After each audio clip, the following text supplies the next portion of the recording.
Core of Confliction by Maquel A. Jacob. Narrated by J.S. Arquin. 1. What on earth? Charles hated strip malls. The socially tainted badlands of suburban America spread like a virus throughout small towns and barren areas slotted for construction. They were like a ghost town during working hours, but somehow weekend warriors helped maintain business. He found it mysterious how those infestations came about, but heard it had something to do with revenue. Every one of them developed out of the machine, in cookie-cutter fashion, tailored to the demographics of its proposed district. This particular one appeared to set the bar a little lower. His own justification for being there? It was the only place in close proximity of his territory with offerings resembling sustenance. Indigenous trees, held upright by 2 sticks and a chain hidden from view by their foliage, were planted strategically around the perimeter. A designated eating area, littered with ugly round umbrella-top tables, was right smack in the middle with long picnic-style benches on either side. Cigarette butts had been tossed on the ground below, and there was no telling what lay directly under the tabletops themselves. He inwardly shuddered. His team, consisting of 2 other men and 1 woman, sat on one of the benches waiting for their order of cheap pizzas. He had used a coupon to get the buy 3 get 1 free special, so everyone could have their own. Right now, it wasn't worth the wait. They were taking a break from their daily drug runs for the boss. As long as his team met their dealer quota, nothing else mattered, so he called them to lunch after the last drop-off. Glancing up at the sky, he watched the sun struggling to peek out from behind the clouds. Even without direct sunlight, the heat lingered, prompting Sarah to let out a heavy sigh. "Oh, it's hot," she whined. Having his reverie disturbed irritated not only him, but the other 2 men, who turned towards her with disdain. This was an ongoing thing all day, and there was no reason to state the obvious. He knew his team was tired, hot, and hungry. Charles felt like he was being steam-ironed with his clothes on.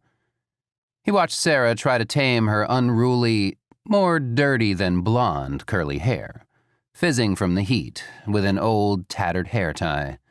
She looked sloppy and miserable as usual, sitting next to her dealing partner, Klein, who kept repeatedly pulling on his shirt to force some sort of breeze down into it. His thick brown mop of hair was retaining the heat, and sweat dampened the sides of his face. "Man, give me death or air conditioning." Charles was ready to give in the latter. Klein had no real love for Sarah, but he was no better. Case in point. Instead of telling them to shut up, he decided to not engage. There would be no end to it if he did.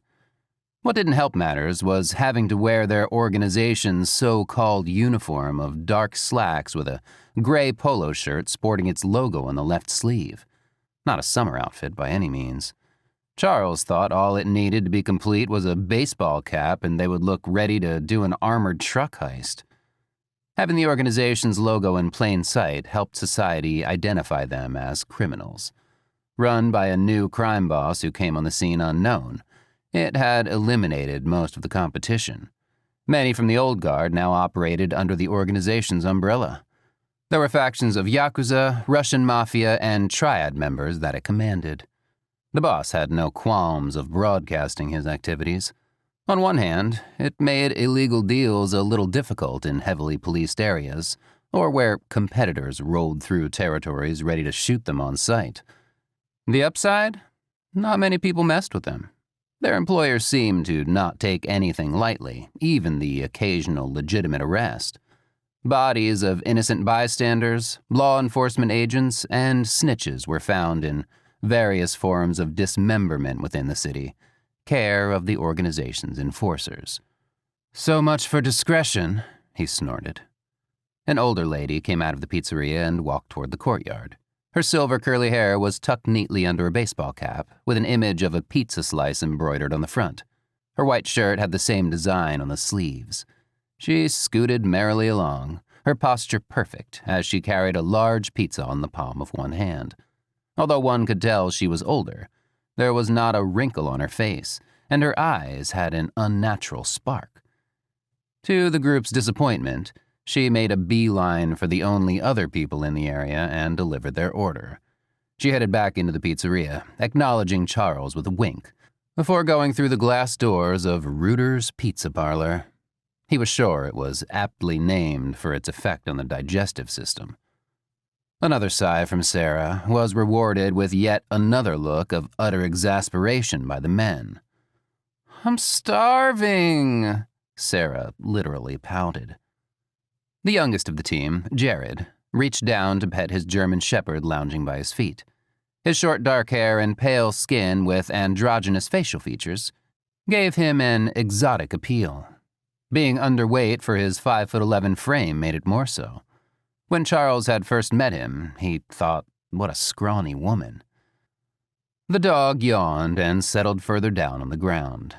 He too appeared to be tired, hot, and possibly hungry. Charles turned his right wrist over to check his watch while running the other hand through his hair. Short in the back, but longer in the front, it flopped forward from his gel sculpting technique having completely unraveled. He could tell, by the greasy feel on his fingers, the heat had evaporated any of the hair products that might have existed. There really was no point in grooming it in the summertime, but his vanity always kicked him at the last minute each morning. He understood it was not a popular trait, but it got him by with certain women. A stomach growling made him aware of how much he was absorbed in his own thoughts, and he looked around to see whose it was. No one gave the impression they were the culprit. Sarah and Klein glanced at the dog. The silver-haired lady came back out with a stack of pizza boxes heading their way. All of them came to attention in anticipation. Finally, food had arrived, and not a moment too soon. Any longer, and they would be shamelessly drooling. She smiled wide, setting the load down on the edge of the table. Charles gave her a $10 tip as he graciously thanked her.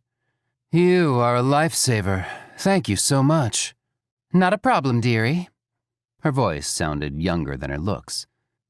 She had barely left the bench when hands attacked the boxes, dragging them to each hungry team member. While they ate in silence, Charles saw Klein notice some weird items laying on the ground near their bench. There was a knobby ball, some dice, some other small items he couldn't decipher, and a wide-tooth comb. None of these things were around before the pizza came, so they thought simultaneously that the older woman must have dropped them there, which seemed unlikely since surely one of them would have seen her do it. Their organization had a running supply of enemies, so suspicions were raised along with heightened paranoia. There was enough garbage laying around where they sat, and less was better. Klein eyed her as she headed back to the pizzeria, but it seemed she had no intention of returning. Instead of getting up to ask her if the items belonged to her, he leaned down to the left of him, using one hand to smack them away towards the nearby trees. He nodded to himself in justification. Charles gave him a questioning look. With the items still in midair, the German shepherd leapt up and swiped at them with one of his paws. As he landed, the wide-toothed comb was secured in his mouth, while the rest lay scattered around him. He trotted back and, to the group's amazement, climbed up onto the bench and sat down as if he were a person. Extending his left paw to remove the comb from his mouth, he enclosed the comb in a fist. No one else was around save the old lady who stopped halfway to the pizzeria to watch, and the other customers sitting under one of the umbrella-top tables farthest from the storefront. Charles's group leaned back in unison away from the dog, combing its fast-growing mane, each stroke further transforming him into a different creature. The nose moved upward as the eyes set wider apart. Its limbs lengthened and grew meatier to compensate for the torso elongating. The fur became less dense, almost fine, covering a beast now twice its original size. Strips of cloth whirled around it, assembling into a garment of sorts. Seated next to the creature, Jared's eyes started to glaze over, while Sarah and Klein sat dumbfounded across from him.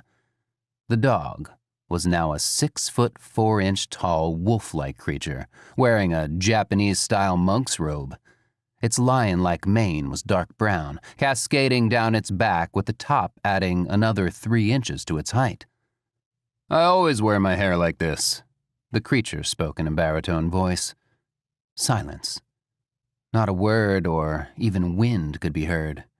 Charles had not moved, but as soon as he blinked, all hell broke loose as Sarah and Klein abandoned their pizzas to attack the creature. Sarah went low with a hard jab, but it dodged her attempt just as Klein hopped onto the top of the bench to deliver a flying kick. That, too, was a miss. They were not assassin-quality fighters, but did learn a few things from various members of the organization. The two advanced, each trying to land a hit, the creature's reflexes too fast for any to connect. When the creature morphed again into a more human, less hairy form, its arms bulged with muscles, and the mouth now resembled that of a real lion. The massive frame grew wider, but its reflexes sped up. Sarah and Klein gave each other a quick nod before going into defense stances. Seconds went by with no one moving. Both parties launched at each other, and a melee ensued. Sarah bobbed and weaved like a boxer to avoid getting hit, to no avail. The creature's claws had got her a few times, but she tried to match its speed so they only grazed her. She never knew she could move that fast. In her peripheral view to the left, she could see Klein using some of the martial arts techniques he learned from a triad member. He too moved faster than she had ever seen, and not doing so well either. She came back to attention in time just to see the claws swipe in front of her eyes as she leaned back almost in a backbend. Jumping back, she slid to a stop and catapulted herself back into the fight. Klein needed backup fast. Charles watched the combat with no expression on his face. They were moving so fast a normal person would only see blurred lines of color, but he had seen such lightning-fast fighting techniques from the organization's high-level enforcers, so his eyes were able to track it. Enforcers were a strange breed of unarmed soldiers commanded by the top generals. Many of them did not quite resemble humans, and their strength was unparalleled. When those enforcers were sent out, you were in trouble. Their fighting skills seemed otherworldly, rivaling the speed of light with blows capable of caving in the side of buildings. Hence, why people feared their organization. The wolf-like creature moved similarly, Sarah and Klein somehow keeping up. His mind calculated every movement. Jared now sat in shock, and great danger of getting hit by any one of the speeding bodies around him, and he was oblivious to it all. The now human-like creature saw his body sway and switched maneuvers to protect Jared from the chaos. He slowed down the speed of his attacks while still holding Sarah and Klein at bay. The older woman ran back to the area and stopped near the bench. She picked up the ball, then extended her hands out in front of her, as it turned into a glowing orb that became a blackish-blue vortex forming between them. As it grew, the vortex floated upwards, then back to position itself behind her. Its gaping maw gave view to the twinkling darkness of a universe swirling at dizzying speed. Strong wind shot from it, making a weird sucking sound as it started to pull the man-beast, Jared, and the older woman into it. The man-beast wrapped his arms around Jared, securing him tightly as they were snatched into it, while the older lady dug her heels into the dry dirt to keep the vortex steady. In a soft, deep voice, the man-beast tried to reassure a comatose Jared. "Everything will be okay now, I promise. I will protect you always." There was no obvious response. The vortex snapped shut like a vice once the older woman stepped inside, leaving no trace of its existence or the people it consumed. In the blink of an eye, everything screeched to a halt.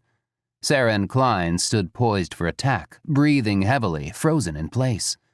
The center of the strip mall bore witness to scattered debris, 2 wild-eyed men, and a deranged-looking female. Across the way, the other customers sat mid-consumption of their pizza. Slices had fallen from their now empty hands onto the table and the ground. "What the fuck?" Sarah screamed, breaking the silence. That snapped the other customers out of their shock. Grabbing their things, they abandoned the pizza and ran to the parking lot. Noticing he had been holding his breath for quite a while, Charles took a few breaths, then shook his head to clear it like an Etch-a-Sketch as he replayed the scene. He concluded, based on the fighting skills of the former German Shepherd and the teleportation used by the older woman, they were a possible enemy of the organization. Whatever that black hole was did not belong on Earth. He wondered how they knew his team was going to be there at this hour. It smacked of a setup, leaving a bad taste in his mouth. "You guys go on ahead and make a report. I'm going to find out some more info since it's clear we were targeted. There's a contact not far from here, so don't call me. I'll come talk to you guys later." With that, he stood and left the two, still exhausted from the fight, to handle the rest. Both shook their heads in disbelief of what just happened, and him being unfettered by it. He was aware that always disturbed them, how calmly he dealt with things. Sarah and Klein looked at each other, seeing the blood and bruises all over their bodies through ripped clothing, and let out little laughs. They hadn't been in a fight in a long time, and this was more intense than any they'd ever been in. Picking up their gear, and whatever pizza wasn't ruined in the fight, they left the scene. Not another soul could be found in the strip mall. Traveling through the vortex, the man-beast visualized the safe house they had to reach once the vortex reopened at the exit.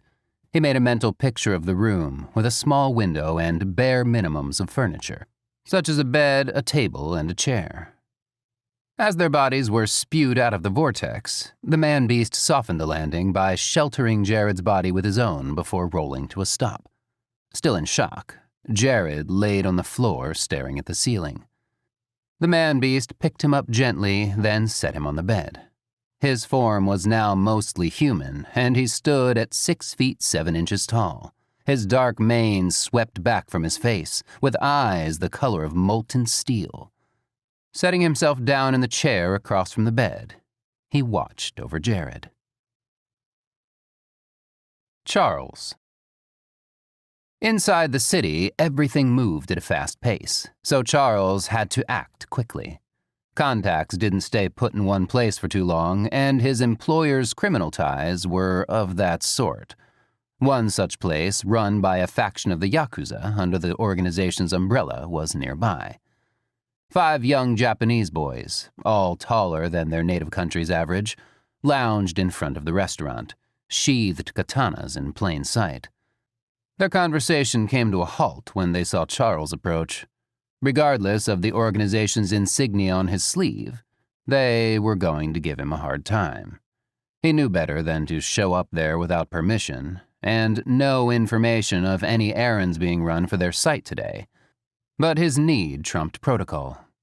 The tallest of the 5 stood to his full height of nearly 188 centimeters and pushed his palm into Charles' chest. The Yakuza boy waved his finger at him. "You not welcome here." "I just need some information." Charles wanted to see his go-to person, but there were channels to maneuver before he could meet her. She was the boss's undersecretary and his sometimes lover. "Gomen nasai." He bowed slightly. The young man turned to his cohorts and nodded. 2 grabbed him by the arms while the others went ahead to the back where their boss was. They shoved him into the office where he landed on both knees.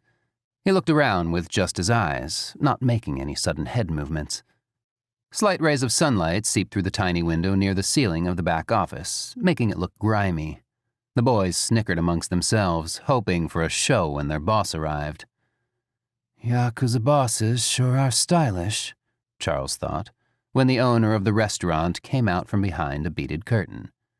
His slicked-back hair, secured in a tight ponytail, showed off his porcelain skin and distinct Asian features.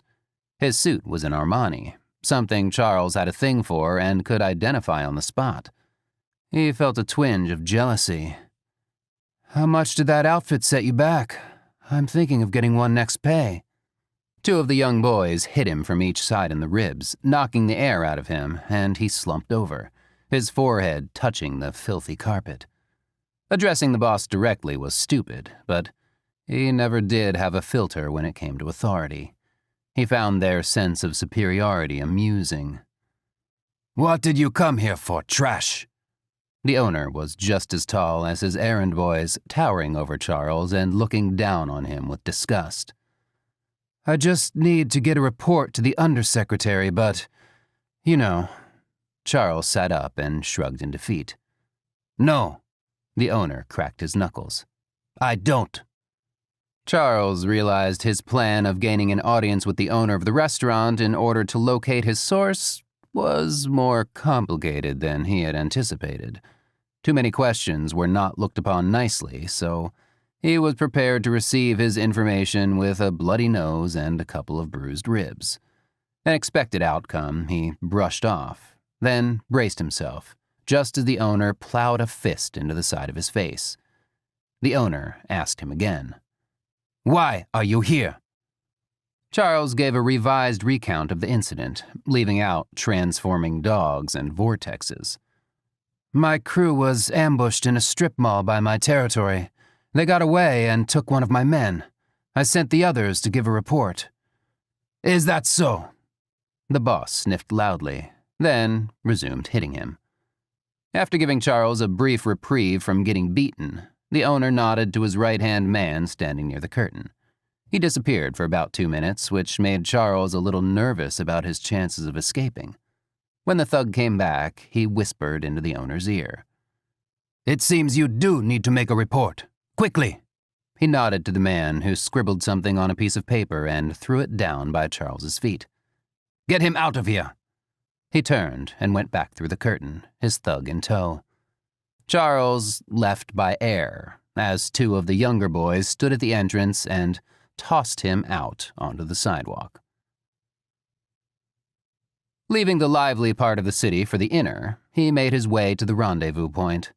He had managed to convince one of the Yakuza boys sitting outside the restaurant to relay a message to the undersecretary about the location. An old heap of a shed that sat unattached to a closed business next to it. At the entrance of the rundown shack sitting on the outskirts, he peered through the rusted metal door to see if anyone was inside. After making sure the coast was clear, he entered to wait for her arrival. He didn't have to wait long. "What in God's name are you doing?" She stormed in, wearing a dark slate gray skirt suit with 2-button jacket and navy pumps, and came right up to him, the metal door wheezing in protest before banging shut.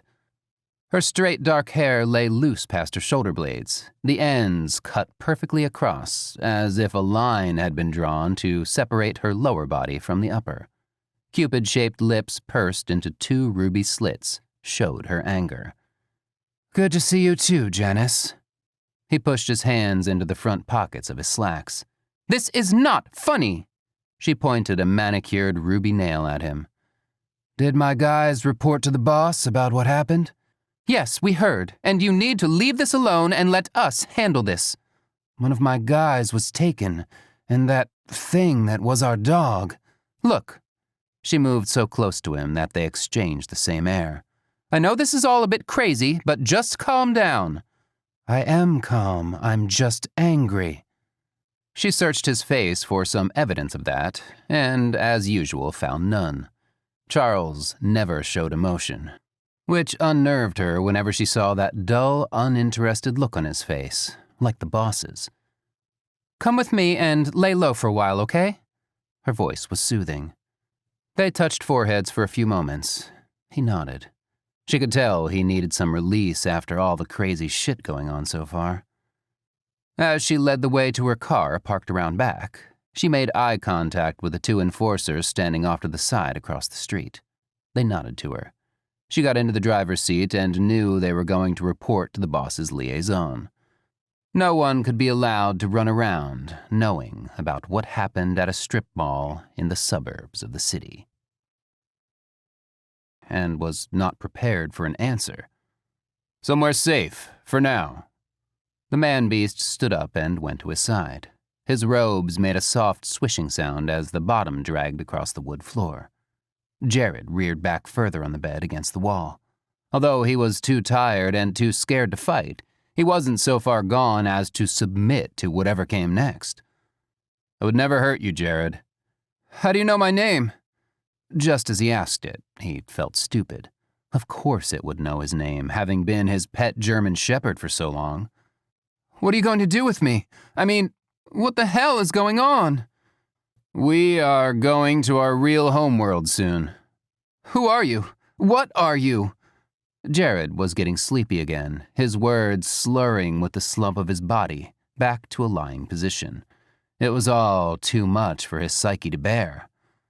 "I am Modus, and I am yours. We will explain when you feel better." "We?" Jared fell asleep, his body relenting to gravity and falling sideways on the bed. Modus reached out his hand to move strands of hair from Jared's face, but stopped himself. Not being able to convey how he felt at that moment tortured him. He sat back down in the chair and waited for the older woman to show up. From there, everything would be set back right.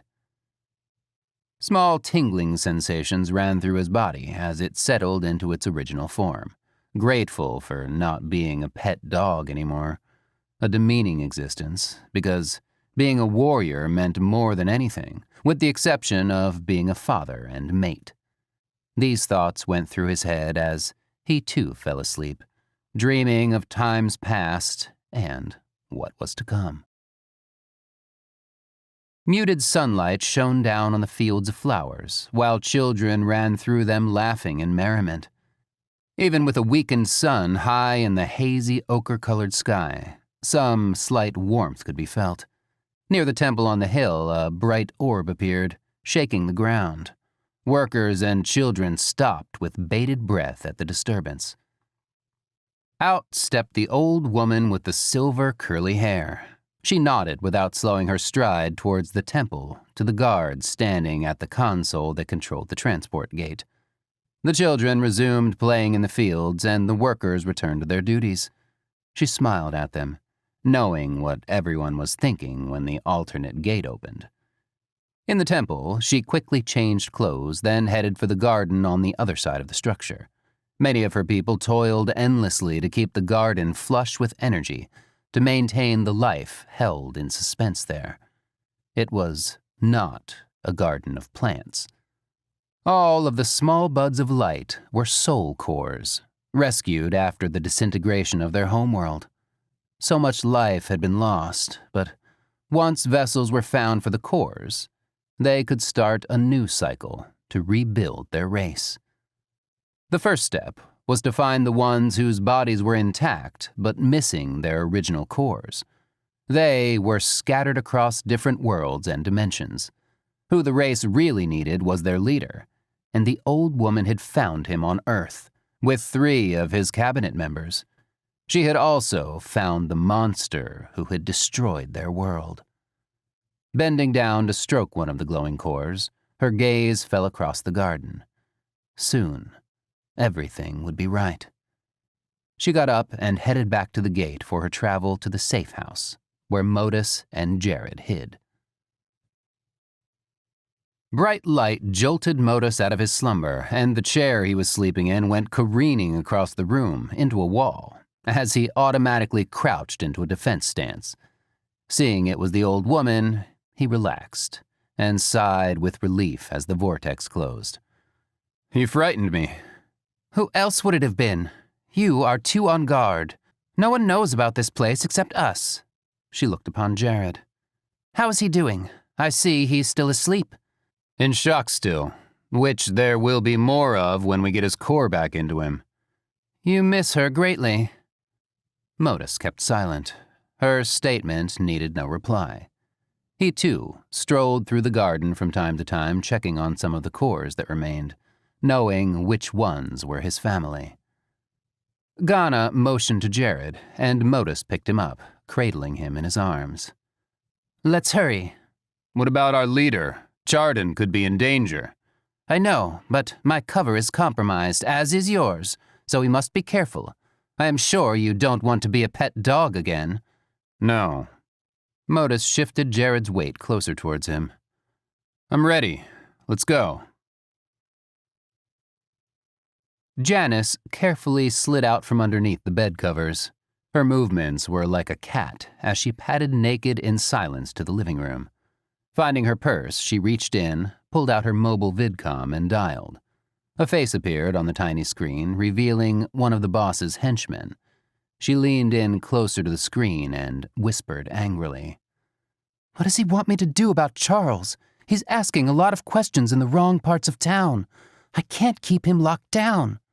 Do nothing. Tell him you have a meeting with the boss and he is to stay put. We will come get him. The smile on the henchman's face was crooked. Fine, I'll do that, but he's not stupid. If he senses something is wrong, he will run. Not your concern. We can handle this. Do as you're told. The screen went dark. Placing the device back into her purse, she went to wake up Charles. He could at least have a decent breakfast before the enforcers came for him. At the bedroom doorway, she stopped for a moment, staring at his sleeping body under the sheets. She went over to the side of the bed and started kicking it lightly. Wake up, you! I'm hungry. What are you going to fix me? After the 10th kick, Charles stirred, turning his head to face her. She was beautiful with a well-proportioned athletic body, but knew she did nothing for him emotionally. Just a warm body to alleviate his tension when needed. Their relationship was against the rules, but he seemed to never care about that. He sat up on his knees, letting the sheet fall back behind him, and wiped his face with his bare hands. I thought you were going to cook for me. All right, how about we do it together? Sounds like fun. It has to be fast, though. I have to meet the boss. He seems to want to talk to me. Good. Ask him about that creature I saw. He climbed out of bed in search for his pants. She raised an eyebrow at his nakedness, debating on a second round, and saw him tense up, sensing her intentions. Not today. Near the end of breakfast, she let out a deep sigh and turned to him. I need you to stay here until I get back. Why? He set his spoon down in the half-eaten bowl of oatmeal. Because it's not safe, Charles. There are strange things running around, and you talk to a few people who don't like being asked questions. So stay put. Her finger extended at his nose like mother to child. They finished up and went back to the bedroom to get dressed and make the bed. He had not answered, and she kept glancing at him until he did. Fine. He pushed off the edge of the bed, finishing the corners of the sheets by tucking them under. Relieved, she let him follow her to the front door. I'll call you when I'm on my way back, okay? She gave him a quick kiss and left. Outside, she could see in the corner of her vision 4 of the organization's enforcers, waiting across the street for her to leave, so they could move in. It's your own fault, she chastised him as she got in her car and pulled off. Charles sat down on a stool at the black marbled island in the kitchen. He always wondered why her place was all black and stainless steel, reminding him of an underground bunker. Going over the scene from the strip mall, he found it hard to believe less than 48 hours had passed. Midway through his mind drifting, it snapped back into reality as he noticed the silence. Janice lived on a pretty lively inner-city block with the usual amount of noise. Right now, you could probably hear a pin drop. There was no traffic or people. Cursing under his breath, he made his way to the door and laid in wait for his attackers. If they were coming in hot, he had to be ready for a world of harm. A new world. The weak sunlight still made Jared squint as he woke up in another bare room. He sat up and looked around, surveying the area. So many questions were going through his head, but he figured they would tell him what's what soon enough. Modus had stepped out of the vortex onto solid ground, setting him down right before the exit, and He felt a little funny about it. Was I really so out of it? Apparently so, because he remembered fainting not long after that. One thing was certain before he lost consciousness. This was not Earth. The air smelled different, and the sky had a weird orange color, not blue. Even the grassy knolls were not quite green. What had made him pass out was the sighting of a strange little field creature that scurried across not far from him. Testing his footing on the floor, he went and opened the door to a hallway. He left the solitary room and headed down until reaching an archway open to the outside. The grass was tall along the pathway, and he brushed his hands against it as he walked. Near a clearing, he saw children laughing and playing in the fields. To the right of him was another path leading to a rocky area with a creek. He followed it, amazed at how bold he felt going off on his own.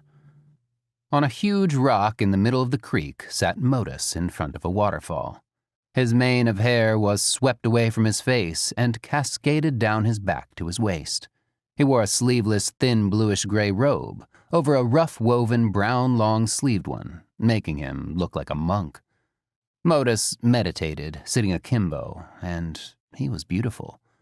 Jared felt himself blush. Modus must have felt his presence because he opened his eyes and turned towards him, but didn't get up. "Are you feeling better?" Modus asked. "I guess, if you consider I'm on a different planet or something, sure." His own sarcasm felt wrong, and he wondered why. The old woman had apparently followed him out of the room and now came over to them. Her silver curls bounced freely over her shoulders. How could I not have seen or heard her? A feeling of unease washed over him. There was something about her he didn't like. "With you awake, we can begin, shall we?" Waving an arm in the direction of a nearby building was her way of requesting they both follow her. She led them, walking briskly. No way that woman is old. Grandma has too much pep in her step. A rundown temple came into view, and going in, they headed towards the back. Turning to end up on the side of the structure, he saw the garden of glowing orbs and inhaled with wonder. So enchanted, he went to touch them, but Modus grabbed his wrist to stop him. "Not yet. Please wait." Jared looked up at Modus with a confused face. The old woman sighed heavily, stepping next to Jared. "My name is Ghana. I am one of the cabinet members here at the temple. Since the destruction of our world, what was left of the governing structure convened under the care of the few temple servants who had survived. We conduct meetings here for convenience." She paused, chuckling. "And divine council. What you see before you are the souls of our fallen people, their cores. We were only able to save this many. Some of them need new vessels, whereas for others, we need to find their vessels." "Their vessels?" "Their physical bodies," Modus interjected. "Our consciousness, our soul, resides in our physical bodies. They can be removed if the body is too damaged to sustain it. Souls manifest as orbs of energy, as you see here, and can be reinstated in a new or repaired vessel. When our world was attacked, a vortex had been opened. Through that opening, many of our kind were thrown into other planes, other planets, and other worlds, which ripped their cores out of their bodies, leaving behind one or the other." "So you're searching all over the place? But finding their, vessels could take a long time, right?" "Time was not of importance until now. We have found at least some of the cabinet members and our leader, so there is hope." "Why is time not important now?" Jared felt like a broken record, but Ghana was taking too long explaining for him. "The one who destroyed our world knows we have survived. He is on that planet called Earth, running some kind of crime ring, as they call it." "Wait." Jared held up one hand, having a thought. "Am I a hostage? Like your ticket to get close to my boss?" Modus looked pained, while Ghana grimaced. Jared was confused. He could not figure out what they wanted from him. Modus stepped into the garden, went about a few hundred feet, and picked up one of the glowing buds of energy. He came back and placed it in Jared's hands. Almost instantly, Jared's entire body jolted backwards, and memories flooded into him. Tears spilled down his face, with every heart-wrenching moment crashing against him, making his grip tighten on the core. So tight, it made contact with his abdomen, forcing the core to slowly sink into him, disappearing. Jared went down hard to the ground, his eyes rolled up in their sockets, and he started to convulse. Modus held him down with all his strength because Jared had become incredibly strong. Ghana ran into the temple to find a healer. She grabbed one and ordered them to bring a sedative to administer. As the drug was injected into him and began to work, Jared ceased to move. Modus touched his face gently. Jared's body slowly shifted back into its original form. His short, dark hair turned light brown and grew to his shoulders. His features softened and his skin went a shade darker. Breasts and hips swelled beneath the constricting human clothes, creating tears in the fabric. This form was female, and her name was Jaren. Sarah and Klein stood in the great hall of the mansion they were escorted into by 3 enforcers. Stark white floor-to-ceiling walls surrounded them, and smack in the middle against the far wall sat a giant white marbled throne. It seemed unreal and a bit silly, their boss actually sitting on it dictating orders from above. Klein smirked, and a low grunt left his mouth. Sarah elbowed him in the ribs. The side door had opened, and out came the man himself. The boss was tall and slender, with straight pitch-black hair hanging to his waist. His sinister eyes were an odd color of dirty forest green. This man had killed, possibly murdered, many in his lifetime. Klein gulped. The boss walked slowly up the steps to the throne and sat, throwing one leg over the side of the arm, his elbow resting on the other to hold his head, as he cocked it to one side. "So," he drawled, "I hear you had an encounter with some sort of man-beast. Tell me, what did it look like again?" An eerie hush fell on the room. The two looked at each other and nodded. "Well," Sarah started, "at first it was our pet dog, but then it changed into this bear-like thing, but it changed again and had a lot of long hair and claws but a human face." "Slow down," Klein whispered. She was talking a mile a minute. "You know, when I destroyed that putrid world of yours, I expected the two of you to go with it. But lo and behold, here you are as my ignorant employees." Klein's face wrinkled. "What are you talking about?" he snapped. Sarah gasped, and he became immediately surprised at his own boldness. The boss threw back his head and let out a loud fit of laughter. No one else in the room joined in. Afterwards, he brought his head back, and his eyes bore into theirs, clearly not amused in any way. "Do you know why your planet was destroyed? Because the two of you betrayed your own kind and opened the gate for me. You have no memories of it because your cores were ripped out. You're just soulless, empty vessels doing my bidding.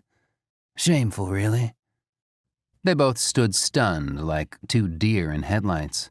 None of what their boss was saying made any sense. But to insinuate they betrayed someone causing the destruction of a planet was too much. "You're lying! That's a lie!" Sarah began to cry. Her body moved towards him, but Klein stopped her. "We would never do something like that!" She clamped her hands over her mouth in fear. "No?" The boss slid his leg off the side of the throne, sitting upright, then leaned forward. Dark tresses of hair fell across his shoulders, covering the white shirt he wore. "Such deceit the two of you had in you. and now your kind has scrounged up what is left of it to come and rescue its lost vessels. Should I let them take you, have your souls returned to you, so they can all know the truth about their demise?" Klein trembled with rage and confusion, grabbing Sarah's hand. The boss sat back and waved his hand toward them. "Get back to work. You haven't met your quota for the week." "What about Charles and Jared?" Klein was scared, but some assertive streak had taken hold of him. "Your fearless leader and his cabinet member? I am taking care of that. By the way, that creature, formerly your pet dog, is really one of the great beast warriors of your kind." He laughed again. Jaren opened her eyes and focused on yet another bare room without furniture or windows. Turning her head to one side, she saw Modus curled up in a chair next to the bed. His sleeping face caused a twinge in her chest. As much as she loved him, she was never able to show her affection. It pained her still, but she did not disturb him. Lost in her thoughts, she did not notice him awaken, and their eyes locked. Having her core back was a curse and a joy. She remembered her time on Earth, but also the carnage left by the attack that destroyed her world. The heartache worsened as she remembered the death of their children. She knew Modus could see it all on her face. "Don't think of that. I can't bear to see you crumble anymore," he pleaded softly. "How many?" she barely whispered, fearing the answer. "Jaren."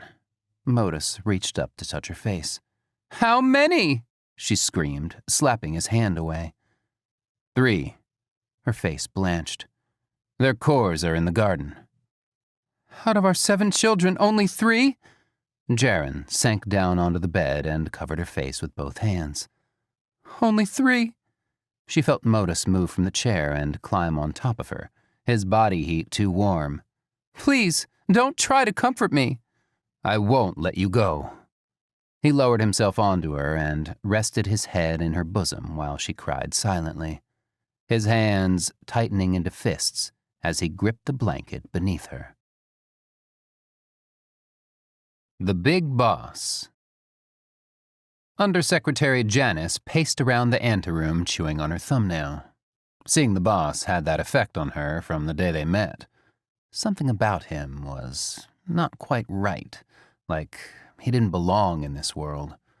She had seen him do impossibly horrid things to people and swore to herself that none of it was real. Still, there were the nightmares. "He is ready to see you now." A grotesque-looking enforcer had come to escort her. His features were off, as if he was wearing human skin not fitted correctly. "Thank you." She turned around and hurried out to the throne room with an air of authority. There, the boss, Halfar, lounging on his throne as usual with his left leg tossed over the side. He seemed bored and agitated at the same time, which would be impossible for a normal human being. "I can smell him on you. Soap and water does not wash away a stench so powerful. How is Charles?" He never even looked at her when he asked, unnerving her to the point where she became scared. She wondered how he knew what Charles smelled like, causing her insides to churn uneasily, making her nauseous. "I would assume angry since your enforcers waited outside my place to pick him up." She heard her own voice quiver. His gaze turned on her and she froze with fear. Those were the eyes of a monster. "Are you questioning my methods?" "Not at all, sir." She gulped to clear the lump in her throat. He heard it. "It would seem we underestimated Charles, because he is not here, and neither are my enforcers. What do you think happened?" No words came to mind. It never occurred to her that Charles could defend himself against enforcers. "I'm not sure, sir. I left him there as instructed." She tried to conjure up an image of Charles taking on enforcers and failed. It was not feasible. "Yes, it is," Halfar replied. Having somehow read her mind, she felt the color drain from her face. "I know Charles better than anyone here, but I was not consulted about his little quest. Therefore, I lost enforcers. Not even Charles knows how good he really is." "I don't understand." She licked her lips. It was clear she had been left in the dark on something very important. "Nor will you. You won't see him again. I am assigning you to another district, effective immediately." She was about to protest, and he raised his hand. "Now." As she was escorted out, one of the boss's generals came into the throne room. He was not very tall, at 6 feet 2 inches, compared to the rest of the boss's entourage, but his body was all lean muscle. His wavy hair had a dark, oily look to it, and his eyes were an odd shade of amber. Tearing apart flesh was a specialty of his. It was rumored that his very presence made the other men's skin crawl.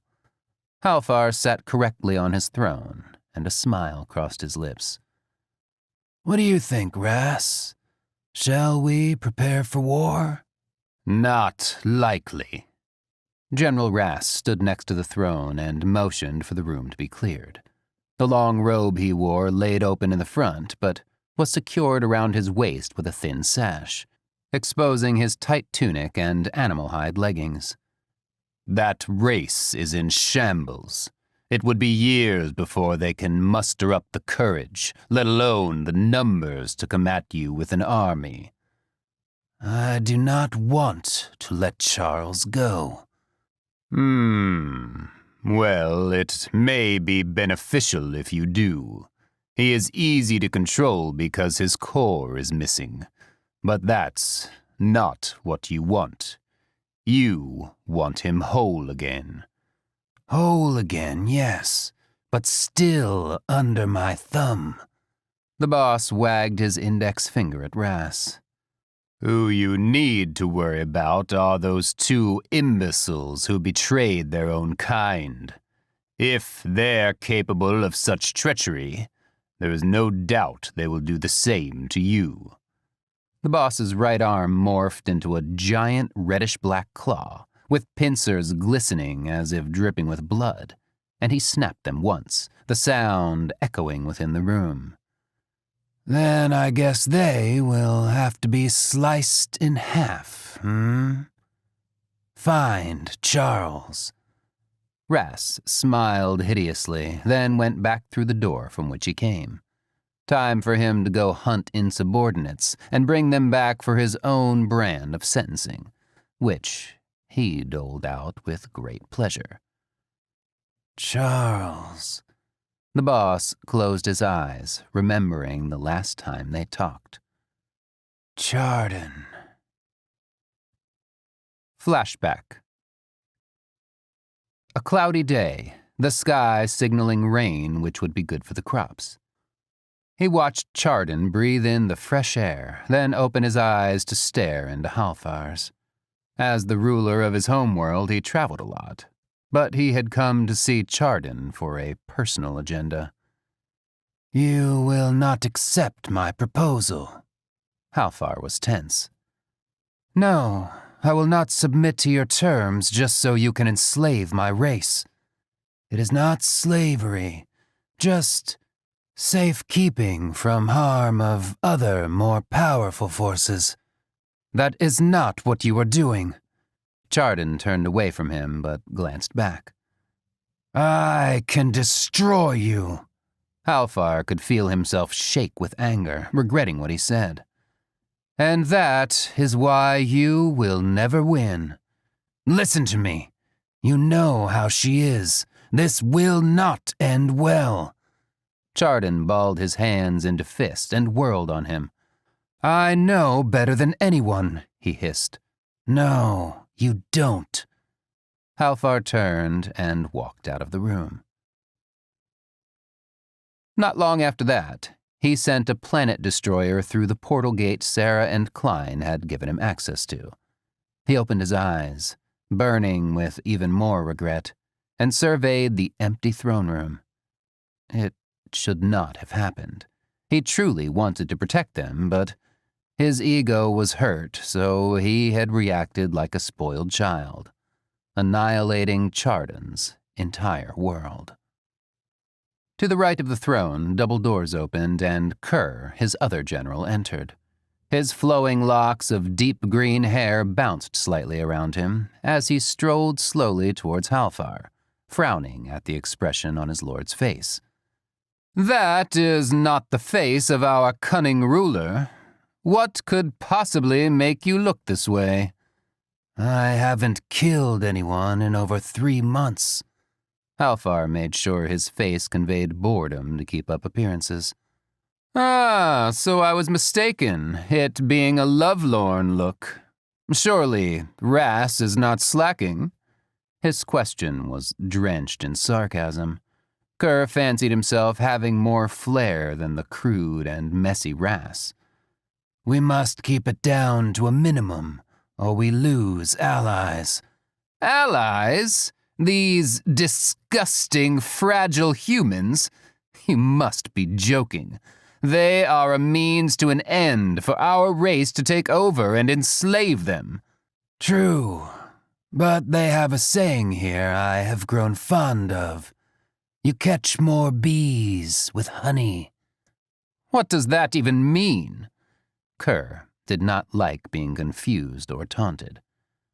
"How I understand it is we give them what they want, make them feel safe, and when everything is in place, we take it all away.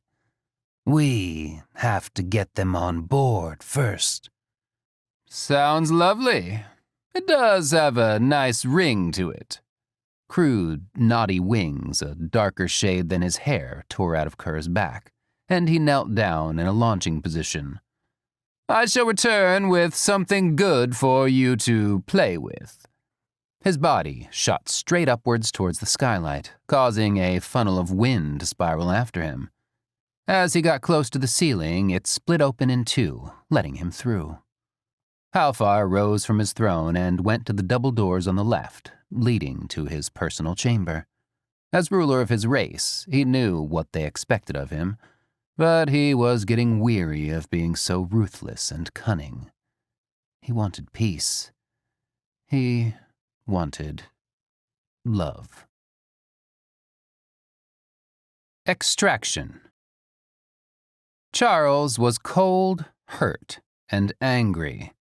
A lot of his energy was used to take down those enforcers, and he had a few deep lacerations as mementos. His wounds would heal after some time, but knowing Janice had set him up was a whole other matter. One would think there was some level of trust when two people were intimate, but it seemed not the case.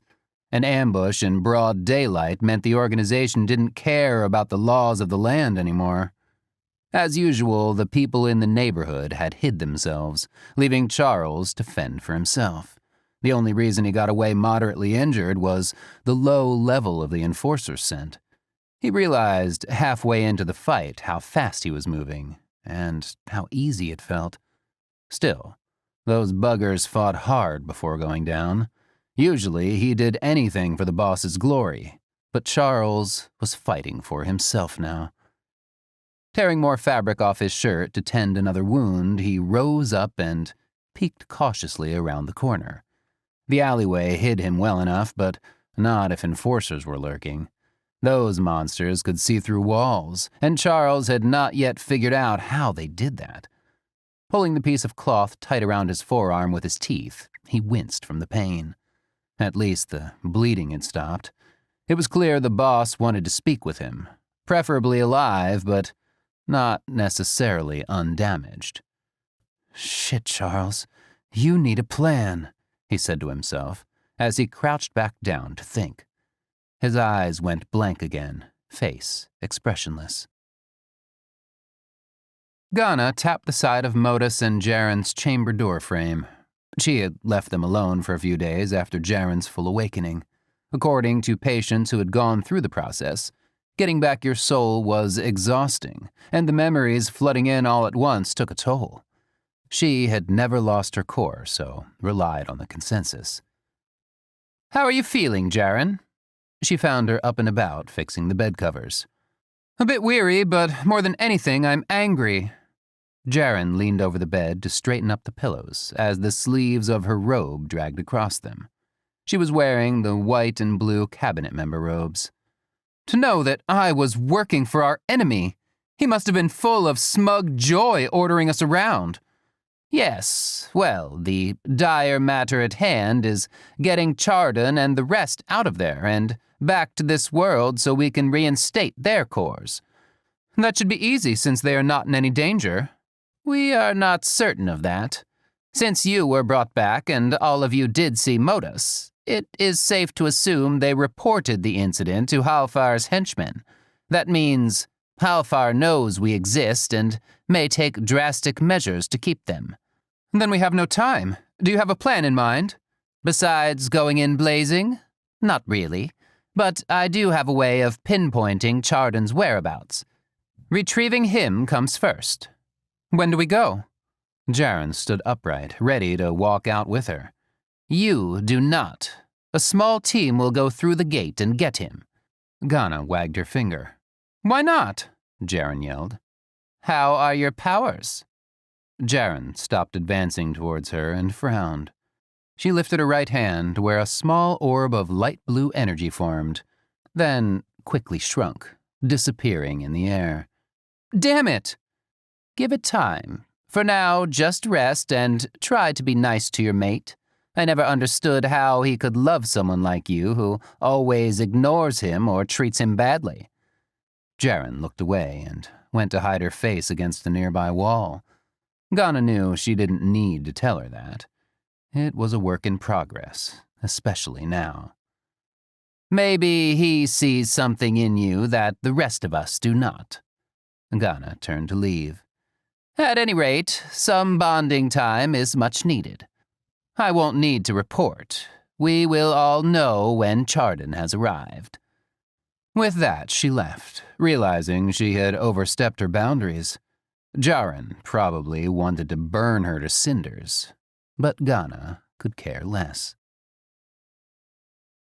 Out of the corner of her eye, Jaren saw Modus get up from the chair and head towards her.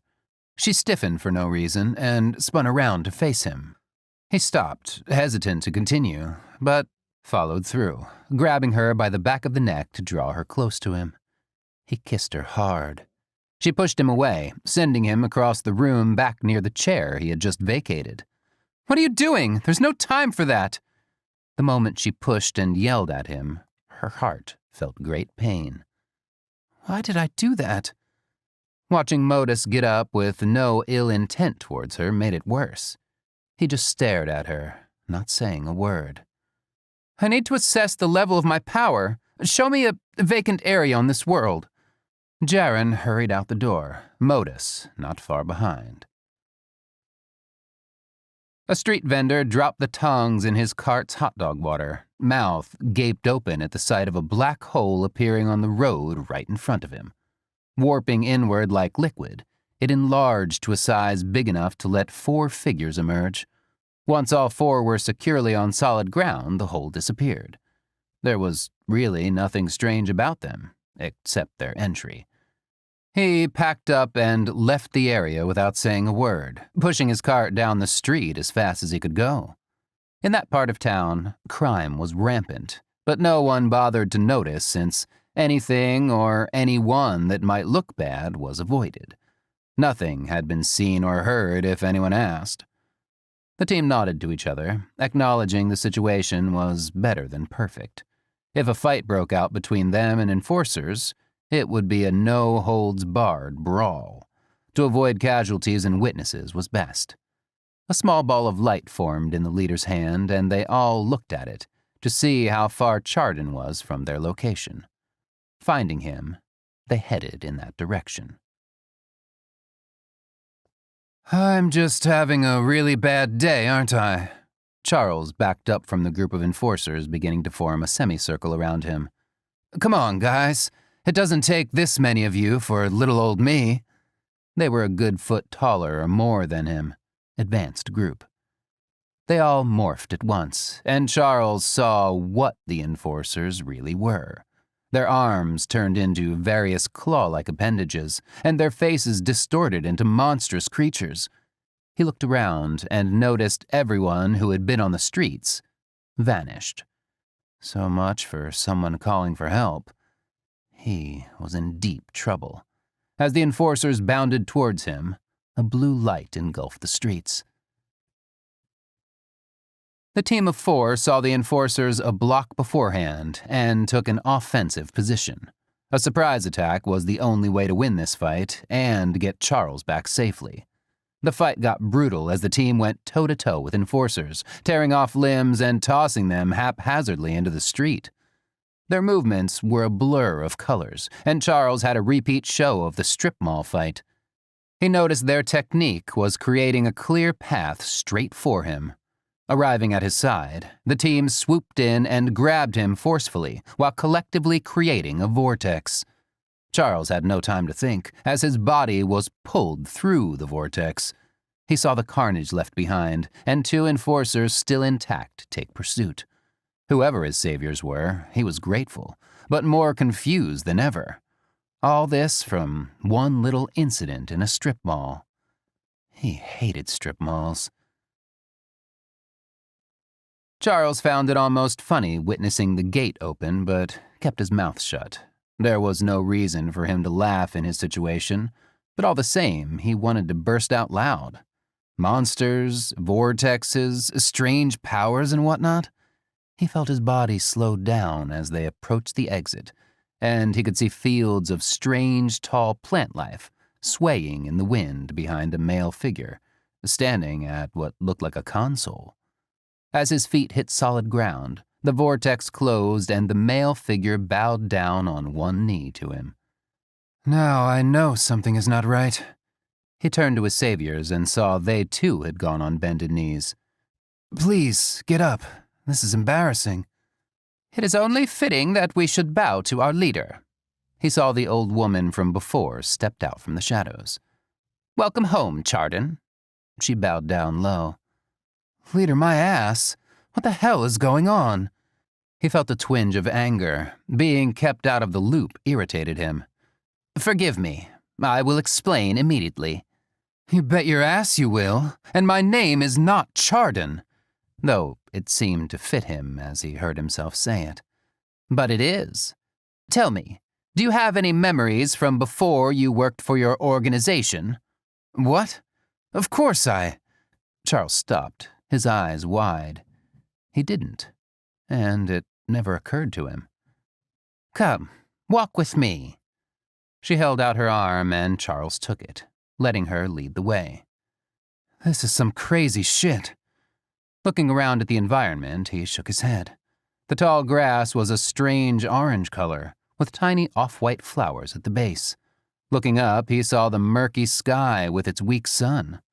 Something that reminded him of a guinea pig, except with spiraled horns and a long alligator-like tail, scooted across their path.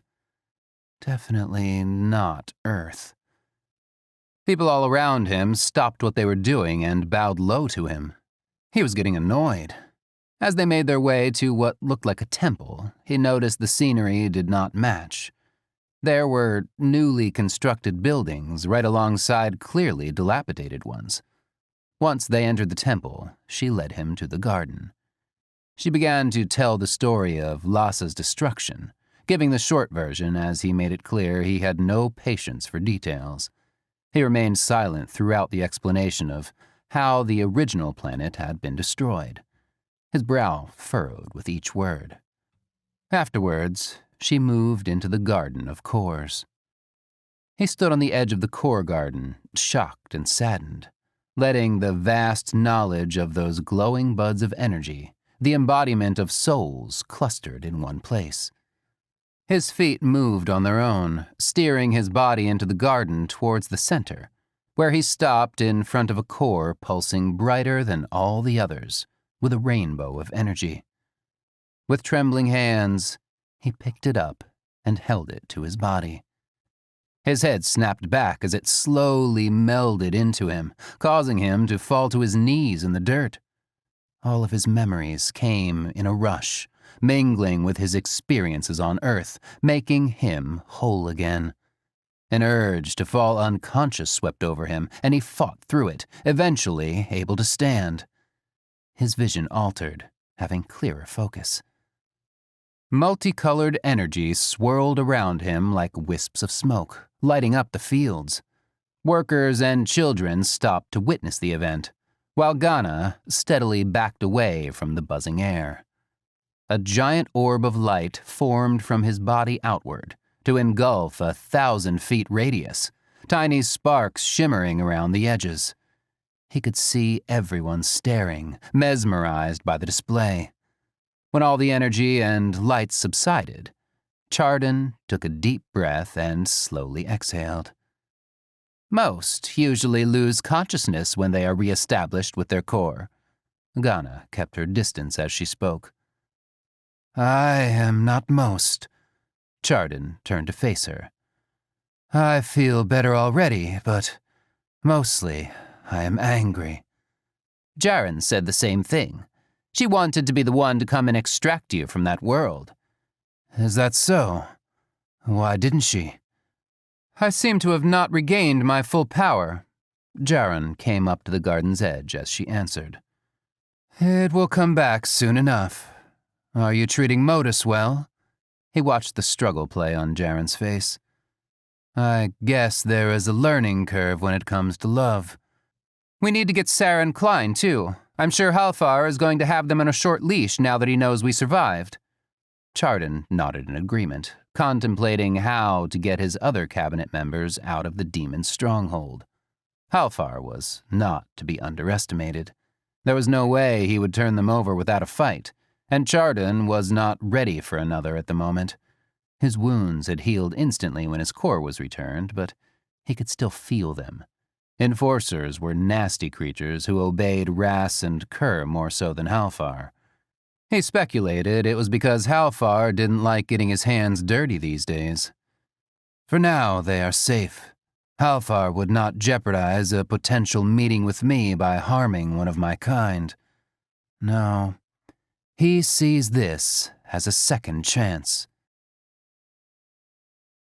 Sarah and Klein.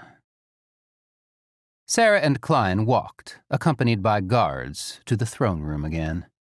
That room had such a horrible feeling to it, despite the pure white interior, throne included. White symbolized purity in most cultures, but Klein knew the boss had somehow bastardized it. As they entered the room, Ras greeted them with a slow bow and a sheepish grin. To the left of the room were two men, on their knees wearing disheveled clothes, looking scared shitless. Good morning, my little traitors. I thought you would appreciate some entertainment before breakfast. The boss lounged on his throne as usual. Ras, what do we have for today? 2 dealers who were not only insubordinate, but they tried to make a profit off the merchandise, in the tune of $250,000. Is that so? The boss tapped his index finger to his temple for a moment. Klein had a bad feeling about what was about to happen. He always wondered how the room stayed so white. Someone had to clean it on a daily basis, but why? The answer became clear.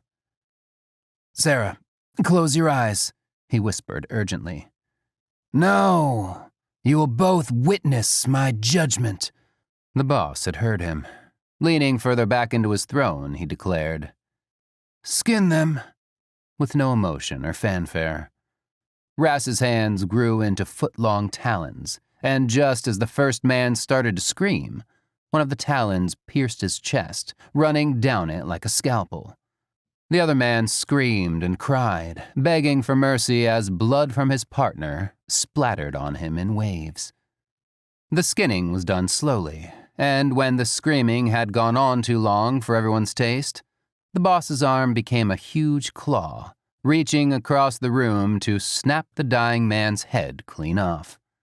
His partner stopped screaming out of sheer terror, defecating himself. Rass continued the skinning of the now decapitated dealer with utter delight. Sarah vomited on her own feet, slumping to the floor as she slipped in it. Klein could not move to help her back up. His mind had unhinged looking at the boss, who watched with an expression of disinterest on his face. Klein's eyes burned with such hatred he felt ill.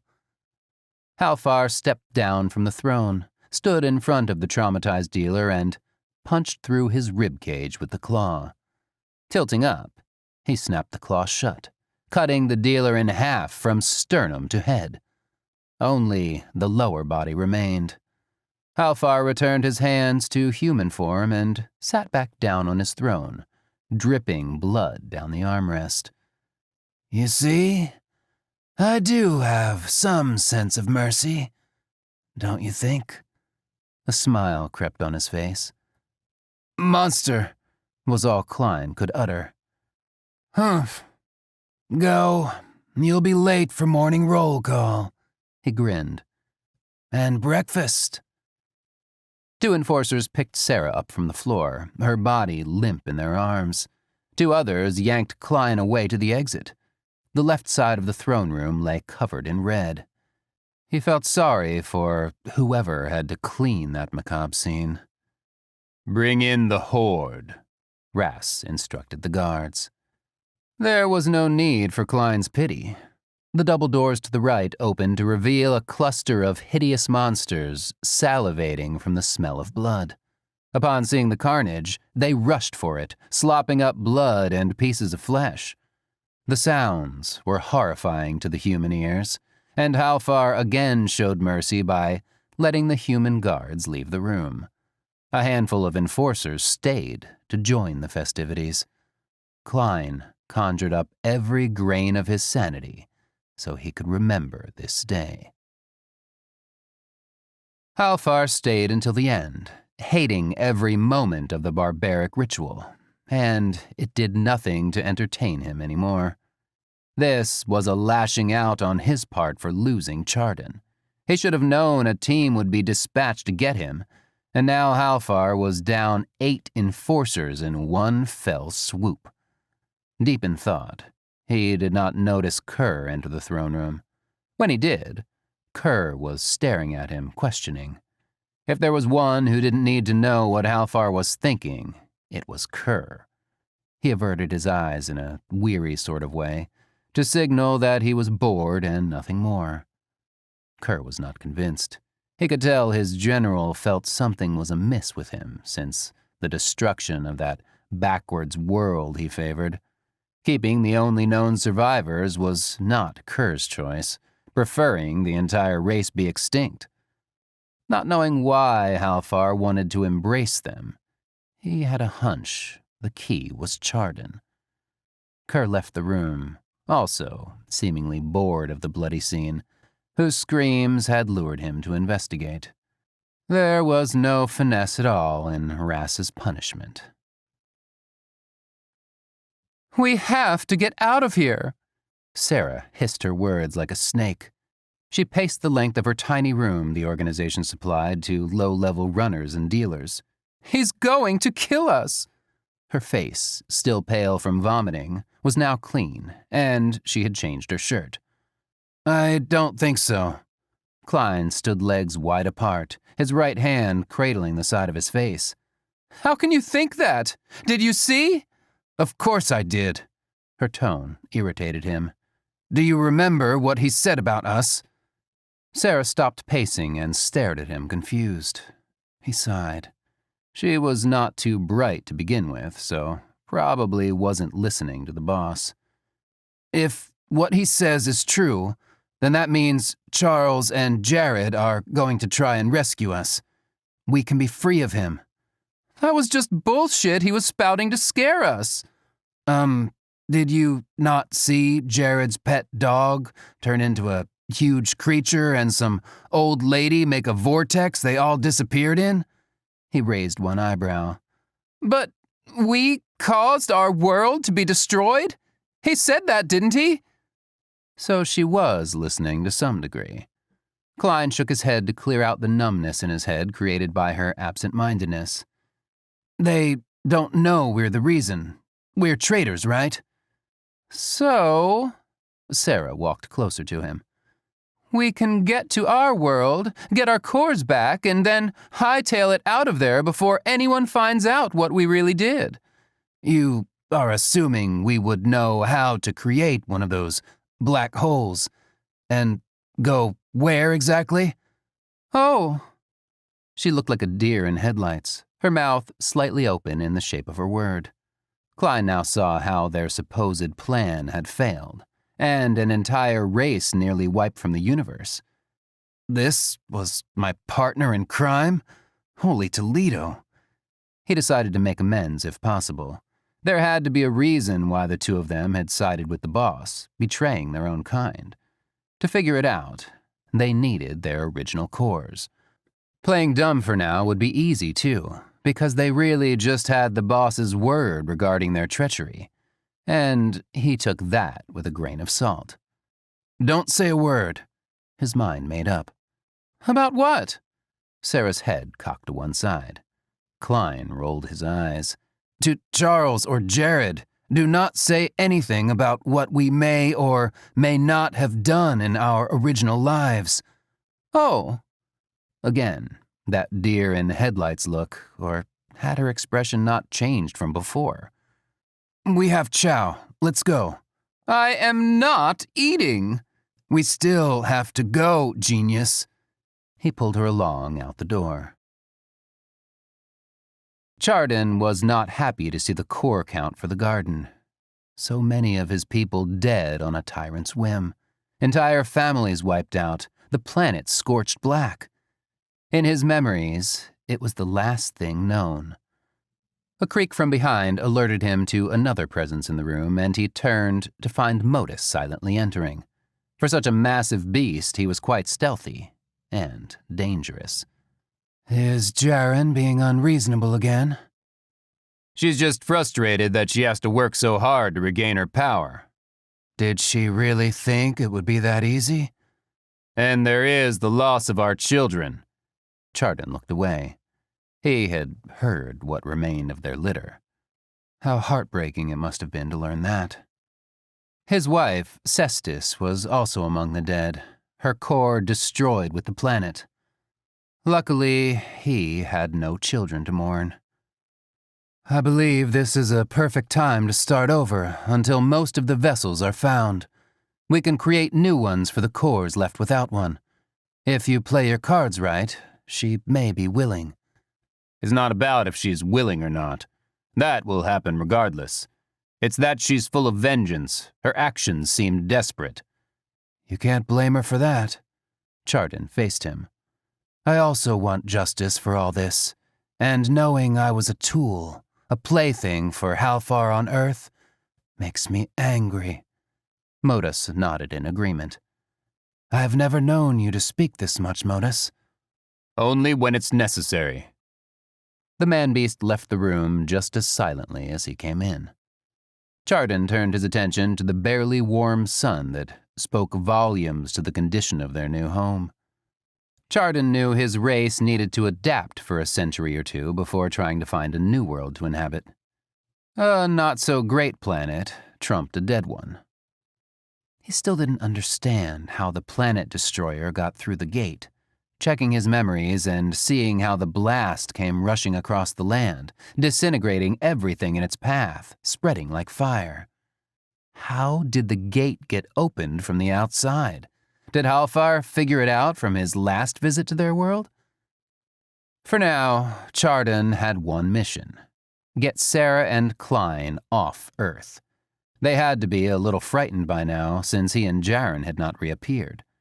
This time, he would go with a team of 6, knowing Halfar would not be naive to send just a handful of enforcers again. Ghana had crept up behind Jaren, who practiced making orbs of energy in her hands. Any luck? As a matter of fact, yes. For demonstration, Jaren expanded a ball of light, then sent it outwards, letting it go wide to splinter a tree off in the distance. "Did you really have to destroy that tree? It meant you no ill will." Jaren laughed. "I will have another one planted and matured.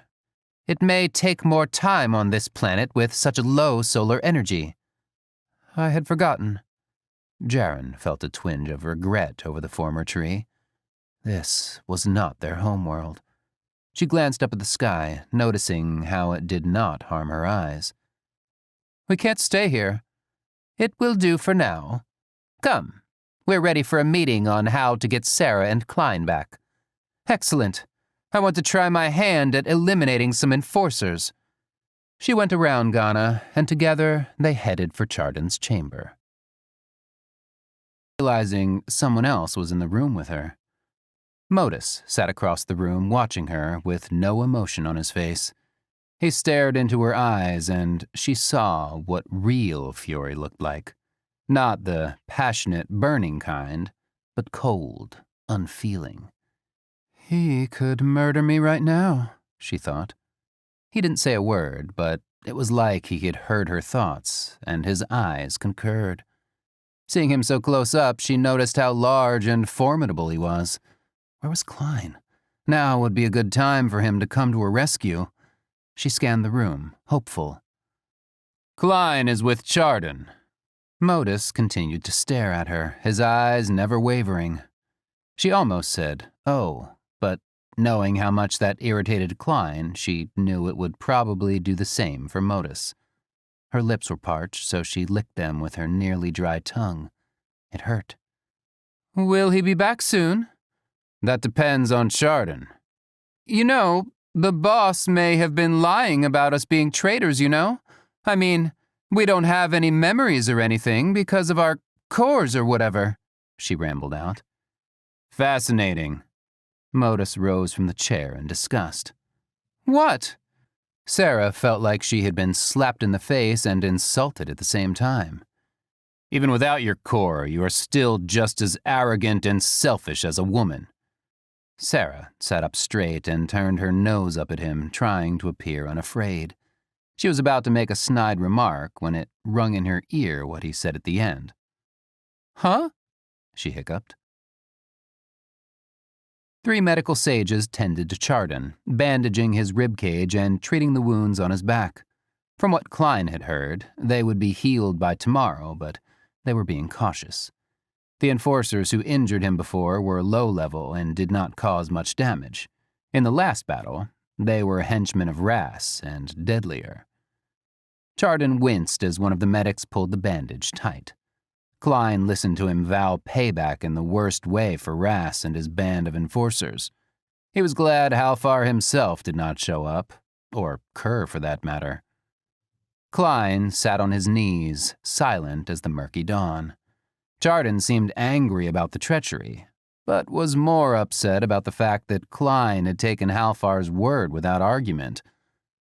"So, despite not having any memories of who you really are, let alone traitors to your race, you believed every word Halfar told you?" Feeling ashamed, Klein nodded with his eyes squeezed shut. How stupid. It never crossed his mind that the boss might be lying, but something inside him knew it was true. "Please, no matter what happens, I want to make amends. I really do." "And how are you going to do that?" Chardon's eyes went wide. "Our world is dead." Klein flinched back and hung his head lower. He knew there was probably no redemption for him, but doing nothing was not an option. He sucked in his chest, raised his head, and spoke. "Give me back my core, and I will prove myself to you. I will be able to tell you everything." Chardon waved off the medics, standing over Klein as he rose. "I have an idea of what happened, and yes, you will tell me why. First, we will go get your lover and head to the garden." "My lover?" Klein was confused for a moment. Then his face paled. "You don't mean Sarah?" He heard Chardon sigh. "What's in the garden?" Klein, get up. Everyone headed for the door, Klein picking up the rear. At the garden, Sarah was like a kid at a petting zoo. A lot of oohs and ahs escaped her lips as she stood on the edge staring at the glowing buds. Klein was not so enamored because he understood what those things were. To see so many, yet so little left of their race, pained him, and he didn't even have his core back yet. He turned to Sarah. "Stop that!" He was seething with anger. "Do you even know what you're looking at?" "Why are you yelling at me? And why are you so angry?" she yelled back. "Tell her," he directed Ghana. "Course," was all she said, and that snapped Sarah out of her stupor. "All those?" she whispered. Tears formed at the corners of her eyes. A worker came up to Klein with a core in his hands, giving it to him. Klein cradled it in his arms like a newborn and let it sink into him, disappearing. The jolt to his body was so severe, even Sarah jumped back in fear. He fell to the ground, face down, convulsing. Tears poured out of him as both memories intertwined. He could do nothing but lie there and take the brunt of it all.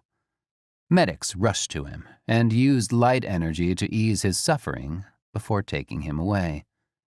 Another worker was coming towards her carrying one, and, knowing it had to be hers, started shaking her head back and forth. "No, no, no, no!" This is not what she wanted. She wanted to go back to Earth where it was relatively safe, aside from the part where Halfar's organization was taking over the whole damn United States. She tried to back up, but Ghana was behind her and held her still, while the worker touched her abdomen with the core. As it entered her, she understood what Modus meant. Memories of a young man laughing with Klein, talking with Klein, kissing Klein flooded in, and her body began to shift into that man. The pain was excruciating as bone and muscle reconfigured. His body thrashed about in convulsions, gurgled shrieks emitting from his mouth. With the transformation complete, he sprung forward into a sitting position and let out a scream so loud the nearby trees vibrated before he passed out. 2 more medics came for him. Chardon and Ghana glanced sideways at each other, and she giggled. "How dramatic," Ghana quipped. "Talus always makes things more entertaining than necessary." I think it will be interesting to know how Talus felt about being a female Earthling. I find it interesting that they were not lovers on Earth as they were here. That is curious. Klein seemed to barely tolerate her instead of having any affection. Well, tomorrow we will get answers. Modus and Jaren should be kept at bay. No, they need to be there to hear what these two have to say. I will stop them if they try to kill them. Good to know. 2. Homeward. The throne was awash with black blood as Halfar entered. He cocked his head to one side to ask why, as he made eye contact with Kerr, who stood covered in thick purple blood mingling with his own green blood, turning it black, hence the mess in his throne room. Near the double doors on the left where Halfar had just come through, lay Ras in a crouched position, breathing heavily, covered in his own blood along with Kerr's. "We were having a slight disagreement on strategy, my lord." Kerr bowed in jest. "I will not be made a mockery of." Ras was ready to launch. With one swish of his arm, Halfar knocked Ras into the wall near the main entrance and headed towards Kerr. He was not going to tolerate this in his throne room without approval. "I was just congratulating him on his defeat, as you instructed." Halfar's claw clamped around his neck, cutting his voice short as he lifted him off the floor. He knew the look in his eyes let Kerr know that he had overstepped his boundaries. "My apologies," Kerr gasped, and Halfar let him go. Clean this mess before I get back. Where are you going? Since I am unable to use my throne room, I will have to settle for a stroll into the city. Kerr and Rass's eyes went wide with fear. That was never a good idea in any circumstance, since he had no qualms about causing havoc. You can't be serious! They both exploded in unison. Halfar turned to them. I need to blow off some steam, don't you think? Turning, he left. Rass ordered his guards to clean the mess, as did Kerr, and they both hurried after him in an attempt to stop him, leaving a bloody trail down the hall. The last time Halfar went into the city, he nearly destroyed a 5-block radius because a taco vendor mouthed off to him for not buying before eating. Trying to explain that to the authorities was not something to be desired. Yes, they were not of this planet and could annihilate it on a whim, but that was not on the agenda for a few years yet.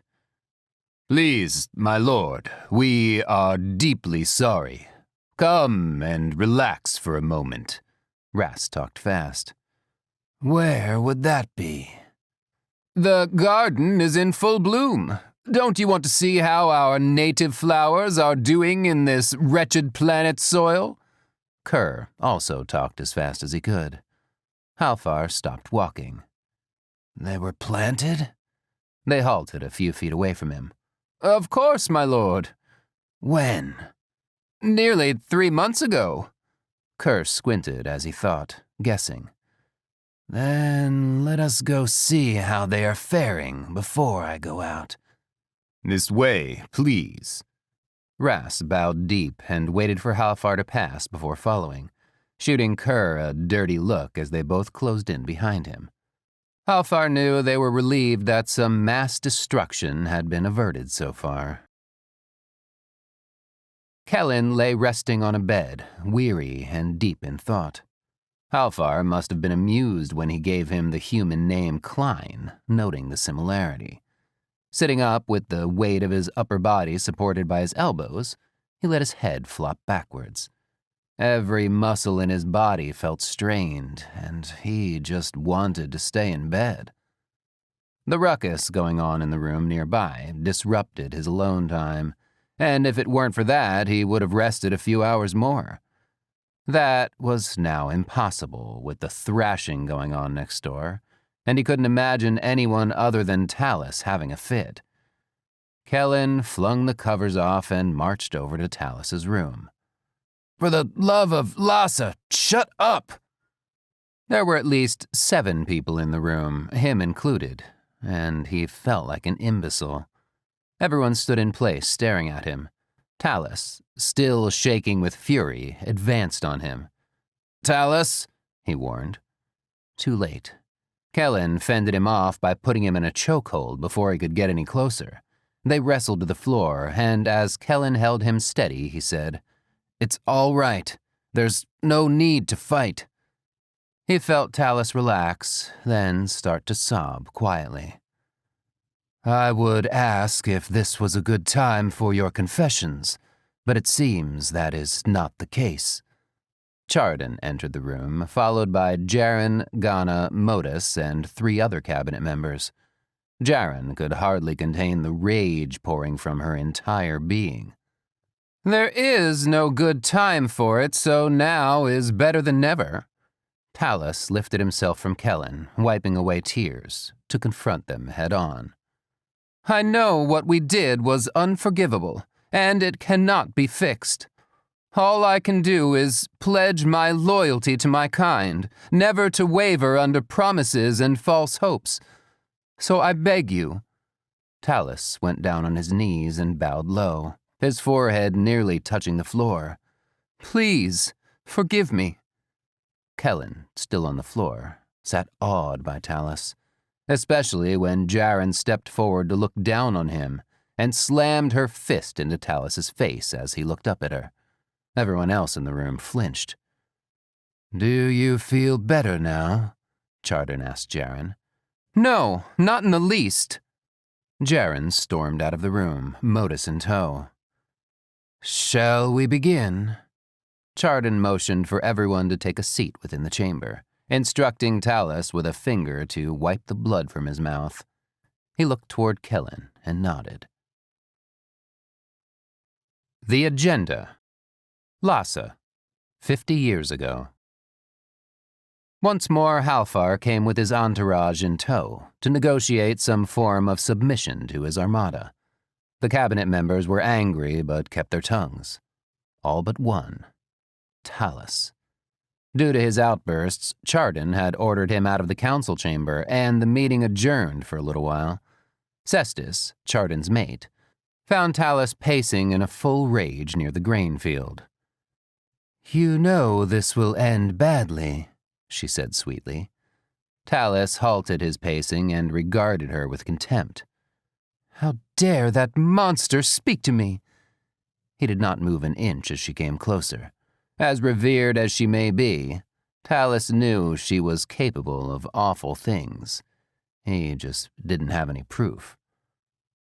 "Our leader is going to get the entire race killed, and all of you are going to let him. Better dead than slaves for that tyrant," Talus spat. Cestus laughed. "It doesn't have to be that way. I have a proposal." "What is it, then?" Being in her presence alone agitated him. "I believe we can coexist.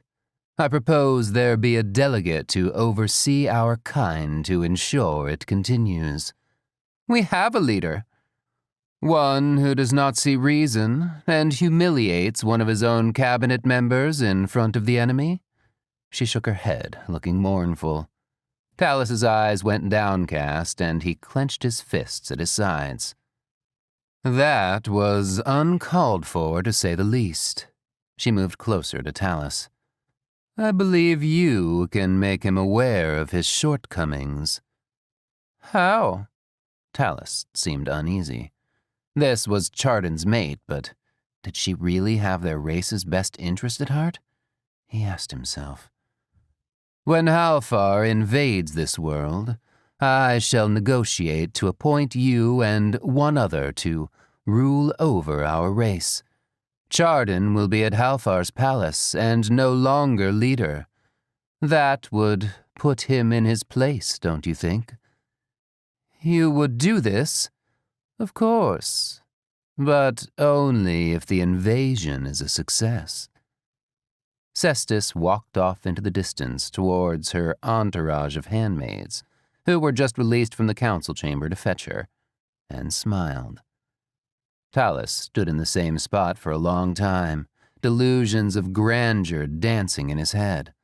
There was only one person who was meant to rule with him, and that was Kellen. He needed to convince him that Cestus was right about making the invasion go smoothly, to avoid loss of lives. A few months is all it would take.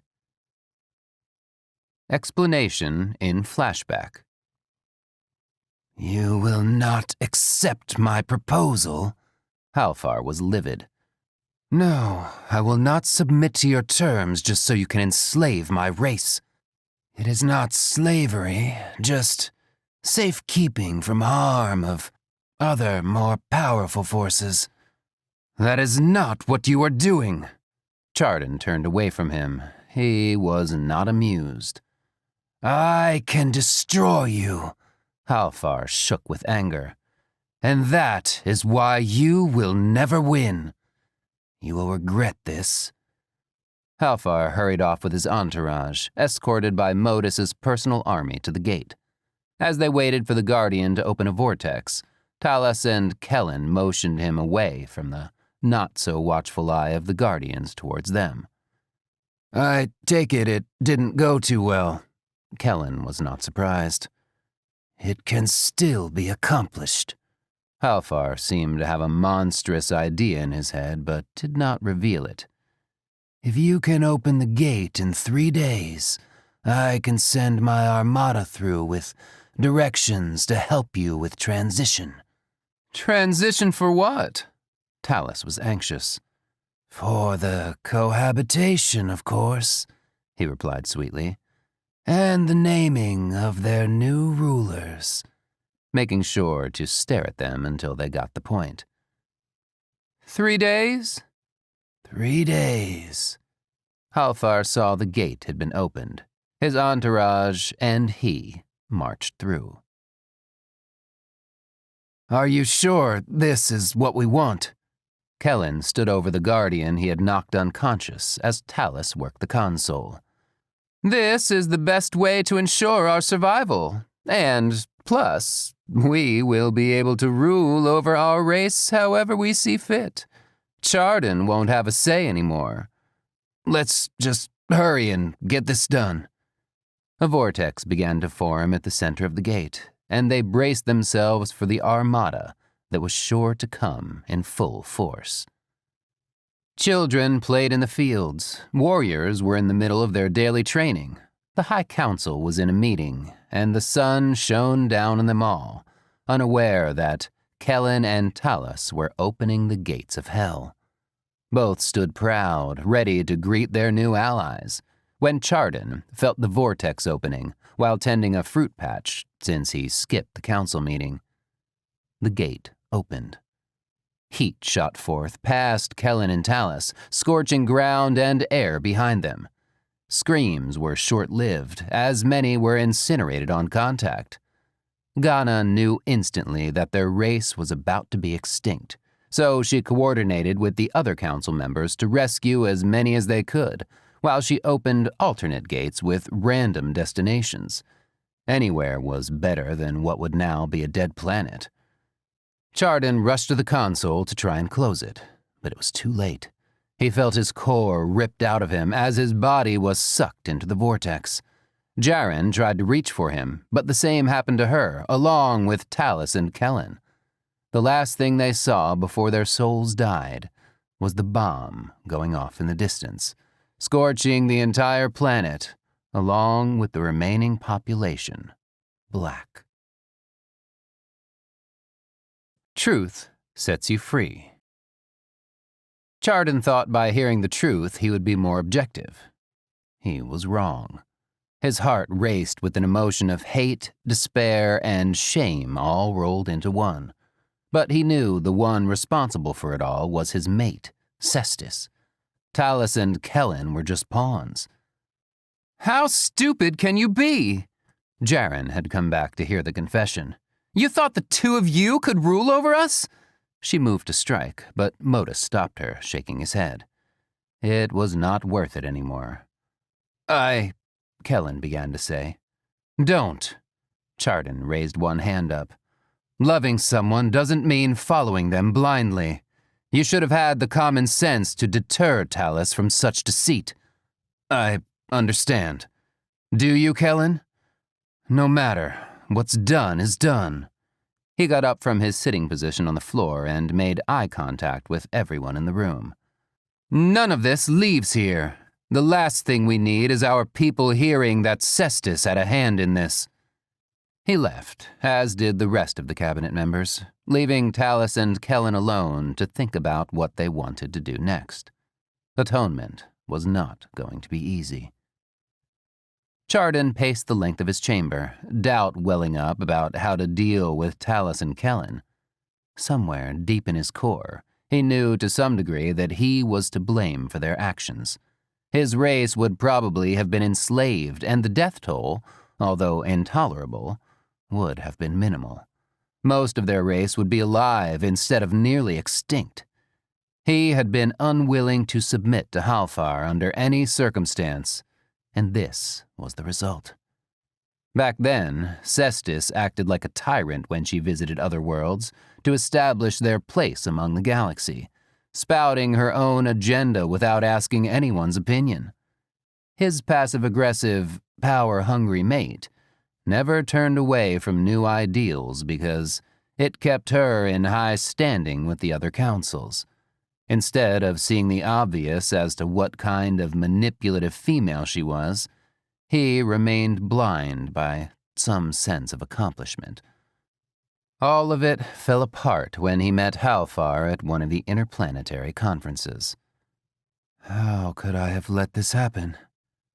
He looked out the window when it came into view as he slowed his pacing to a stop. Children played as if nothing was wrong. Workers tended the fields in silence with small smiles on their faces. That inferior, dull sunlight muted the colors of everything on the planet. Some of the people's eyes were beginning to change in compensation for it. This was not how it should be. Palms flat against the walls on either side of the window, he shifted his weight to them. So much damage had been done. Even if Tallis and Kellen had not betrayed their race, he believed the outcome would be no different. Condemning the pawns for the sake of the leader's reputation was not something Chardon was willing to do. Eyes a dull bluish gray, the color of a dark, cold, churning sea, reflected back at him through the window pane. On Earth, his eyes were a deep blue, and even then they seemed cold. He let out a deep sigh, hanging his head for a moment, before pushing off the wall to stand straight.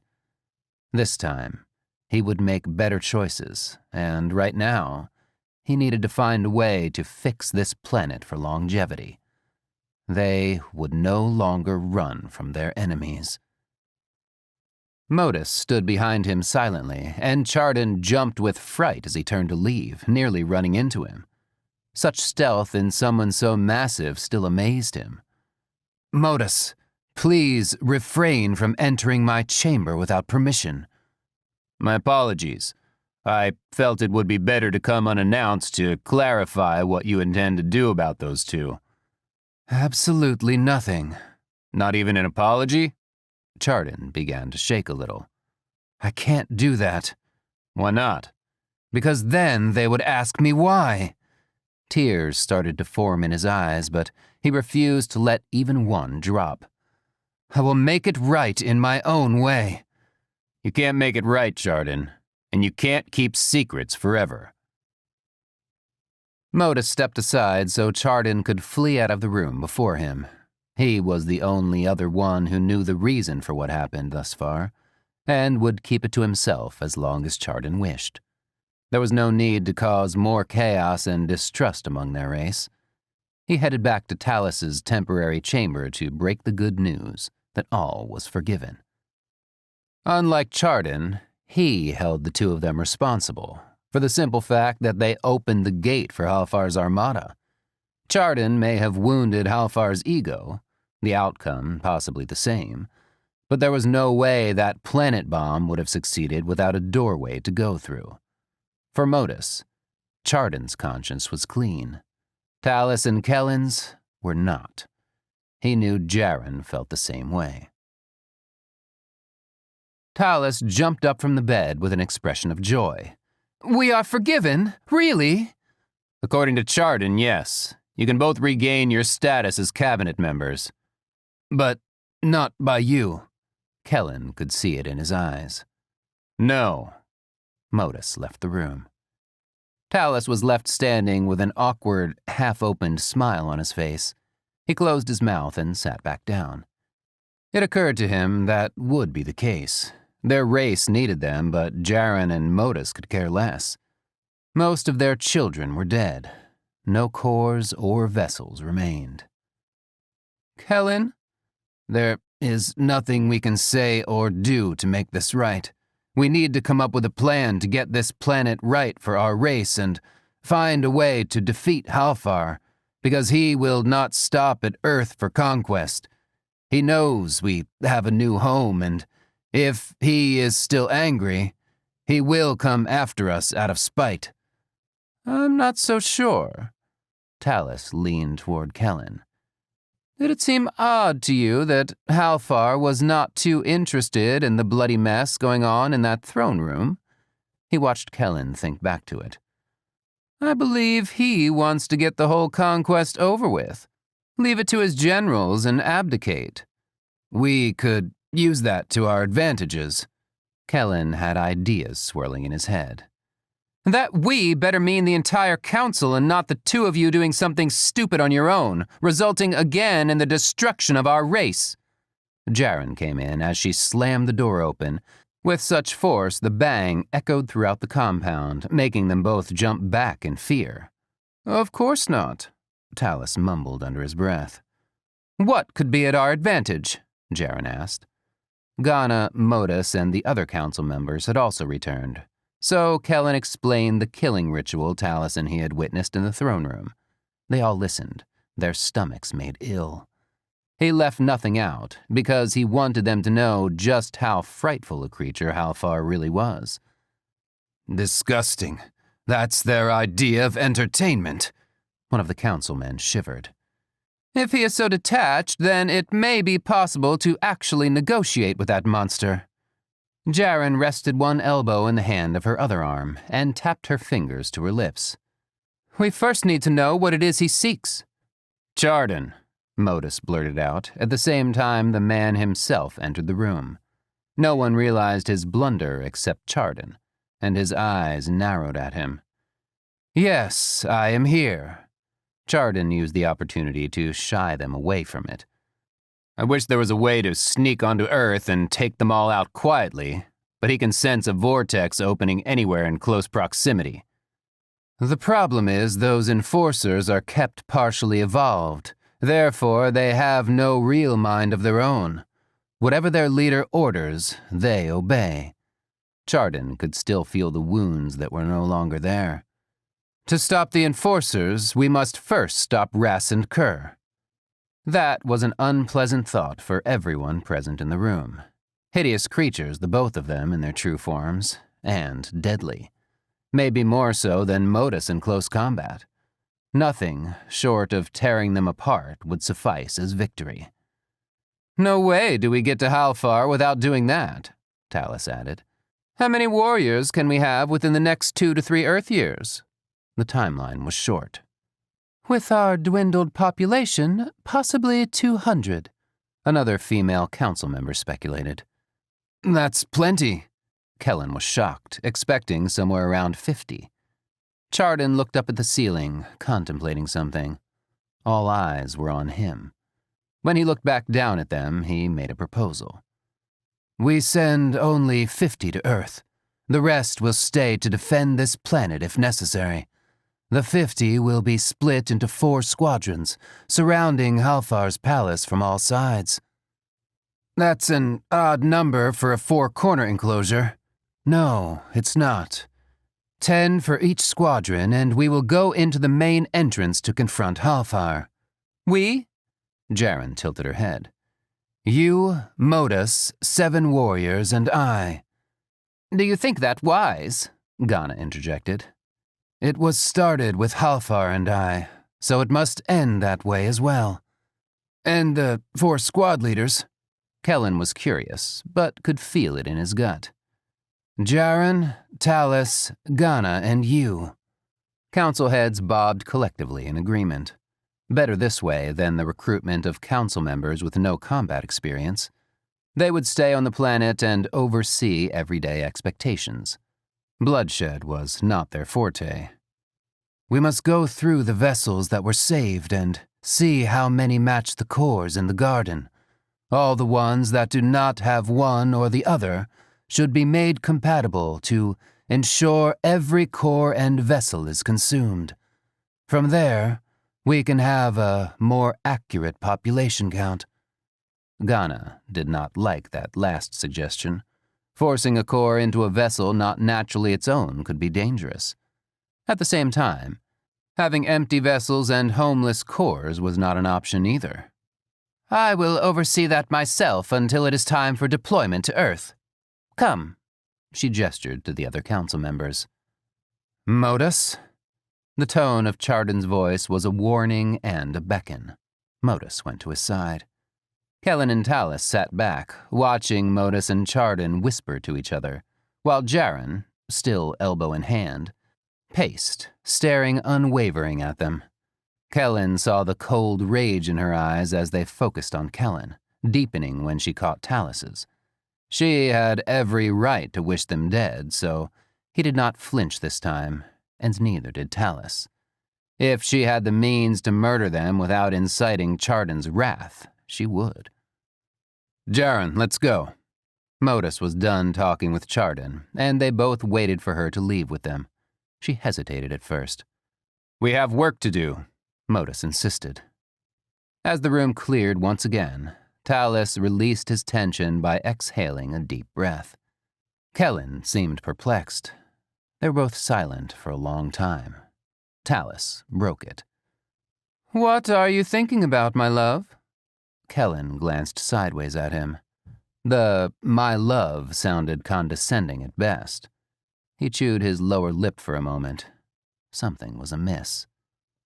What do you think Chardon and Modus were discussing earlier? Who knows? Talus shrugged. He laid his head on Kellen's shoulder. I think it had something to do with Halfar. Talus was falling asleep. Kellen remembered what Chardon said about all of this starting with him and Halfar. Realization hit him, as he also remembered Modus saying Chardon's name when no one knew he had entered the room yet. Could it really be that Halfar wants Chardon? Why? What were the terms of the negotiations that the council was not privy to? All these questions were going to get answered one way or another. He guaranteed it.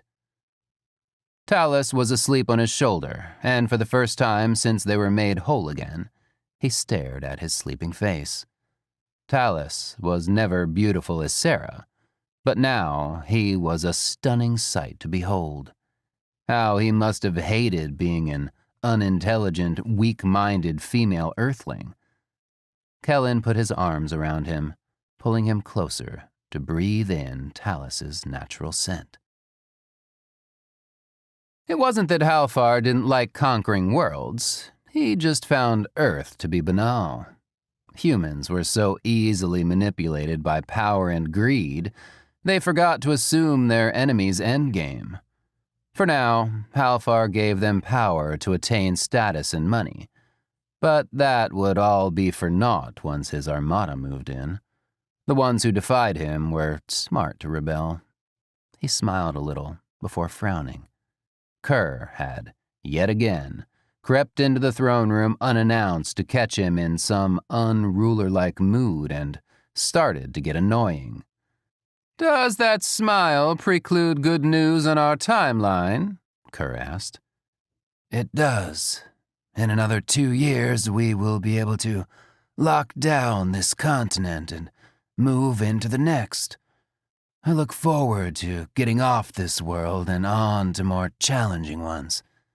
Granted, there are no unforeseen complications with this invasion. What could possibly go wrong? Halfar laughed, raising an eyebrow. I believe there is a race that is not too happy to be nearly extinct because of you. They do not have enough warriors or destructive power to challenge us. Many battles have been won by sheer determination against foes mightier than us. Be careful, my lord, not to let your guard down. That is what my generals are for. Halfar glared at him. Kerr let out a smirk. He knew all too well what his role was in Halfar's armada.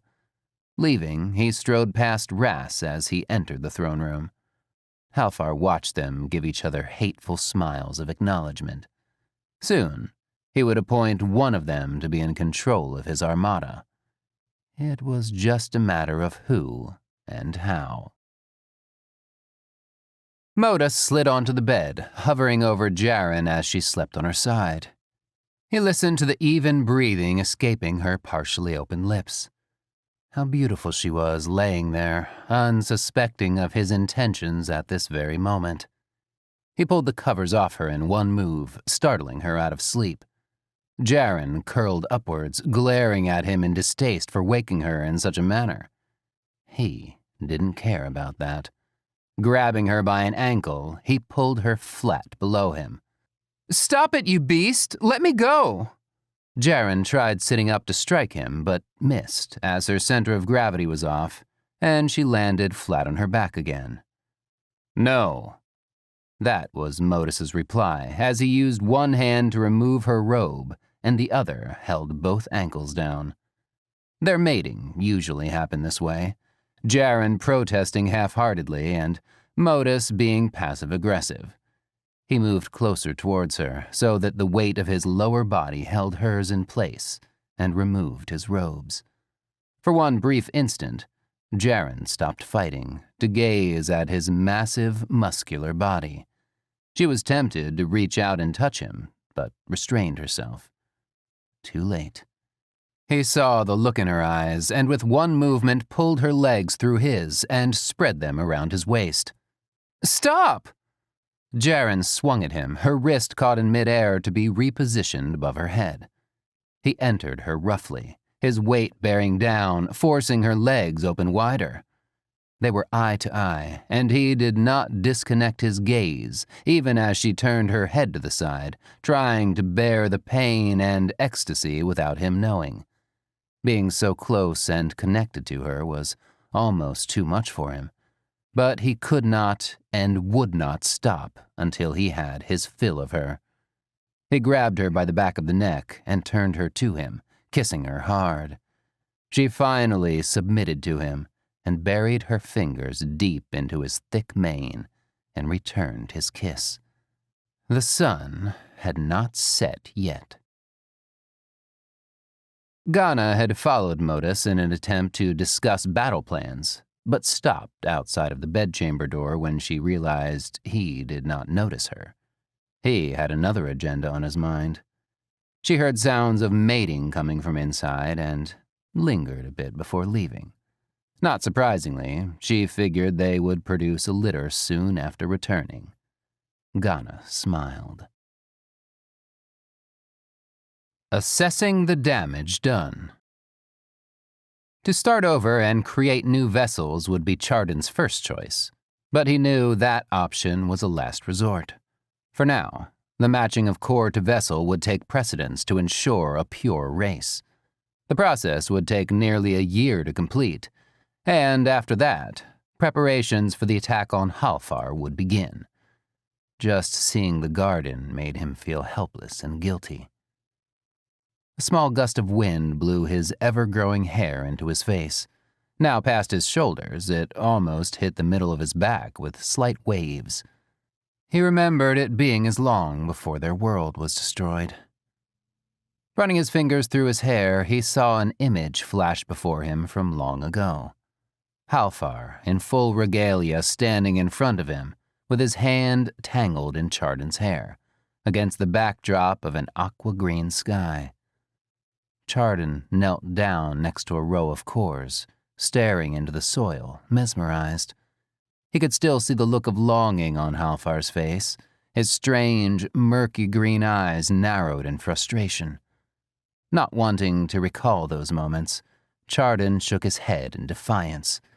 This was not the time for that. He stood, sensing Ghana getting closer to his location. "Taking a short reprieve from the council?" Ghana sidestepped a garden slug under her feet. "It has gotten cooler. The air feels nice."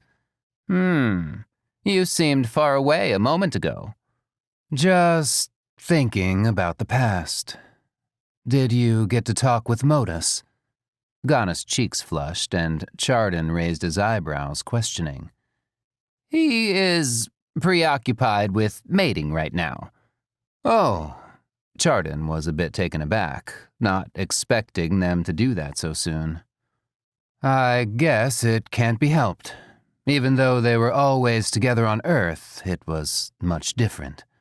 "I am surprised he waited as long as he did. How frustrated he must have felt." "I almost feel bad for Jaren, forcing herself to try and resist his advances all the while enjoying every minute of it." She is so dishonest with herself. Why does she torment him so? A worker came up to them and bowed. "I double-checked all the vessels and the recorded cores, and I apologize. Your mate's core and vessel were one of the ones destroyed." Chardon looked away, his eyes downcast with no feelings in them. He had known that was the case, and never asked for anyone to find her, which was for the best anyway. He didn't love her to begin with. She was just a means to an end for companionship. "Thank you. There is no need to apologize. Go, Finish your work." As the worker left, Ghana watched Chardon shuffle his feet in the dirt. "You could care less about her being destroyed." She said it so unceremoniously. "I did care for her, but no. If only you knew what kind of creature she really was." "I do know. That is why I do not mourn her, unlike our people." Ghana sighed. Longing.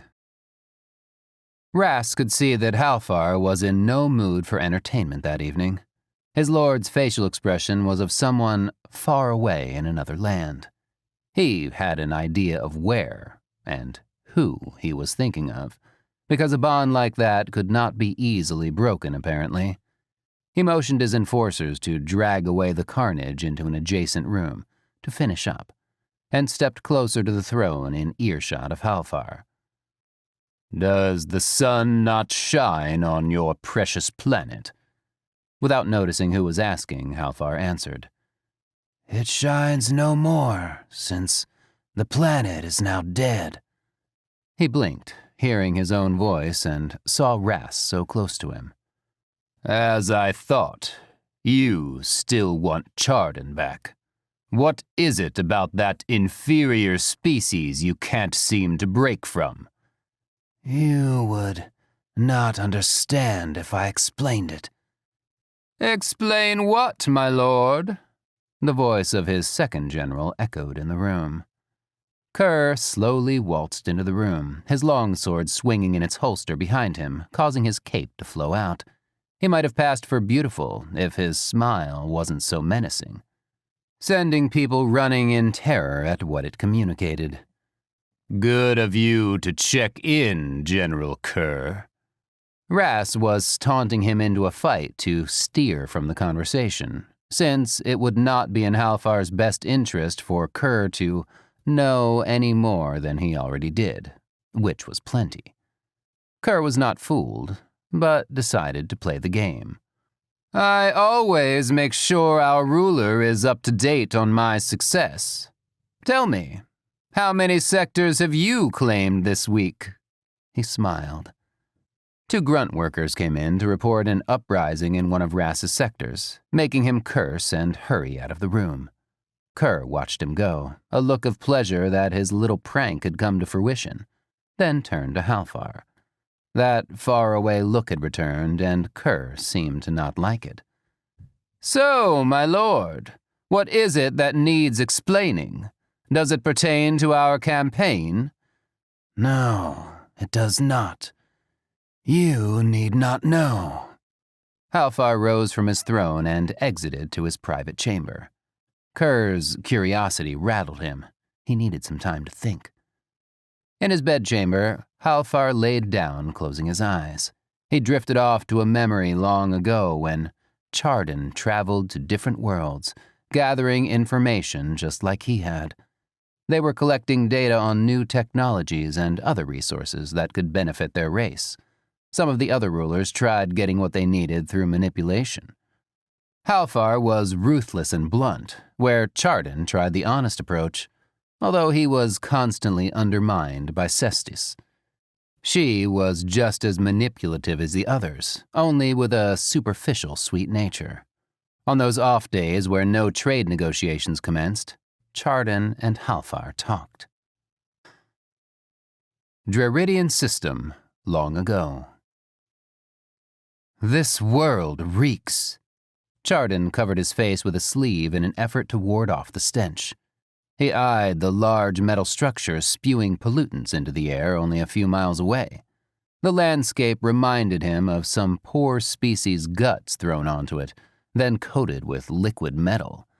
That was just about the right description of the smell Chardon tried to not breathe in. "It is an industrial planet," Halfar laughed. "Many different chemicals are produced here to make other products for distribution." "It still reeks." "How childish of you." Halfar removed Chardon's hand from his face, lacing his fingers into his hair as he did so. A slight breeze came across the balcony they stood on. Their eyes locked on each other for a brief moment. The aqua-colored sky yielded to the sun, tinting it with green, accenting his strange, murky green eyes. "Don't," Chardon whispered, his eyes never leaving Halfar's. "I want you to rule with me. Please." Halfar's eyes narrowed. He had been rejected before by others, but from Chardon it was unbearable. He didn't know why, but there was no one in the universe he wanted more than Chardon. Like their life forces drew off of each other. "I won't give up." He slid his hand out of Chardon's hair. "I know, but the answer is still no. I have a mate, who you despise. I don't despise her, just her way of doing things. You don't love her. Doesn't matter. Our people adore her. How?" Halfar jolted back. That was incredulous to him. "She is not like this on our world. Only when we are on other planets does she show this side of herself. All the more reason." A soldier from his armada came up and whispered into his ear. Annoyance spread on his face. "I must go. Will I see you at the evening eating party?" "Yes, my mate and I will be there. I didn't ask about her." Halfar turned and left Chardon alone on the balcony.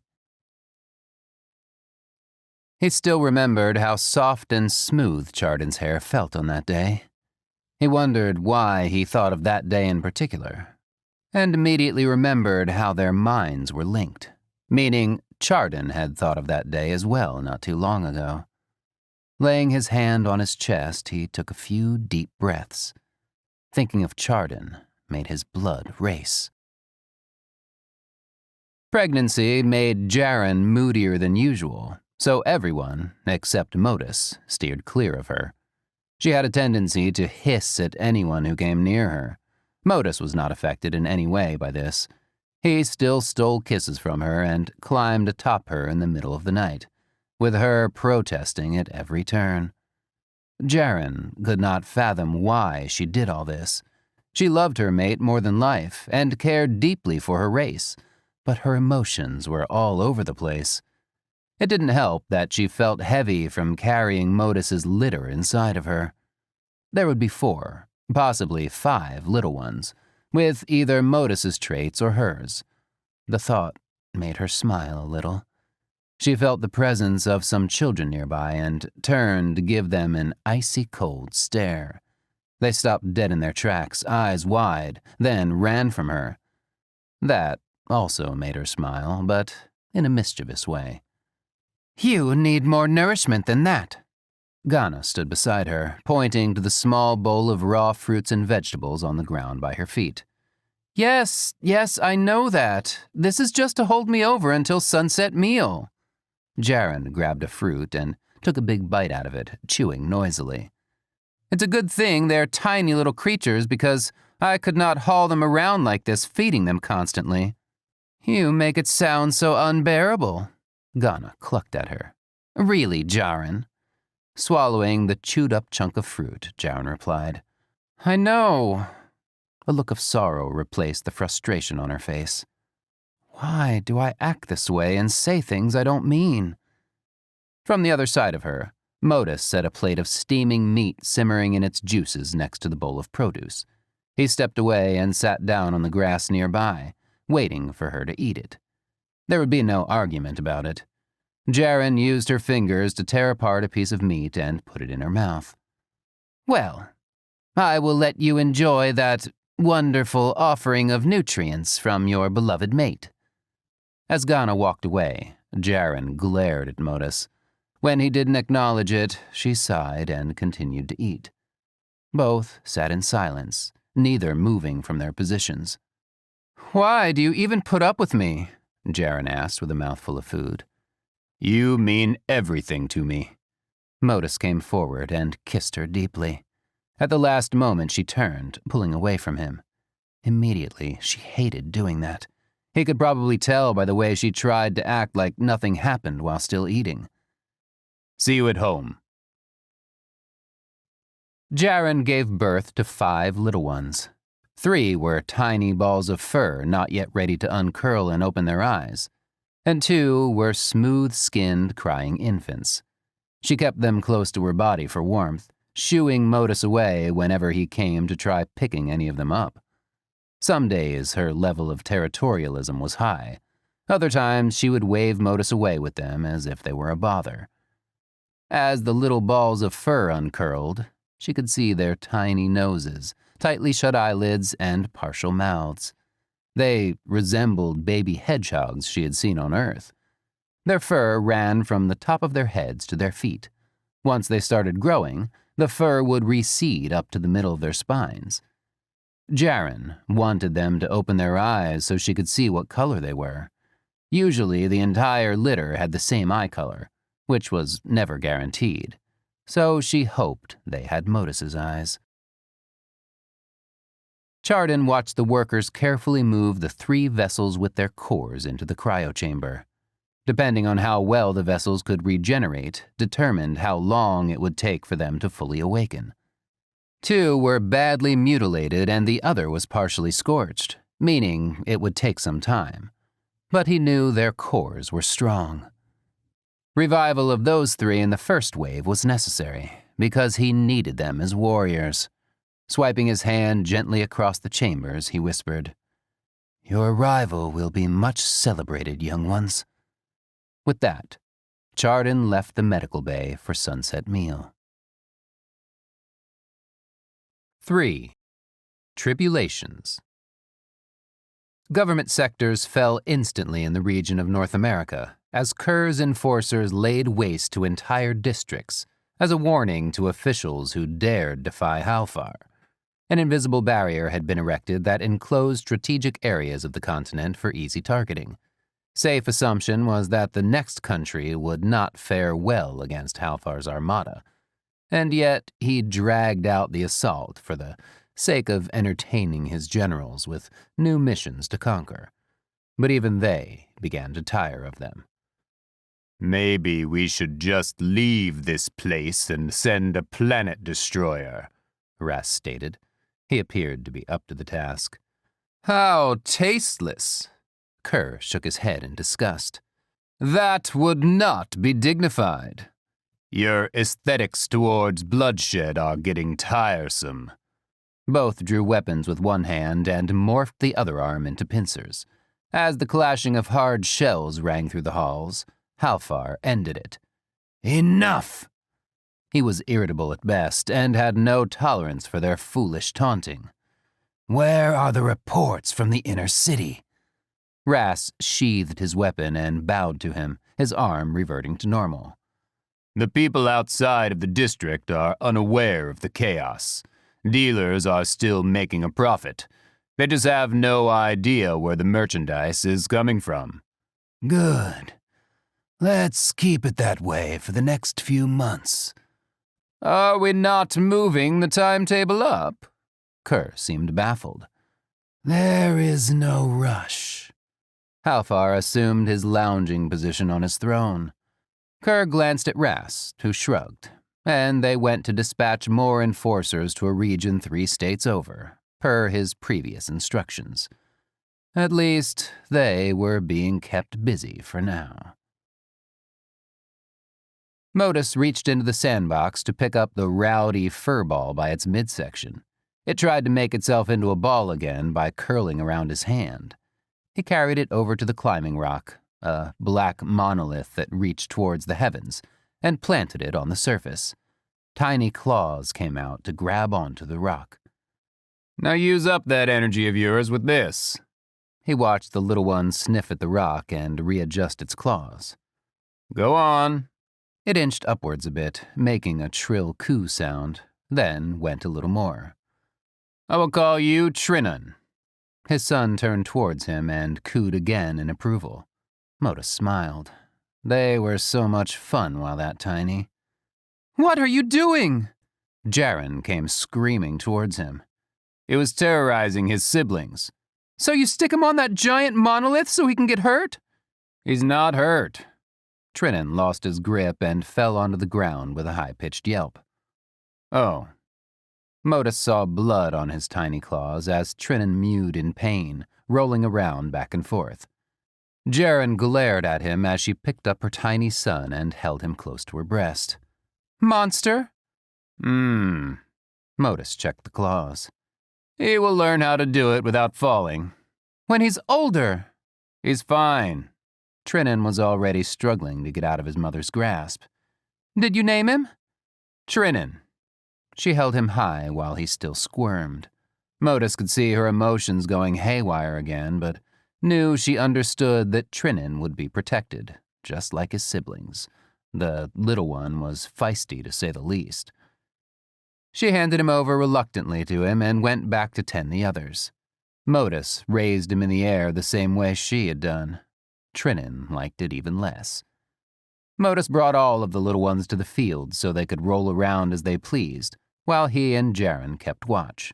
The sun was at its brightest time of day, the sound of them cooing making them both happy, and they stared in awe. Sensing someone coming towards their spot, they both looked out to see who it was. They went rigid, stunned. A young man-beast in workers' robes walked slowly through the fields. He was nearly 6 feet 7 inches tall, with dark brown hair parted in the middle at the top, and cascaded down his back. His full lips he inherited from his mother, and his eyes, a deep shade of metallic silver, from his father. As he neared them, amused at seeing the shock on their faces, Modus realized Chardon had not informed them of this. Well, I see you have replaced me with a new litter already. The young man-beast laughed. Jaren and Modus did not. I'm joking.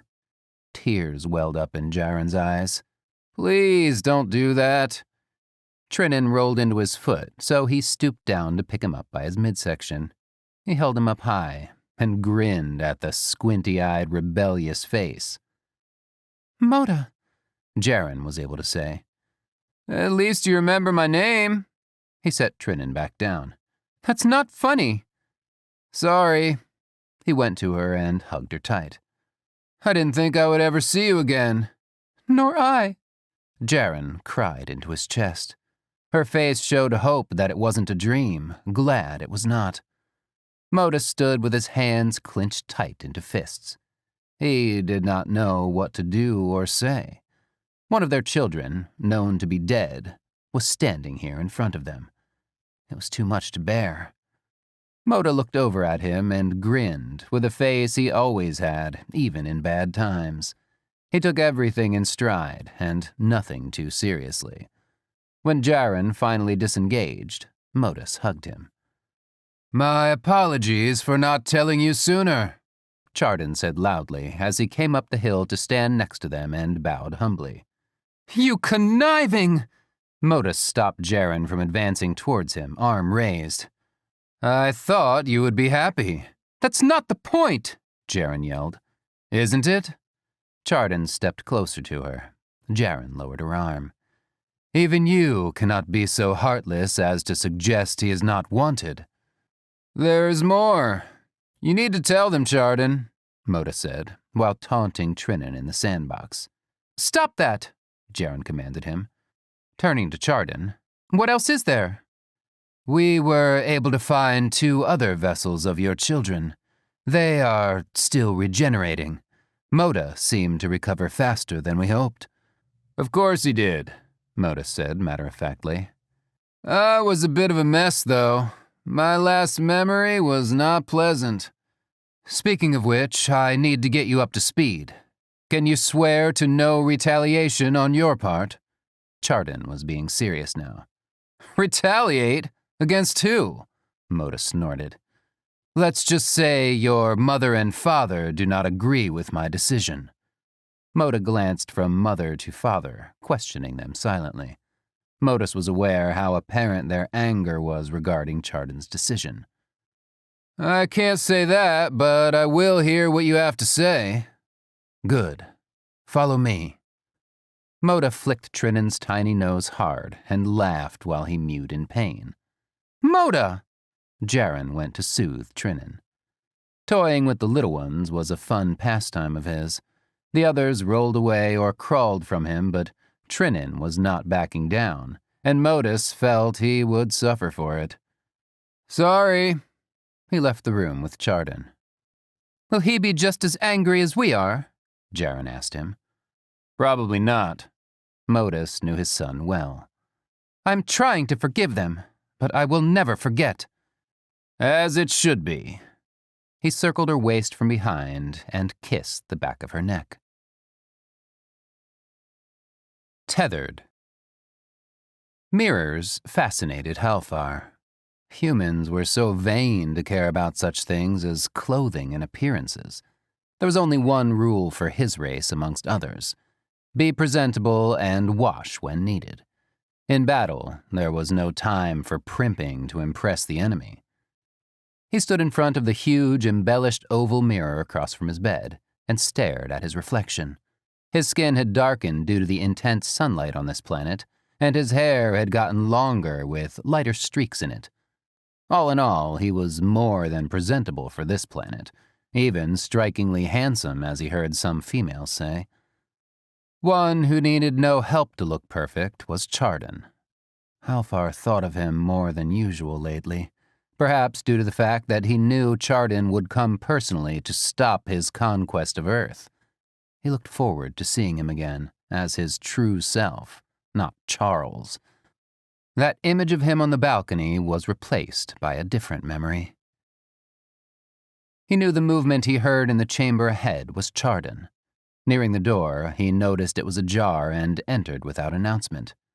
Chardon stood in female form, naked, dripping wet from the bath. Her hair flowed down the middle of her back, stuck to the skin. The slight curves of her body were silhouetted by the sunlight entering the solitary window on the left of the chamber. Chardon's body went stiff. Then she turned her head around to see him standing there, with lust in his eyes. She quickly went behind the changing curtain. "What are you doing in here? Why are you not escorted?" She threw on a dressing robe and came from behind the curtain. The thin robe clung in spots where her body was still wet. "Your guards are lacking. It was quiet, so I came to find you." He moved further into the room until they stood inches from each other, face to face. His hands ran across her breast, then down. She slapped his hand away, and he laughed. "But you like that." "I never said such a thing." "You didn't have to." Halfar extended a dark red talon that curved to widen in diameter. Sunlight made its smooth surface glossy in appearance. Chardon did not move as he slid the talon underneath the drape and slowly inserted it into her. He watched her shudder. "Submit to me." Her stare glazed over, and he removed his talon from inside of her, glistening with her juices. He watched her gaze shift to the wetness between her thighs, and her hand attempt to wipe it away, but stopped short. "Don't," she pleaded. He grabbed her face with both hands and kissed her passionately. At first, she tried to push him away, fearful someone might come through the door he had left ajar, but then returned his advances in kind. They exchanged breaths for what seemed like an eternity, until they heard movement down the hallway. She wrenched from him, a tiny tendril of saliva briefly connecting them. "You need to go." Chardon went further into her chamber, to change back into male form and dress in council robes. Ghana, along with 4 man-beasts, came into the chamber, surrounding him. He felt a smile form on his lips as one of the man-beasts gestured for him to vacate the room. Ghana seemed annoyed by his expression. As Halfar was escorted out, he turned to see Chardon come out to follow them, as if nothing had happened. Still somewhat damp, but always beautiful, Halfar thought to himself. He averted his gaze from the mirror, turning his back to it, and sat on the mantel below, letting his weight settle against it. "Come quickly. I don't know how much more I can endure." Is something so dire that it needs to be endured? Kerr's voice broke his thoughts. He was standing in the doorway of Halfar's chamber, and this disturbed Halfar greatly. Kerr had never done such a thing without expressed permission. Why have you come through my hall and now stand at my chamber door? His hostility was duly noticed. You were not in the throne room, so I felt concerned for your well-being. Do not condescend me. Halfar pushed himself off the mantel, blocking the doorway. I get the feeling you are not taking this conquest seriously, my lord. The last part was spat out. Are you questioning my strategy? I am merely trying to figure out what it is that you hope to accomplish by stalling this. Kerr stepped back into the hall. What are you waiting for? A resolution. Halfar closed the double doors, not before seeing Kerr's narrowed stare. Severing the bond between Halfar and himself would be ideal if he knew how, but at the same time, Chardon didn't want to break it. Currently, the shared memories were a nuisance, creeping up on them even though they were worlds apart. Halfar catching him off guard in his chamber was not something he wanted to think about right now, while he sat with the council discussing battle strategies. Are you not satisfied with the plan, Chardon? A council member was staring at him in concern. Yes, it sounds fine. We just need to fine-tune it so that the number of casualties is kept to a minimum. I would prefer none, if possible. There is no guarantee of that when it comes to battle, Chardon. I know. Find a way regardless. As the meeting adjourned, he caught Modus's sight locked on him. He sighed heavily, not wanting any probing questions from the man-beast. Yes, I was thinking about Halfar. How many warriors will you have by the next moon? Modus noticed the quick change in topic and decided to wait to have his questions answered. It seems to be around 20, give or take. Will Moda have his own to command? That is the reason you revived him. That is not the only reason, Modus. Chardon was angry. Pained to know that is what Modus and Jaren thought of his actions. I understand you're hurt, and wanted to alleviate it, even just a little. I know. I'm sorry. If only things had been done differently. Do you think our race would have been saved if you had submitted to Halfar? The way he was then? No. But we would have had a fighting chance to turn the tables. A choice. Moda sat on a tree stump lost in thought, not hearing or noticing his mother coming his way.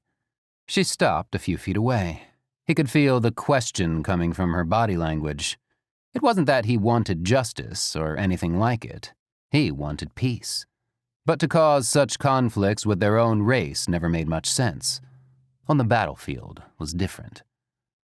I understand why you are so angry, Mother, but it does not change what has occurred. We must move forward. He turned to make eye contact with her. Please, let it be. His mother's hands balled into fists, and she bit down on her lower lip, fighting back tears. He sensed her rage for his refusal to agree with her on the matter. Even though he was asking as her son to forgive, he acknowledged that she could not do that. It was not justice in her mind. I am still here. Moda could read her body language. Yes, only 3 of us survived, but are we not good enough? Jaren's head snapped back, and her gaze went wide. You know what I mean, Mother. Tears streamed down her face as she stood frozen. He regretted saying it and went to her, pulling her close to him. She did not return the gesture, as he knew she wouldn't, always wondering why she did not like showing affection, physical or otherwise. Kellen slowly eased up out of bed, so not to disturb Talus, who was still sleeping. Cold air hit his naked body, making him shudder. The window had been left open all night, and even though the morning sun shined, the room was cold. He was tempted to crawl back into bed and steal Talus's body heat for a few more moments. They were both exhausted from mating during the night, and it had been so long since they had last been together that they may have overdone it. He leaned over towards Talus and kissed his cheek. A knock on the chamber door made him realize that they had missed the council meeting. "Stay a moment," he called out to whoever was on the other side of the door as he grabbed his robes, dressing quickly. Opening it revealed Ghana looking moody. "My apologies, Ghana. I overslept." "Both of you?" She was a little testy indeed. From the bed, Talus rose to sit on his knees, his back to them. "What time is it?" His speech was slurred from sleep. His pale, bare skin flushed with heat from being under the covers, and his hair a tangled mess. Ghana grimaced at the sight, not having the same admiration for their mating as she did Modus and Jaren. He resented the fact that something about the two of them copulating made her skin crawl. Even when Talus was in female form, which was rare, it seemed to irk Ghana. Talus was stunningly pretty, but had an air about him that did reek of dishonesty. "Chardon would like you both to come to his chamber for a briefing, since the council was not important enough for you two to attend." Talus's back arched, letting his hair brush across the bed covers behind him. He turned his head sideways towards her. "Is that a hint of sarcasm?" "If you would please make it there at your earliest convenience." "I feel good." He shook his hair out, sighing. "Thank you, my love." Kellen blushed with embarrassment as he saw Ghana get angry and storm out of the room. "Why do you torment her like that?" He went over to the bed and stroked his spine, forcing Talus to lean further back and kiss him. "You really are such a menace. But you love me all the same." Talus stretched forward like a cat and moaned, looking over his shoulder. "We should go before Lord Chardon finds us uncooperative." "Don't do that. We are indebted to him for letting us stay on this planet with what is left of our race. You know, the one we betrayed for non-existent glory." Yes, I am eternally grateful." Kellen raised an eyebrow. "Truly." "Get dressed. I'll wait for you." "No bath first?" Talus pouted. "No time." He pulled Talus off the bed and dragged him behind the changing curtain. Chardon had his arms folded in front of him, a gesture he learned while on Earth that made him look more important, he thought. Talus and Kellen pored over the plans with such intensity that Chardon was almost impressed. Thinking about why their race had to go through this in the first place because of them squashed that sentiment. "So, you want us to be separate from each other during this little insurgence?" Talus looked up from the hologram plans on the table. Chardon did not fully trust them yet, and his strategy said as much. "You each have unique talents that would be beneficial on different fronts, as opposed to in one sector. This is not punishment as you think." "Halfar will be waiting," Kellen stated. "The throne room is such an open space. There's nowhere to hide if a fight breaks out. Are you sure going straight in is a good idea?" "He may be waiting, but his minions would never suspect it." "How bold and almost insane of you, Chardon." Talus was not in agreement. "I will not cower in fear of him." "Yes, but marching in for a fight is not very delicate." "You sound like Kerr," Kellen said, incredulous. "Well, we do have certain aesthetics in common, I will acknowledge that." "I'll have Moda to back you up near the side of the palace," Chardon announced. "Charming." Talus rolled his eyes. Talus? Kellen winced as he yelled it. Chardon undid his arms and watched them argue for a bit. They did work like a well-oiled machine together, but there lay the problem. They influenced the other's judgment too easily. Keeping them separate during the battle was Ghana's intuition, and Chardon had to concur. Enough! He didn't yell, and it was just as effective. I will trust you as much as you trust in me. Chardon got up to leave. What if we don't? Talus was just being hypothetical, but he still didn't like it. Then we have a problem, don't we? We do trust you, Chardon. Talus is just being, well, Talus. Kellen shrugged. It's not funny. Chardon left. Kellen shook his head at Talus. Again, why? There was no reason for the way he antagonized Chardon by throwing distrust around. I wanted to see how far he'd let it go. Relax. He knows I was kidding. Kellen's face said he wasn't so sure. That frontal assault still bothers me. We know that throne room, and even with Modus with him, it will get more than a little hairy. Kellen raised an eyebrow. No pun intended. You were on Earth too long. A pun? Really? Kellen settled back down to scan the hologram again. You're right, though. It is a bold maneuver. So bold that it makes me wonder if Chardon has an ulterior motive. Your theory again? Something about the negotiations did not sit well with me after the fact. To destroy an entire world and its race on a whim because its leader would not submit is extreme. Chardon is hiding something, and Modus knows what it is.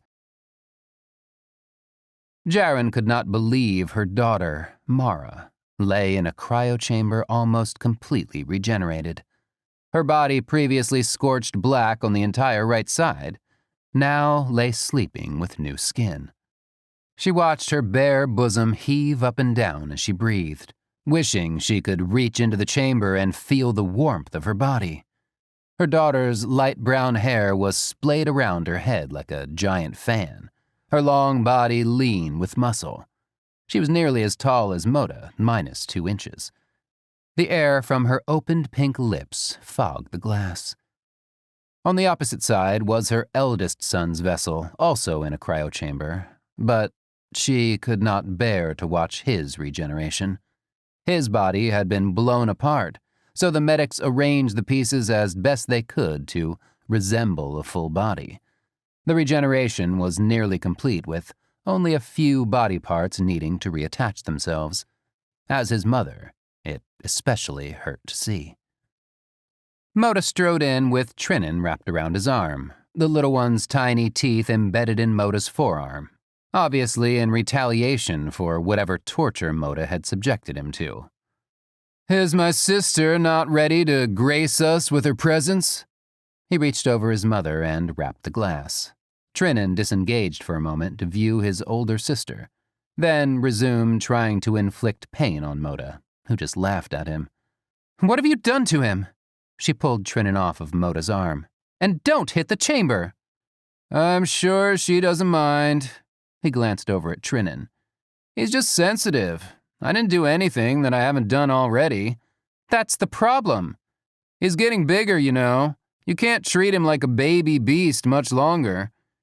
Jaren held Trinan to her, and he immediately found his way into her robes and latched onto a breast to feed, his tiny claws just barely sinking into her flesh. He's a little greedy, too. Moda laughed. Jaren rolled her eyes at him. So were you. She saw even Trinan gave him a woeful look between suckling. Why just him? Moda stood up straight, still staring down at his sister. Because he's stronger than you think. He walked off and yelled over his shoulder. Tell the lazy one to wake up already. Jaren sighed and tickled Trinan behind his ear. He did have a strong grip, maybe too strong. In another year, he would be walking and trying to climb that behemoth of a mountainside. She was amazed that it had also been transported from their homeworld. Looking down on Trinan, she knew he would need training to curb that urge to outdo everyone. She remembered assisting with her daughter's training and how the poor girl tried too hard by conjuring up energy to impress the elders. The smell of seawater and wet beast invaded her senses. Modus had been meditating by the waterfall earlier and must have just finished. He was damp with a misty film that made the outline of his body shimmer in the sunlight. Jaren felt the pull of lust, but refrained from showing it even a little by glowering at him. As usual, Modus was not convinced. "Finally came to see how your children are doing." "We have more than 3 now," was all he said. "If it were up to you, we would have 4 or 5 litters running around." "We'll have another soon enough." "What makes you think I would have another litter with you?" Jaren tried to sound angry, but it came out in a quivering voice. She cursed herself. Modus did not answer. Instead, he went over to the other side to check on their eldest still regenerating. The sight didn't bother him at all. Jakar was just as strong as him, so she assumed that's why Modus had no worries. A small chunk of flesh merged into a body part near the ribcage and healed the skin, leaving no marks. It was only a matter of time before he awakened. Trinan's soft mewing could be heard throughout the room, and Modus swung around in his seat just in time to see Trinan falling asleep in Jaren's arms. Of the 5, he was the fussiest, angriest, most sensitive, and the strongest. Jaren knew Modus was playing favorites, but he also had great plans for this one. Unlike Moda, who was just tormenting the little one, he was going to train him properly. Those few moments Trinan slept filled her with love and affection. Feeling her mate's stare, she tensed up. She had let her guard down. So easy to do when she was nursing one of their young. With not much fanfare, she wiped the excess milk off the breast Trinan had been suckling, as if disgusted, and covered herself back up. Looking up, she saw a wall of fabric as Modus leaned down to kiss the top of her head softly. She did not even hear him move from across the room. "You should rest." He could somehow always tell when she was tired. "I will." Jaren began to stand, but faltered from fatigue. "I guess I need a little help." She did not fight him. He picked her up while she still carried the sleeping Trinan and took her to their chamber. Regrets. "So many," Chardon spoke in his head as he combed the memorial site of the dead. Whole families had been annihilated with no one to remember them, making the count inaccurate. Out of the corner of his vision, he spotted Modus carrying Jaren to their housing. The one thing Chardon regretted most was that someone knew his secrets. He wished they had been buried in the memorial with all the other lost souls. "I'm so sorry," he whispered at the sight. "Why should you be sorry?" Kellen startled him. "There was nothing you could have done to prevent such a tragedy." "True, but I like to think that I could have in some way." Chardon's expression changed, and he realized too late it was a mistake as Kellen noticed. He could tell by the way Kellen stared at him that he was thinking, yes, maybe it could have been prevented, regardless of their foolish stunt opening the gate. "Whatever Halfar promised was all lies. You were right not to submit to his demands. We would all be slaves right now." "Maybe." Chardon turned and walked away from the memorial grounds. Ras was already walking faster than normal to keep up with Halfar, who nearly sped down the hall to the battle room where Kerr waited for him. The large entourage also struggled with Halfar's pace. He could tell just how angry his lordship was by the exposed, half-formed exoskeleton sections protruding from his skin. He had to do something quickly. "My lord."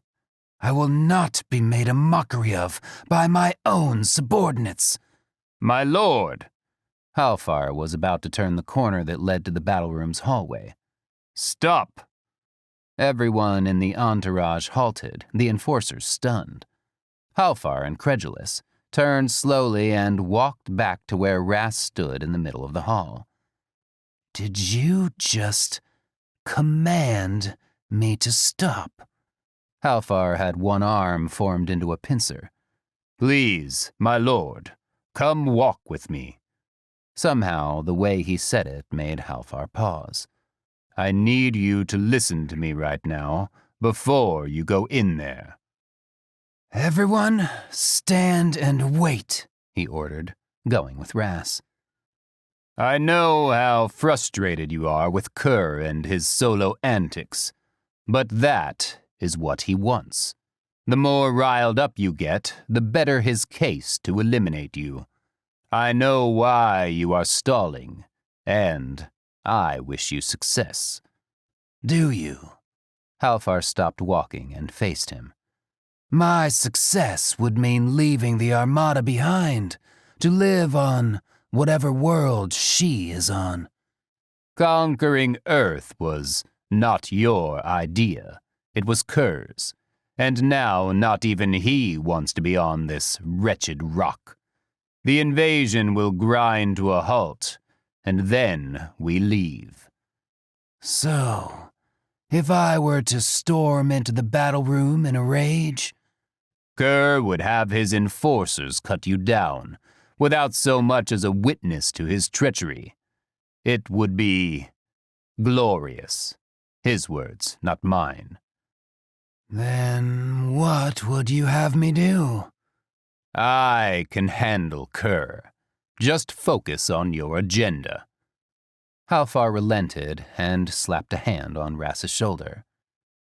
Even if I give you the reins of the Armada, he would fight you to the death for it. And I will make sure that I win, so you can return our race to its true calling. You loved him once. But he loves himself more than he ever loved me. Now what? Halfar removed his hand, and there they stood, alone with no guards, leaving Kerr waiting for a fight to come. You go to your chamber, and I will inform Kerr of your displeasure.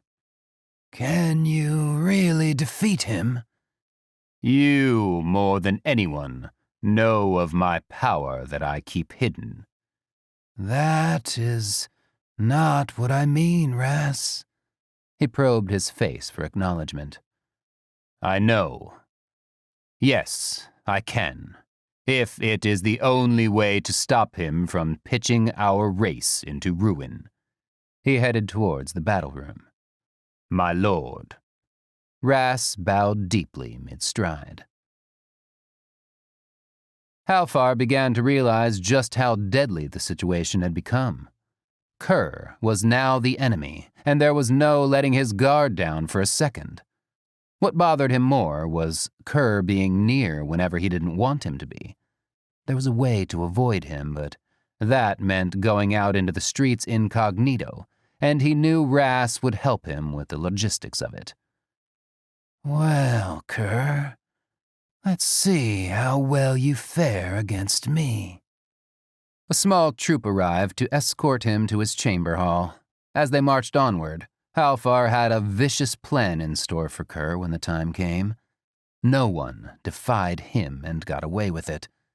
He slowed his walk, thinking about it, and how that logic applied to Chardon. No, that was entirely different. His bond with Chardon was eternal.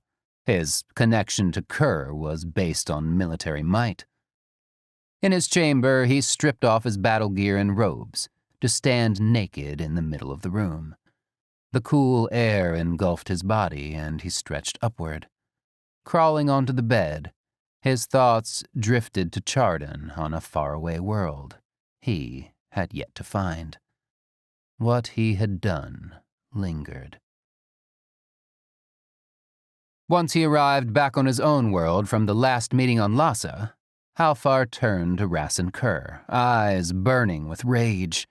They were surprised, since he seemed to like that pathetic world. Prepare a world ender. I want it sent through the moment the gate to their world opens. Kerr raised an eyebrow. Is there a radius you wish to declare? No. Scorch it all, the entire world. As you wish, my lord. He headed for the arsenal to inform their scientists to prepare the bomb. Are you sure? Ras stopped not 4 feet from him and whispered it. Get it done! Halfar nearly ran to his chamber doors, flinging them open with such force a gust of wind blew Ras back. When the day arrived, Halfar sat up in his bed with a jolt of fear and regret, gasping. No, no, no!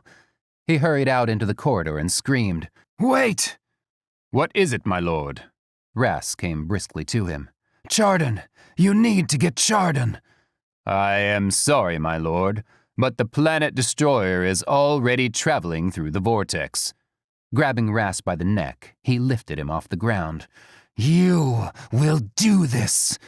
He let Ras go and returned to his bedchamber. Ras stood for a moment, trying to figure out why his ruler would request such a thing, then gave up and went to see what he could do. There was a way, but he was sure Halfar would still be grateful, regardless of the outcome. Somewhere off in the distant fields, Kellen attempted to clear his mind by hunting small game with an archaic projectile weapon he handmade, likened to a crossbow. Keeping his thoughts away from the topic of battle plans and Chardon was his goal for the day. Although the creatures on their new home were a bit strange, the meat was somewhat similar in taste to the ones from their original planet. He saw something scurry on his right and swung the weapon towards the sound, releasing the metal rod. A soft squeal and a thump came right after. It was the 4th one today, which was enough for Taliesin himself. Each chamber had to fend for themselves food-wise twice a moon cycle. Evening meal captured, Kellen headed back home. Talis was waiting for him as he entered their chamber. His hair was slightly wavy from being damp after bathing, without Kellen. He sat cross-legged on the bed with a hologram of the revised battle plans in front of him. The look on Talis's face made Kellen want to turn around and go back into the fields. "This is not looking like an easy exit for our little groups," Talis blurted. Please, I just want a quiet evening with you and not talk about any of this or Chardon for that matter. He plopped their supper on the cutting block in the kitchenette. "Why are you bringing up Chardon?" Then he remembered. "Ah, your theory." A bit more than a theory. I think Chardon feels far more responsible for what happened than we do. I just can't seem to figure it out, and there is no way Modus will ever tell me what he knows. "Modus," Talis climbed off the bed to stand by him, "will never tell you anything, let alone speak to you unless it was necessary." I know. "Then let it run its course. You will find out what is really going on soon." Yet, I get the feeling you already know what's going on. Why are you feigning ignorance? "Because there is no point. And I know you would rather find out on your own, as opposed to me just laying it out for you." True. But I still think you could at least give me a hint. Talis eyed Kellen's bundle of dead meat and smirked. "And what are we having with that?" That is your duty. I hunted them.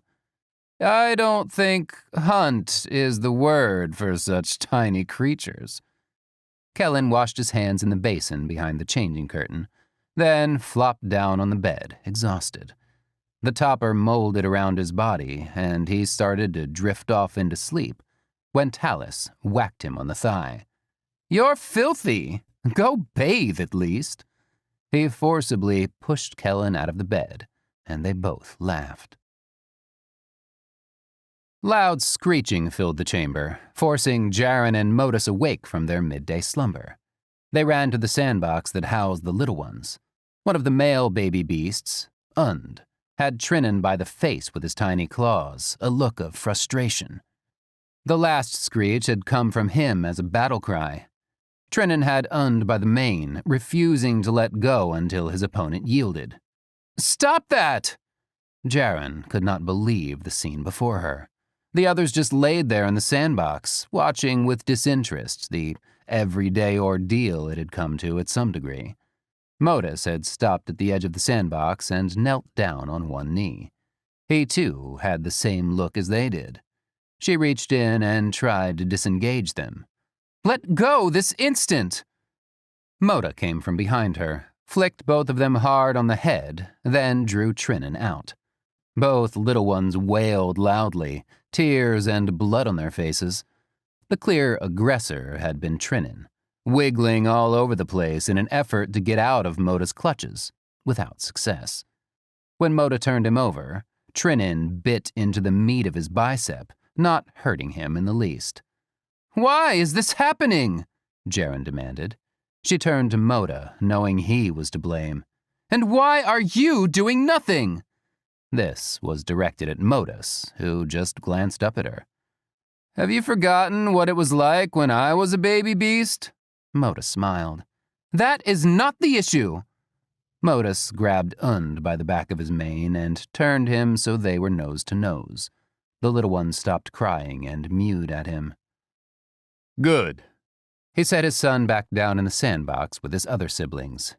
He's a fighter. Jaren was on the verge of imploding with rage. She leaned over towards Modus and slapped him in the back of his head, then turned on Moda doing the same. They were both stunned into submission as she stormed out of the chamber.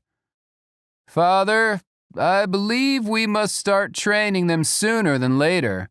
Mother is not about to tolerate much more disobedience." Modus slowly nodded in agreement, holding the back of his neck. Halfar was not lounging lazily on his throne today, as Kerr had anticipated, which meant the great ruler was avoiding him at all costs, always sending Ras to do his bidding. Kerr made a grunting sound of disgust. Ever since he had rejected Ras's affections, his counterpart had become one of Halfar's lapdogs, confirming his initial thoughts about him. Wiping that out of his mind, he focused on Halfar seated on his throne, looking as menacing as he truly was, tapping a clawed finger on the armrest. "Are your enforcers in place?" Kerr nearly stepped backwards at the verbal onslaught. "Almost, my lord." Halfar was not in the mood for games. "We are positioning a small team on their blind side to ensure coverage." "That's good to hear. And?" "My lord?" Kerr was confused. "Why have you come here? Surely it was not to report that you are in fact not ready. What other reason did you have to see me at this time of day?" Kerr had in fact come to irritate him for the pleasure of it, but now that he had been called out on it, he was not too confident in doing so. "I was worried, since you had not been to the battle room in some time, and sending Ras with your instructions." "Is not Ras a general such as yourself?" "Of course. I was not questioning your motives." He bowed low. "I shall take my leave to finish the preparations." As he left cursing under his breath, he made a detour to the battle room. Well, that went smoothly. Ras came out from behind the double doors of Halfar's hallway. "I wanted to rip one of his limbs off." As you said, he is one of your generals. Why is he so insubordinate now? I don't understand. Simple. He is just as bored as you are, and wants to engage in a real fight. A real fight means going against an unknown foe, leading to casualties we cannot afford. Yes, that last battle saw our armada nearly cut in half. Luckily, no one knows this, not even Kerr. Rass's lip twitched into an almost sheepish smile. There's no reason for Kerr to return to our homeworld and find out either. What is the status of our soldiers? There are currently 2,000 in the birthing tanks. This is the second batch, and the third will be ready in under 10 years. Halfar nodded. It seems as you destroyed one world, our fate was sealed with the near destruction of our own. Halfar stepped down from his throne and onto floor level. Which is why I want to make things right again.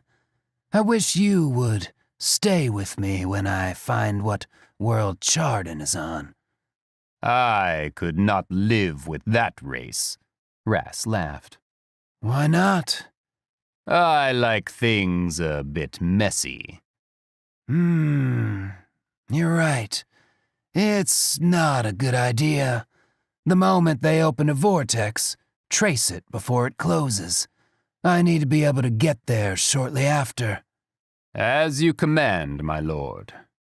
After a low bow, Rass was gone.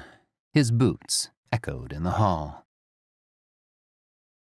Moda carried Trinan by the mane, swinging him lightly like a small sack as he strolled towards the giant rock monolith, covered in claw marks from generations of man-beasts scaling it. As he neared it, he swung upwards towards the rock and released Trinan, who went smack into it, his claws scrambling to grab a hold. There were strange whimpering sounds along with the scraping of claws on stone, then heavy breathing from tiny nostrils flaring. Trinan had managed to secure himself on the monolith. Moda threw back his head and laughed so loud that some of the workers in the distance popped their heads up, looking around for where it came from. "That's not very nice, brother." His sister Mara walked slowly down the hill. A tiny grin spread on her face. She was wearing a sleeveless gray robe over a long-sleeved white one that flowed to the ground, causing small whirlwinds. But look at him. It's so amusing to see him struggle. You know, just because you were tormented as a baby beast does not give you license to do the same with our little siblings. What do you know? You were not born a man-beast. He wagged his finger at her. That did not stop any of you from trying, even though I am older than you. But not older than Jakar. Mara frowned. Their older brother had not yet awakened. She had peeked into the cryo-chamber and nearly gasped in horror. "He's almost complete, you know," she whispered.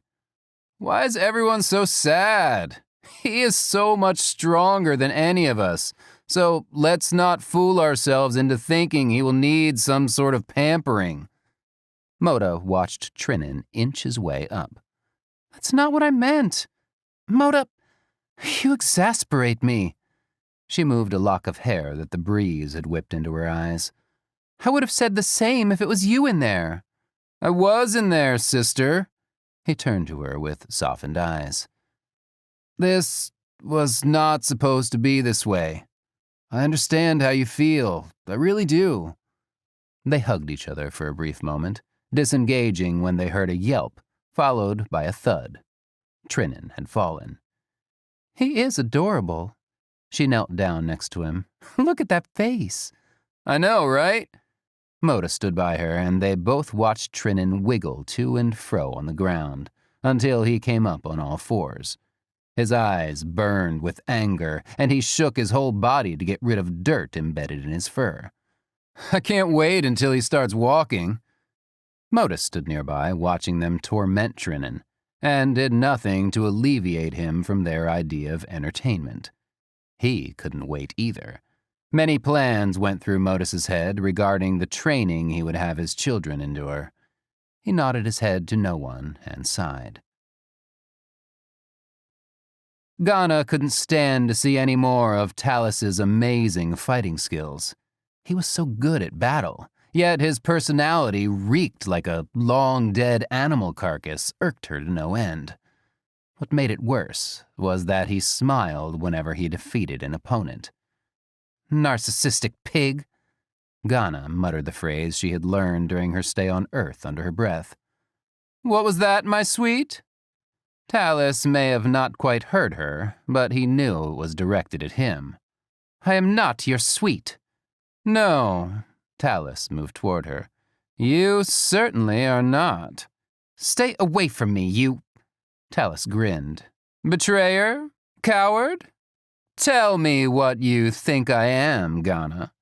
He swung his long sword with ease, letting it stop short of her chest. She refused to play his game and left. "You know, that behavior is not gaining you any points. We all wonder if you are capable of turning against us again." She heard his older sparring partner chastise him. "Let me make this clear. I will never betray my kind again. That lesson has been learned in the harshest way." Talus returned to him. "Let's continue. I have a battle coming up in a year's time." Ghana frowned.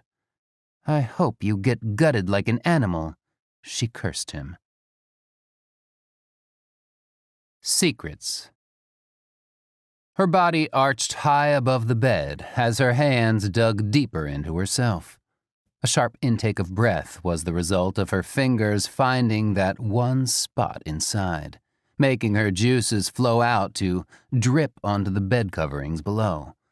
Beads of sweat covered her entire body as she thrashed about, letting out a high-pitched noise. In her mind, she was being so brutally violated, yet could not stop herself from the ecstasy it gave her. She could feel his large member penetrating her without mercy. "Chardon?" A female voice called from the doorway, muffled by the closed entry. Her body froze, hands still deep between her thighs. She eased back down flat onto the bed. "Are you awake? The council has called a meeting. I am here to escort you." "Yes." Chardon managed to breathe out loudly. "Please stay a moment." She flung the covers away and went behind the changing curtain to wipe herself down with water. There was no time for a bath. Taking a deep breath, she forced her body to shift back into male form. Once complete, Chardon yanked on his council robes and stepped out into the room. He looked around to make sure there was no evidence, and saw the bed drenched in sweat and other fluids he did not want to name. Throwing the covers back onto the bed to cover the mess, he headed out the door where his escort waited for him. He felt exhausted. Thinking of Halfar did that to him. Halfar jolted from sleep, sitting up in a fog of images as he tried to slow down his heavy breathing. What he experienced, in what he thought was a dream, took most of the energy out of him. He remembered the last time he mated with Chardon, and it was nothing so intense as that. He not only felt, but saw what Chardon was doing. He could feel his bed was drenched, and knew Chardon's was even more so. If he could find what world the Lassians were on right now, he would go there and drag her by that soft hair of hers back to his palace, and have his way with her for eternity. The entire ordeal was maddening, and he knew there was no way he could think straight today, let alone command an army. "Chardon, what are you trying to do to me?" Wiping his wet hair from his face, he got up. The cryochamber on the other end of the medical facility glowed softly as energy pulsed through it. Inside, Jakar slept soundly, while his core integrated with his now fully regenerated body. Above him, Modus waited patiently for him to wake up. It had been so long since he had talked to his eldest son, and there was so much to tell. A beep sounded as the cryochamber's locking mechanism sprung, and the canopy slid back, filling the area with icy mist. As it cleared, Modus was able to see Jakar in his entirety. The muscles began to move, and slowly, his eyes opened, revealing the steely gray inherited from his father with a tint of blue. "How was your nap?" Jakar glanced over at him and licked his lips. They were extremely dry, and his dry tongue did nothing to cure them. Modus dipped a finger into the water basin next to him and lifted it over Jakar's mouth to let the moisture drip down. After a few drops, his son replied, "I'm sure I was dead, so a nap is not correct." Jakar strained his muscles, forcing his upper body to sit upright. His long dark brown mane came up with him, the ends curving as they fell onto the chamber bed. "A robe would be nice." Modus grabbed the spare garments from the edge of the cryochamber and laid them on Jakar's lap. "Thank you, father." Jakar swung his legs over the chamber's edge and stood. At 6 feet 7 inches, he was only an inch shorter than Modus, with just as much muscle, only slightly leaner. He dressed in silence, making sure his hair did not get caught in the fabric of the outer robe. "So now you can tell me what happened." What do you remember? Playing with Han near the sandbox before being blown to pieces. I do believe I watched one of my arms and a leg veer into separate directions before someone snatched my core out of me. Modus's eyes darkened. Sit. He told Jakar about Talus and Kellen and the planet they were on now. Jakar listened without speaking a word or asking any questions. When Modus was done, he got up and walked outside. Mara came rushing into the medical room, only to find her father sitting alone. "Where is he?" Walking. "Why?" I explained everything to him. Mara lowered her eyes. "That would make sense." She dragged a seat over to where he was and sat down next to him. "Was he angry?" Modus only turned to her. "Of course he is. He just doesn't show it." She laid her head on her father's shoulder. As great a fighter as Talus was, it was common knowledge that his warrior clan could never compare to a man-beast of Modus's descent. He watched a figure coming towards the sparring ring where he was showing off with some of the other warriors, and as the man-beast came closer, he hissed in fear, recognizing Jakar. There was no expression on the man-beast's face, which meant the same as when Modus looked that way. He was angry. Jakar was still a good 200 meters away as Talus tried to get around one of the men to make a break for it. He moved a little too late as he witnessed Jakar sprint with lightning speed towards him, knocking his body backward 20 yards from where he had been. Jakar now stood in the space Talus previously occupied on the sparring platform. He jumped down from it and walked slowly to Talus, having a hard time getting up. Talus raised his good arm from underneath him, the other its shoulder dislocated from the hit. Talking his way out of it was not going to work. He knew this, but still wanted to try and reason with the overpowering Jakar, whose claws extended. "Please! I know that I can never atone for my mistakes. Don't!" Jakar's talons went straight through his dislocated shoulder and part of his chest like liquid, but the pain was nothing so smooth. Talus let out half a scream before he thought better of it and clenched his teeth shut so hard, blood trickled from his mouth. Jakar leaned in close to his face and whispered, "I won't kill you."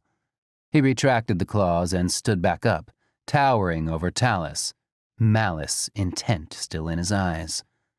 "A reminder from me." He walked away just as workers came running with medics towards Talus. He watched Jakar head off into the fields. His vision started to blur as the man-beast got further away into the distance. Kellen must have heard the ruckus going on near the sparring ring, as did Ghana, because both came rushing over to see the aftermath of Jakar's wrath. Kellen hurried to comfort him, while Ghana looked to examine the wound out of curiosity, and nodded in approval of the mess. There was blood everywhere.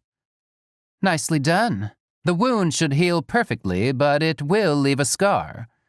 Ghana had a smirk on her face that neither liked, but Talus was awestruck when Kellen backhanded her with rage. "You filthy—" Kellen was about to stand up when a hand clamped down on his shoulder. "No need for more violence," Chardon ordered. He had arrived post-haste as well. "I demand that he be locked in a room of solace!" Ghana shrieked, holding the side of her face. Her expression crumbled as Chardon's gaze bored down on her in disgust. Talus had never seen such a look from him. "Kellen," he redirected his eyes towards him. "Go and make sure everything goes well with the medics."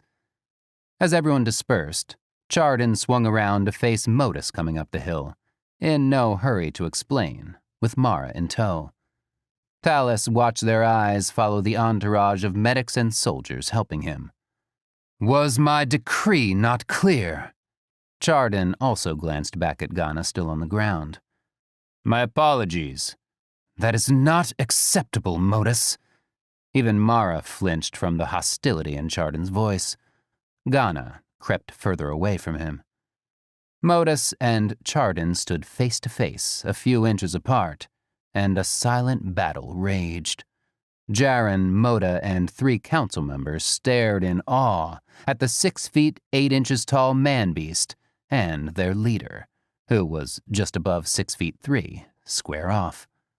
Chardon's power was just as deadly as Modus's fighting skills. If my apology is not to your liking, we can accommodate. Modus deadpanned. "Will your children mourn you when I flay your corpse?" Chardon's eyes did not waver.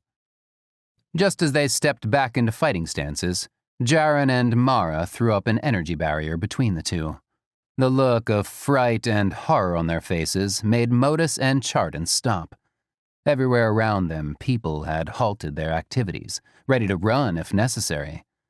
Both men appeared ashamed in an instant at their display. "I'm sorry. Your apology is more than enough. I know Jakar does not forgive easily." Chardon stood up tall. Understood. Modus retracted his claws, also straightening his stance. Jakar came back after some thought, and, witnessing the near showdown with his father and Chardon, realized his error. His eyes widened with fear, then relaxed as his mother and sister put an end to it. All of this happened because he could not contain his temper. He saw Chardon, fist clenched in obvious frustration, leave the area and head towards the commons. "My apologies. I didn't mean to cause such a mess." He bowed to his father. No, it's fine. "But you did what we wanted but could not." Jaren went to him. "Because of Chardon's decree to accept them back into our good graces, we are not allowed to touch them. But you did not know this." Jakar turned to his father. "So I was not told everything?" Modus did not reply. "It was intentionally omitted in your recital." "Father!" Mara spun on him. "That's irresponsible." But, Moda slapped his older brother on the shoulder. "It was so worth it." He laughed heartily.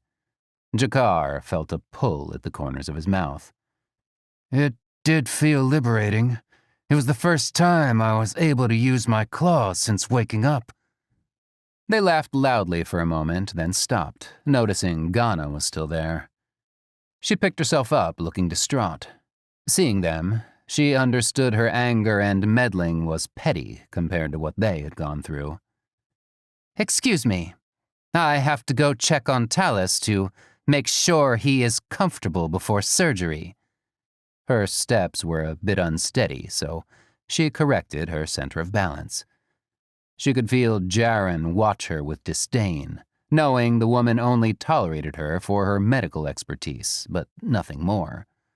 After seeing and hearing what she had done, Jaren probably thought it served her right when Kellen knocked her around.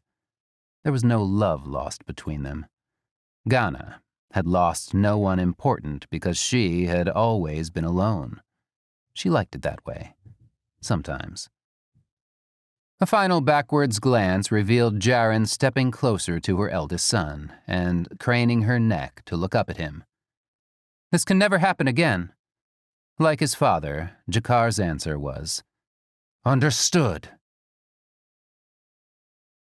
Feeling lower than she had ever felt in her life, Ghana made her way through the crowd surrounding Talus in the medical chamber. She shooed everyone out except 2 medical assistants, even forcing Kellen to leave. She set herself next to the surgeon's table Talus had been placed on. He was pale and shaking uncontrollably, but did not reflect pain in his half-closed eyelids. She knew how excruciating that wound must be, but said nothing. He turned to her, his hair drenched in sweat, plastered against his cheeks. "Come to finish me off, my dear?" His voice cracked a bit. He licked his lips, tasting his own blood. "No, Talus. I am first and foremost a surgeon." "Really? You seem to be entertained by my injuries." His body shuddered. Ghana placed a hand on the bloodied arm bent against his side. "I apologize for that. That was wrong of me, and I am ashamed. Now," she motioned an assistant to hand her the sealing tool. "This may hurt a bit since we are going to be forcing the wound closed. Are you ready?" "Huh!" Talus took a deep breath. "You're going to have to threaten me better than that." "Close the doors," she instructed the assistants. Talus may be strong, but he would scream through this, she guaranteed it. A wound from a man-beast was no easy fix. Even with the doors sealed, Kellen and the others would still hear the muffled sounds of Talus screaming. Ghana forced herself to ignore it as it rang in her ears while continuing with the operation. It was definitely going to leave a scar. Scanning the area, Halfar noticed with disdain the nearby strip mall. Those things never failed to make him question humans' logic on why they were constructed. The concept of currency was mind-boggling as well. What need was there for such a thing when you could just take what was needed? He heard it explained before, but it still didn't make sense for people to spend it at some random smorgasbord cluster of shops in the middle of nowhere. They called it convenience, but Halfar had another, less tasteful name for it. Chardon would agree. Ras came out of what looked like an abandoned building, but was in fact a safe house for local dealers, whenever law enforcement decided to do a crackdown. He marched up to Halfar and came close enough so he could whisper. "Some government officials have sent spies into our territory, and we caught them a few days ago. One of the spies was able to get a message out about the barrier, but he was dispatched immediately after. Needless to say, our timetable has been moved up unexpectedly." "How long before they send someone to test the rumor?" "I say in the next 48 hours. They can't just send reinforcements. There is a protocol to go through, and this just happened about 5 hours ago." "Drop the barrier for 72 hours, starting now, just in case." "As you command." Ras made a bow and left.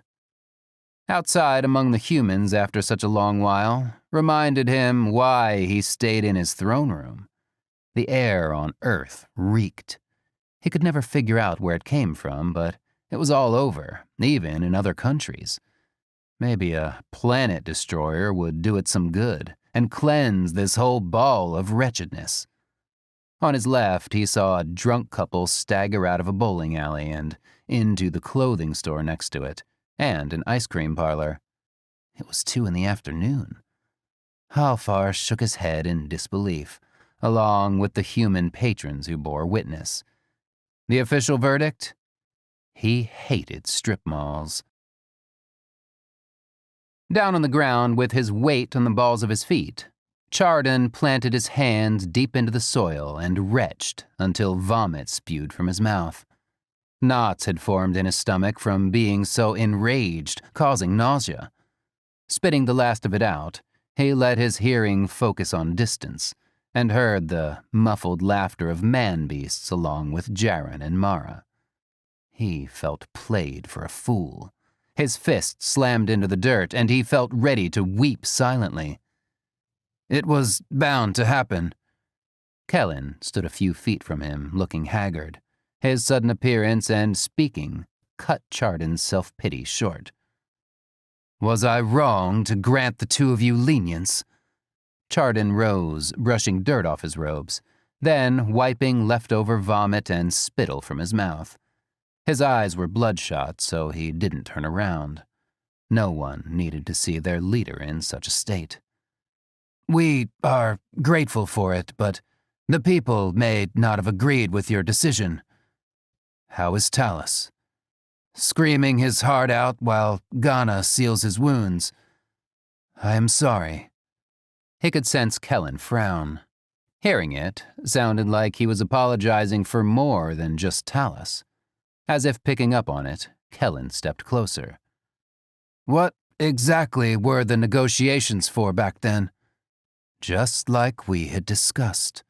Chardon's eyes narrowed at the off-topic question, not liking the direct approach. But you seem a little more than distraught about what happened. More so than Talus and I. Chardon unclenched his fists and let out a heavy sigh. Keeping secrets was going to become more difficult as time went on, but he was going to hold fast until there was no other alternative. Turning to face him, he moved a few steps away from Kellen to gain some distance and laid a hand on his shoulder. I am, because as our race's leader, their lives were my responsibility. I failed everyone. You made a decision that you thought was right, and I was wrong, possibly this time as well, but I stand by it. I need to go check on Talus. Kellen went off to the medical chamber, leaving Chardon standing alone, confused. He could tell Kellen knew he was dodging the question, and would confirm his suspicions even more. As the battle date grew closer, everyone did their part to make sure all preparations were underway. The population was on the verge of tripling in such a short time, and the workers had found a way for the planet's soil to yield more produce. All the willing volunteers of warrior age were being trained on a daily basis, and they had improved considerably. Moda watched with arms across his chest as Trinan, now a good 4 feet tall, clawed his way up the monolith, determined to reach the top, which he was unable to do yet. The look of sheer will on his little face made Moda grin. He was a bit disappointed that Trinan was no longer small enough to be tossed against the wall anymore, but he had found other ways to torment him. Their mother had another litter, so new victims were imminent for next season. He could hear their little mews even from this distance.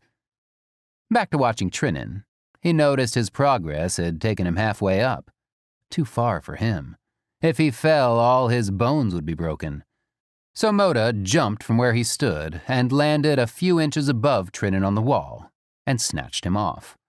He landed on the ground below in a soft thud with Trinan tucked under one arm, screeching up an angry storm. Not so fast, little snotter. There was literally snot coming out of his nose. Calling him that only made him yell more. Now, what would you have done if you fell from there? I can land! No, you can't.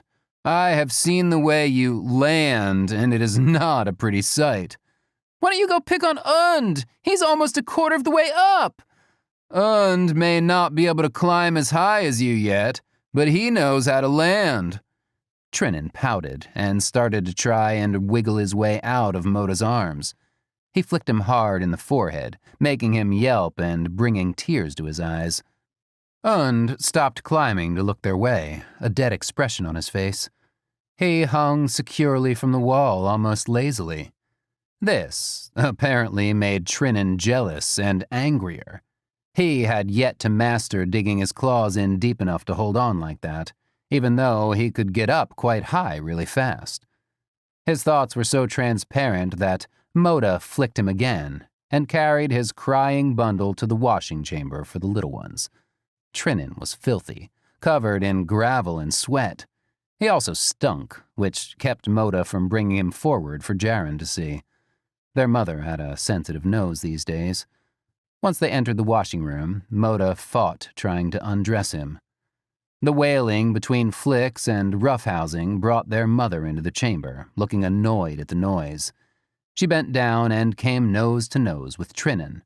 "Stop it!" she hissed. Her direct stare made him stop in mid-tantrum. She turned to Moda. "You better make sure he is clean, understood?"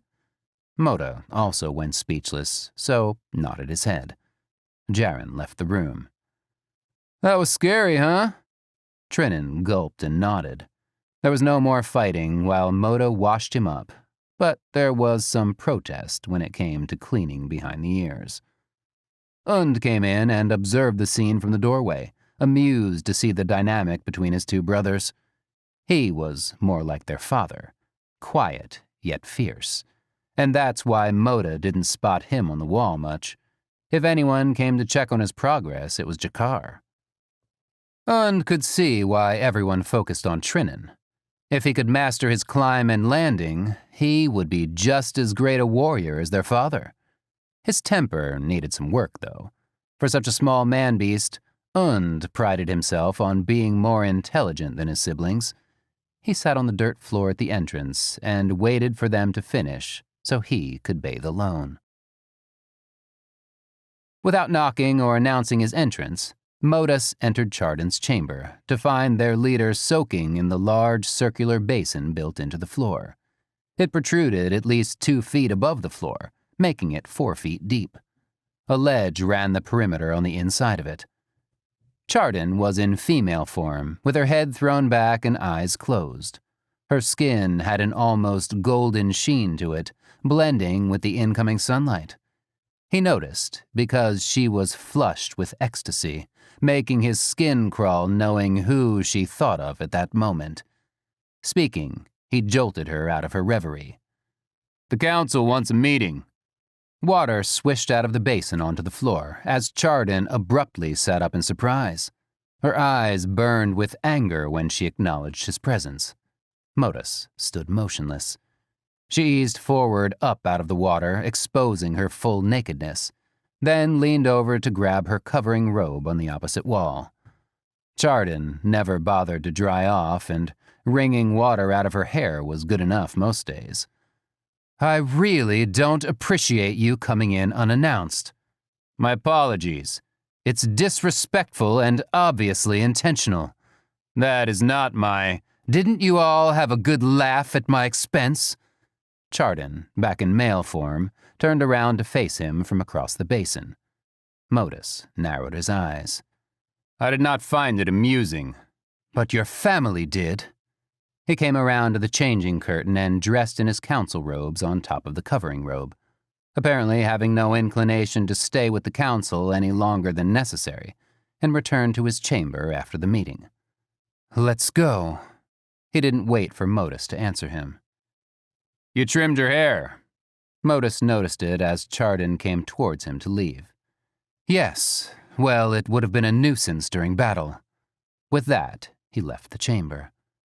Modus glanced at the basin made by Chardon's request, but suggested by Halfar long ago.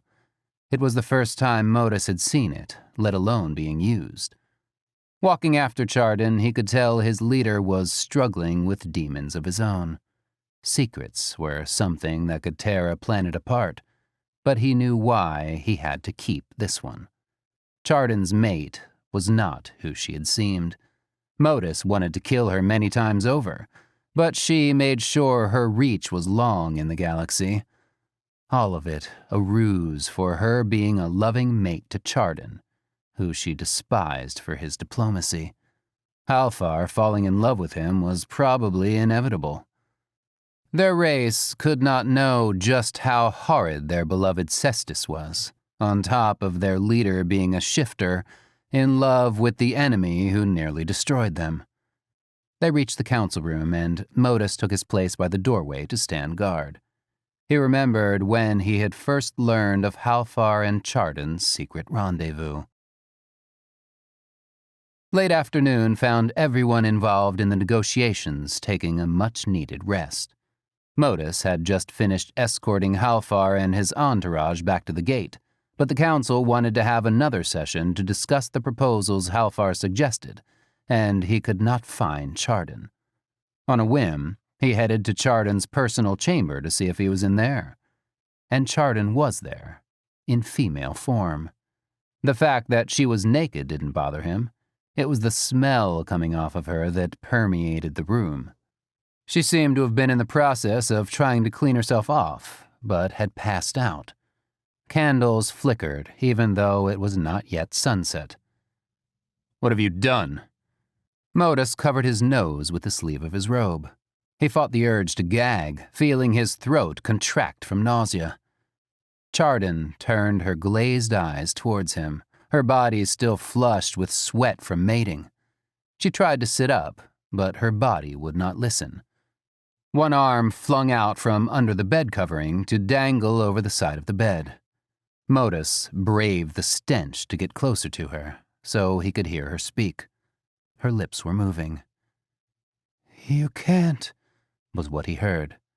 "Something is wrong with you."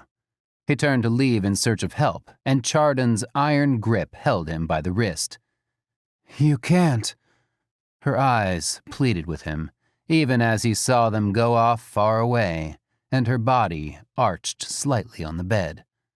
A breath sounding like a moan escaped her lips, and she thrashed about for a split second from an orgasm. Modus wanted to wrench away from her, her actions tossing up more of the vile smell. "You reek of something unnatural. You need to clean yourself off, now."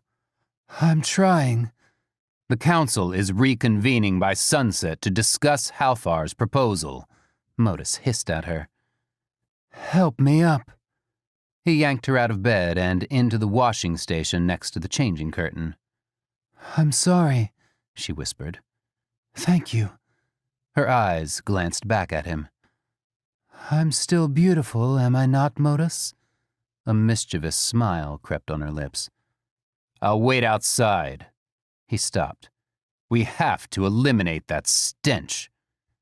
He knew she was not listening, her focus now on getting clean and shifting back into her male form, his failure to answer her question forgotten.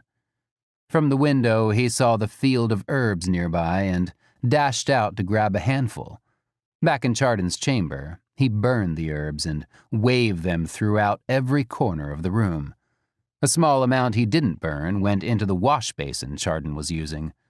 There was a bowl of powdered ice near the bed, so he picked it up and dumped some of it on her. Chardon stood erect from the shock and backhanded Modus with such unexpected strength that he flew backwards into the wall on the opposite side of the room. The bowl and remaining ice landed on each side of him. Chardon's body shook from the chill and rage, but immediately vanished as she came to her senses. He could see the clarity return to her eyes. She finished cleaning herself off and dressed in council robes, at the same time reverting into male form, a seamless transformation. "You will tell no one." He said it soft enough for Modus to hear, but with an edge of anger. "Understood." Modus wiped a trickle of blood from the corner of his mouth. "After you." Chardon motioned towards the doorway. His body trembled slightly.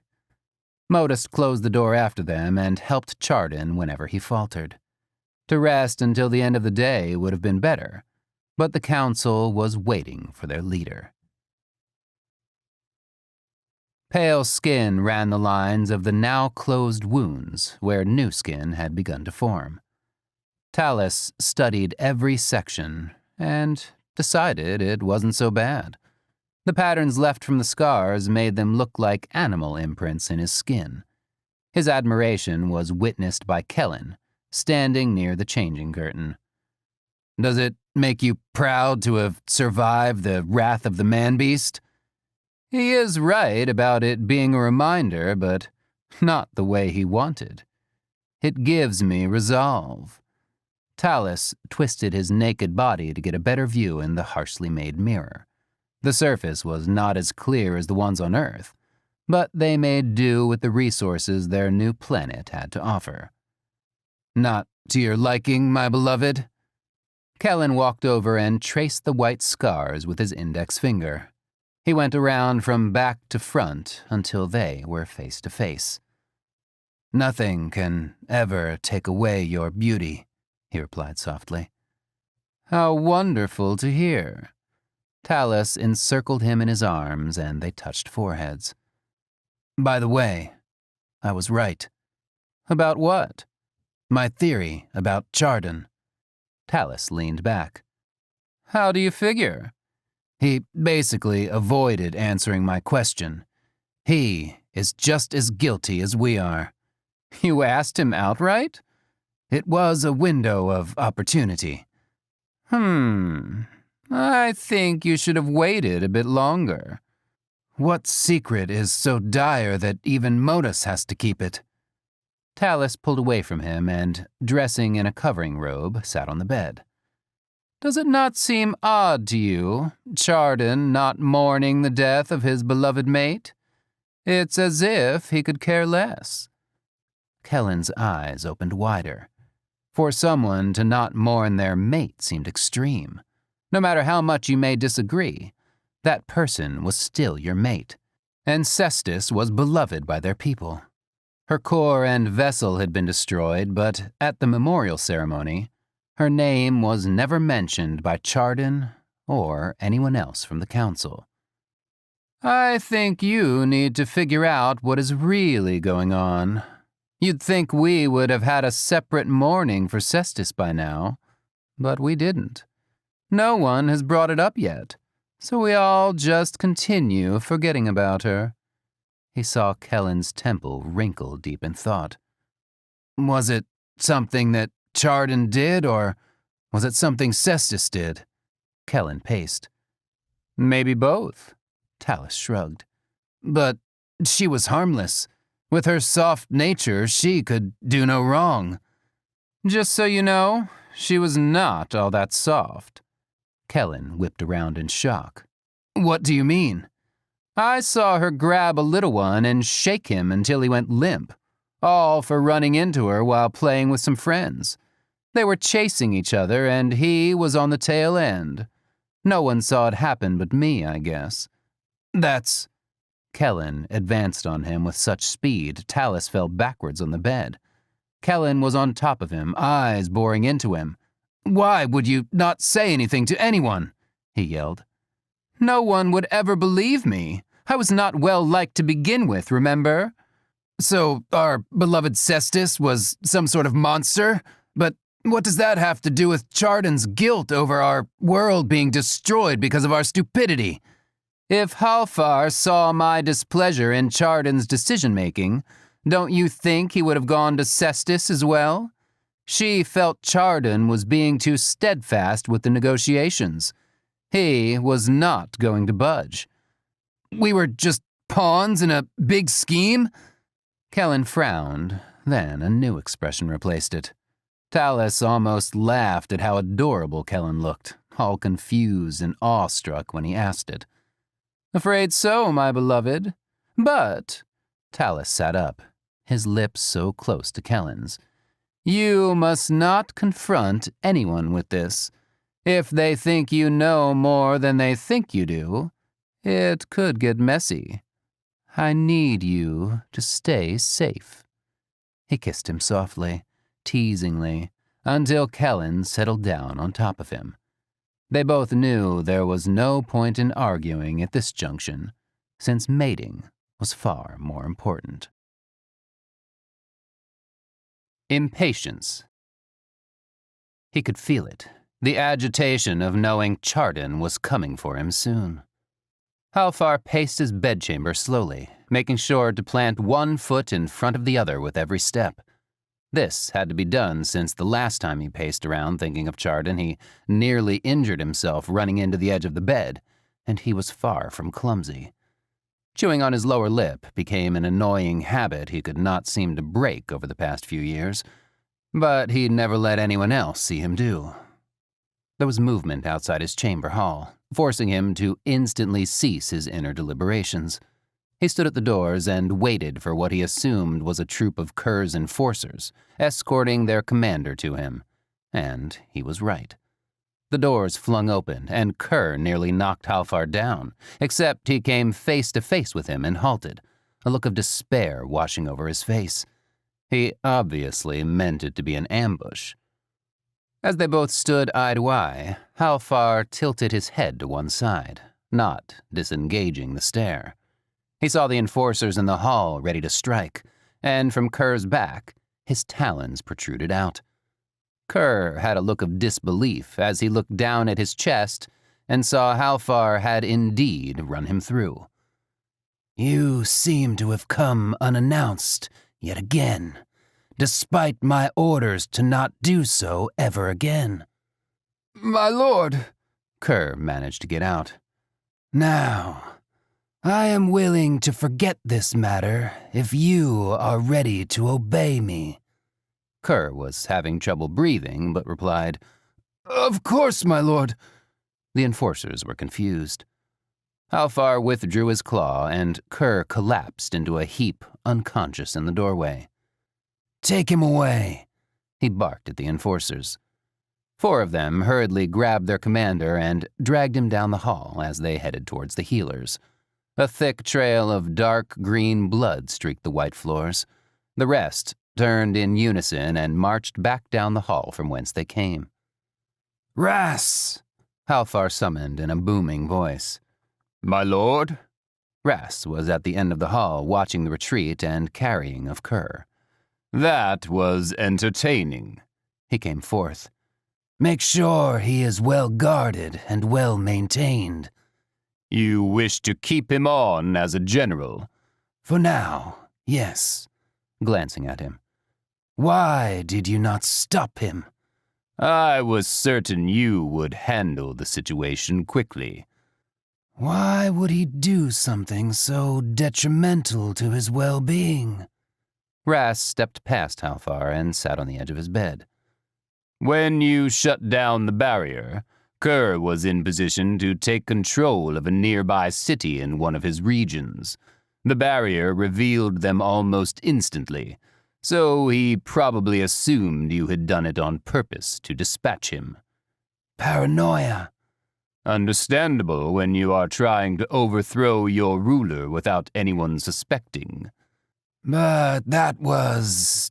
how long ago? Kerr does like to hold a grudge. I thought that was against his aesthetics. Hardly. Ras removed himself from the bed and headed down the hallway. I will go attend to him and make sure he lives. Do not antagonize him. Ras made a face. I mean it, Ras. A wave of his general's hand was his reply. Kellen was not one to sit around and wait for the inevitable, so he went straight into Chardon's battle room. He didn't care if it was premature. A battle was nearing, and he needed to know exactly what he was fighting for.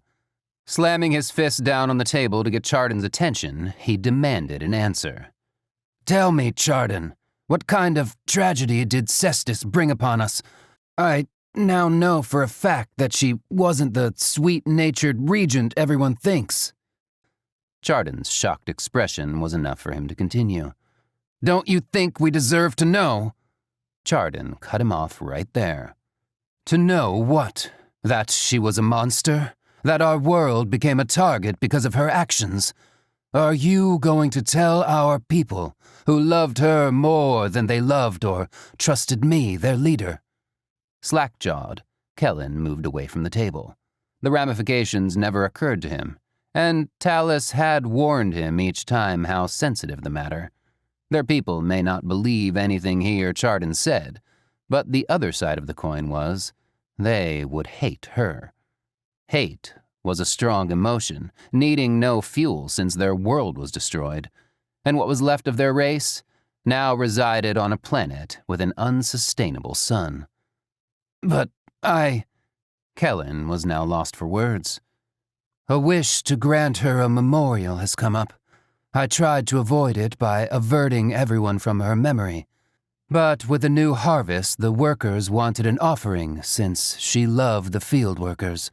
No, she didn't, Kellen spat out, remembering the story Talus told him. No, but that doesn't change the fact they think so. How did her actions end up having our world targeted? And for what? Taking a seat closer to Kellen, he explained.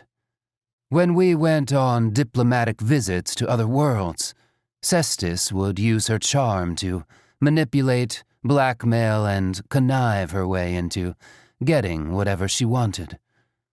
Sometimes it was to get resources that should have gone to a needy planet, rerouted to ours so we would have a monopoly on certain ones.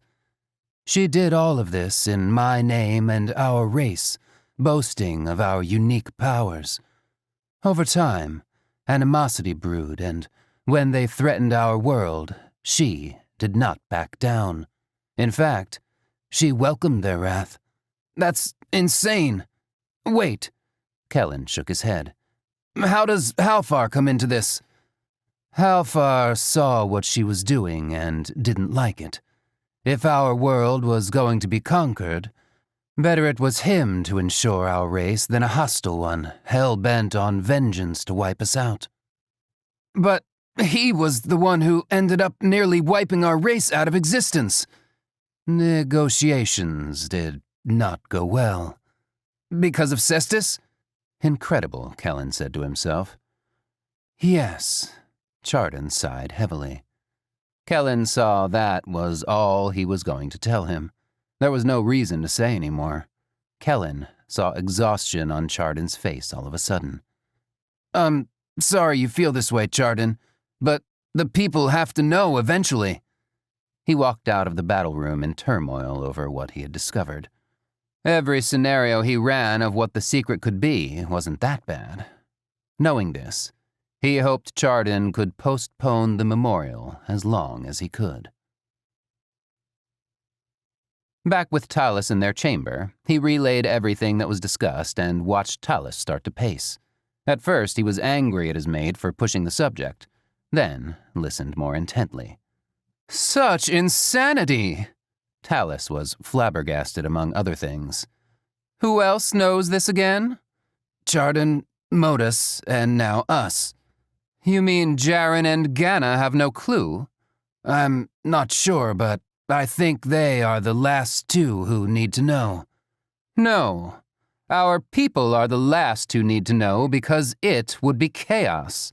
The workers want a memorial offering ceremony for Cestus. Talus's eyes became saucers. Over my scorched corpse? Chardon is trying to postpone it for as long as he can, but they will not accept rejection without an explanation. Then he has to do that. What? Explain. Talus, there has never been a rebellion in the history of our race. This could damage us all. It doesn't matter. Either way, our race has to face the truth and reestablish ourselves without a false, benevolent regent to hold on to. Modus leaned against the wall of Chardon's chamber. You told him? Not everything, but yes. I told him about Cestus's interplanetary frolics. A memorial would be a disaster. We will have one, and tell them much of the truth before the offerings. That's madness. Your warriors will be there to handle any outbreaks. I will not harm my own people. Chardon sighed. It was getting harder to talk to anyone, let alone command them. Please, it will be sorrowful enough as it is. The time to implement their battle plans had finally arrived. and Ghana was all over the place, making sure everything was set to open 5 vortices simultaneously. One for the main gate would be her responsibility alone, but the others were going to be created by revived workers a bit rusty on the uptake. They had been practicing on a smaller scale for nearly 3 years, but not all the kinks were ironed out. For now, that would have to do. As long as their warriors ended up in the correct sectors, it should be okay. Talus was in full battle gear, wearing a tan-brown sleeveless robe over a skin-tight tunic. There were 2 long swords crisscrossed on his back, held by leather straps. His dirty blonde hair was still damp and hung stringy across his shoulders, down his back. Kellen was in similar gear, except his attire was all black, minus weapons, because he was an energy user. They stared at each other in silence, as their assignments required them to be apart for the duration of the battle. Modus kept an audience of 20 warriors as he relayed their tasks. Moda and Jakar listened diligently, while sharpening their claws on pieces of stone. Those were the only deadly items a man-beast needed. On the other side of the field, Jaren and Mara led a group of energy users in a last-minute practice run. Everyone seemed ready. Chardon was alone in the council room, head in his hands as he sat on a bench near the window. His body was shaking, and he didn't know why. Confused yet resolved at the same time. Tears stung his eyes, but he fought them back. With everything that had happened over the course of a year, he should not be surprised. It took a lot of coaxing to stop people from desecrating Cestus's memorial when the truth was told, and he was glad the rest of what she had done remained secret.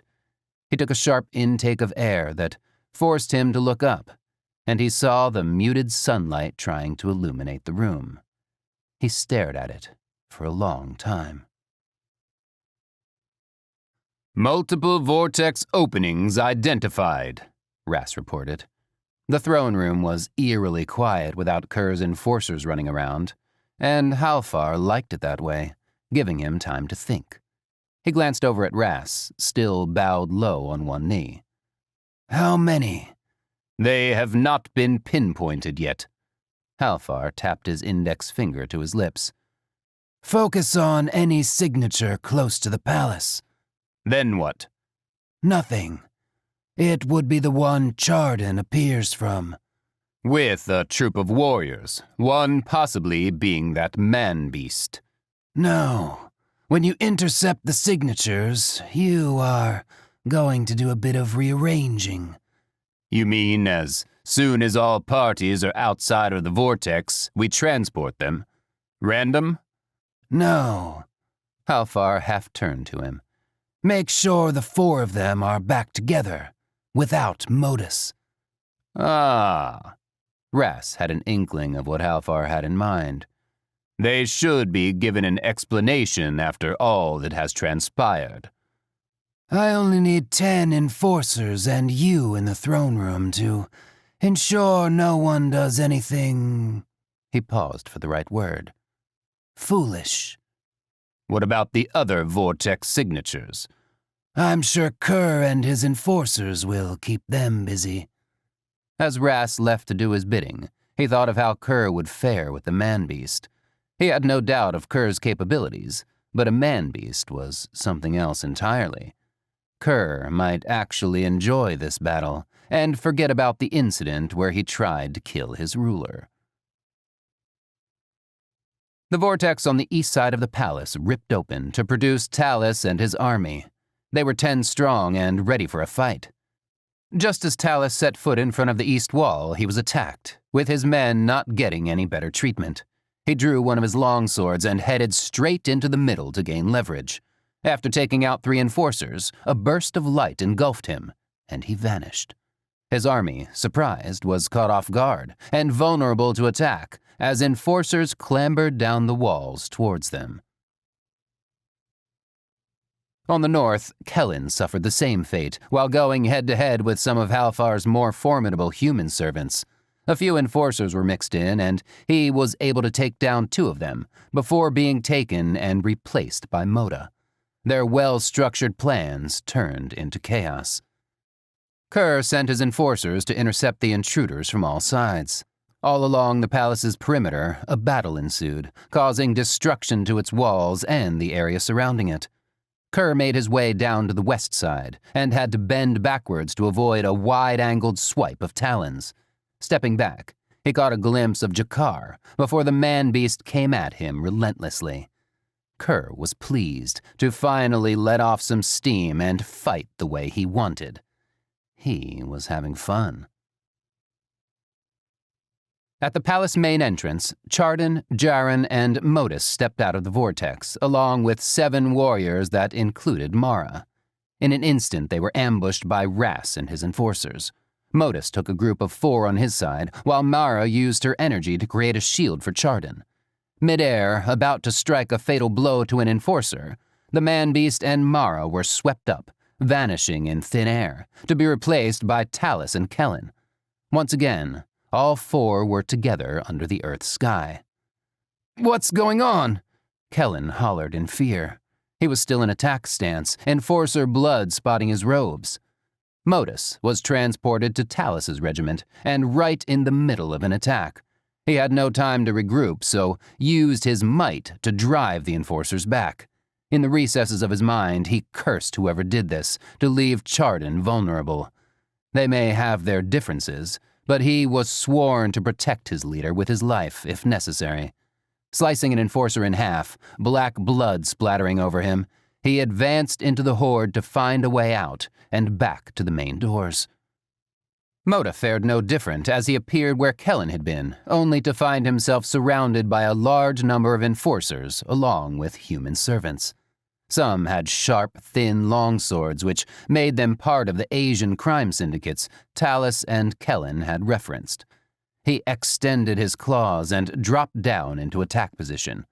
These men did not look like the type who scared easily. Chardon turned abruptly to all sides, looking for the culprit, but found no one. Seeing who was now in his party, it made sense. This was Halfar's will. All of the enforcers present backed off, which meant he wanted them to get inside without incident. He motioned to Kellen and Talus. "Lead the way. You know where the throne room is, correct?" Regaining their composure, both men assumed defense stances, Kellen covering the front, Talus the rear. No way were they taking any chances on Halfar just letting them waltz in. All around them, there was silence, and it disturbed Chardon. As they moved into the palace itself, soft sounds of awe echoed through the halls. It was a magnificent building. At the entrance to the hallway leading to the throne room, everyone stopped. Ras stood blocking their path with 10 enforcers. His smile was somewhat wicked as he bowed and moved to the side, motioning them in. The enforcers closed rank as they passed him. Footsteps clacked against white marble floors, making the silence more prominent. The throne room doors were flung open to reveal Halfar, lazily sprawled on the throne, his battle gear gone. Even Ras raised an eyebrow at that. "You're probably wondering how this has happened." He swung his legs forward and sat with his legs spread wide apart. "You see, I didn't want that man-beast to come in here and tear things up." He leaned further towards them. "And I think I should explain. I wanted the 4 of you here to understand how you ended up on this planet without your cores." "This was your doing?" Jaren seethed. "How?" "I wanted to extract you before the bomb hit, but did not know how. Ras came up with a way in short time, not knowing it would grab just your body and leave the core." "Why would you extract us?" "He didn't do it on purpose," Kellen replied. "He only wanted Chardon," Talus completed the thought. "That is correct. But I am glad more of you were captured in the transport. I can't imagine the devastation Chardon would endure if your race had become extinct." Jaren was confused. "Why? Why just Chardon?" Halfar caught Chardon's gaze and understood the whole truth had not been told. He wasn't sure if it was a benefit or hindrance, but he did know that look in Chardon's eyes said, "Don't." "Let's finish our negotiations, shall we?" Halfar stepped down, and the sound of weapons being drawn filled the room. He looked around, and Chardon saw his warriors ready to defend against the enforcers, who reacted to the hostile act. Ras extended a pincer, protruding deadly spikes, and held it at Jaren, Talus, and Kellen's throats. Now, we should be more cooperative. I'm sure my lord means yours no harm. "So true." Halfar extended his hand to Chardon. "Come." Chardon slowly walked to him, looking back once at his entourage held hostage by Ras and the enforcers. For the first time, he felt a slight twinge of fear for his friends. No need to worry. No one is leaving this room until the two of you return, Ras promised. The double doors to the hallway leading to Halfar's chamber were opened by two enforcers, and they entered, the doors booming shut behind them. As they walked, they talked. "Why are you doing this?" Chardon hissed softly. Halfar leaned towards him and whispered into his ear. "I wanted to see you." "What exactly are we negotiating? You destroyed our world." Halfar opened his chamber room and secured the doors once they were inside. "I never wanted that to happen. I regret it more than you know." Chardon turned his back to him.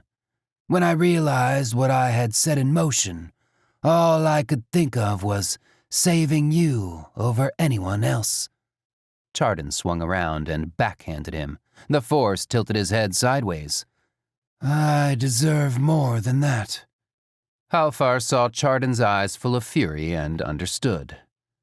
"I played right into her hands, but she still didn't win." "No one won anything." Waiting no longer, Halfar grabbed Chardon's face and kissed him fervently, forcing Chardon to eventually submit. Chardon's body went limp as he shifted into female form. Halfar held her up with his arms, kissing her neck, her breasts, all while she tried to feebly push him away. He hoisted her higher, tossing her onto the bed, and yanked her robes off in one move. The tunic underneath he ripped to shreds with a lone talon he had extended. Sitting above her, he removed his overshirt and leggings. "You can't," Chardon pleaded softly. Wrapping his hand around one of her ankles, he dragged her towards him, raising her leg to his shoulder. His gaze never leaving hers, his tongue spilled out and hung down nearly to the bed. She watched as its pointed end flicked between her thighs, then entered her. Gasping, her fingers took hold of the bed cover, balling them in her fists. His tongue left her center and traveled up her body as he leaned forward to hover over her before going back into his mouth. Their eyes stayed locked. "No more visions," he hissed as a talon slid deep into her. Her fist tightened again on the bed cover, her back arched and eyes squeezed shut. "Look at me," he commanded. With difficulty, she took deep breaths and opened her eyes. "I missed you." He withdrew the talon, replacing it with what she really wanted. Him. One hand flew from the bed and slammed into his chest, her nails digging into his flesh as he entered crudely. Her mouth gaped open in shock, and he sealed it with his. She knew he was going to have every bit of her until he was satisfied. The throne room maintained an eerie silence as all occupants dared not move. Ras had the entire perimeter surrounded with enforcers. One wrong movement would start an all-out battle. Chardon's team knew they would not win. "Why have they been gone so long?" Jaren was getting worried. Delicate negotiations should not be rushed, Ras explained. "It has been over an hour."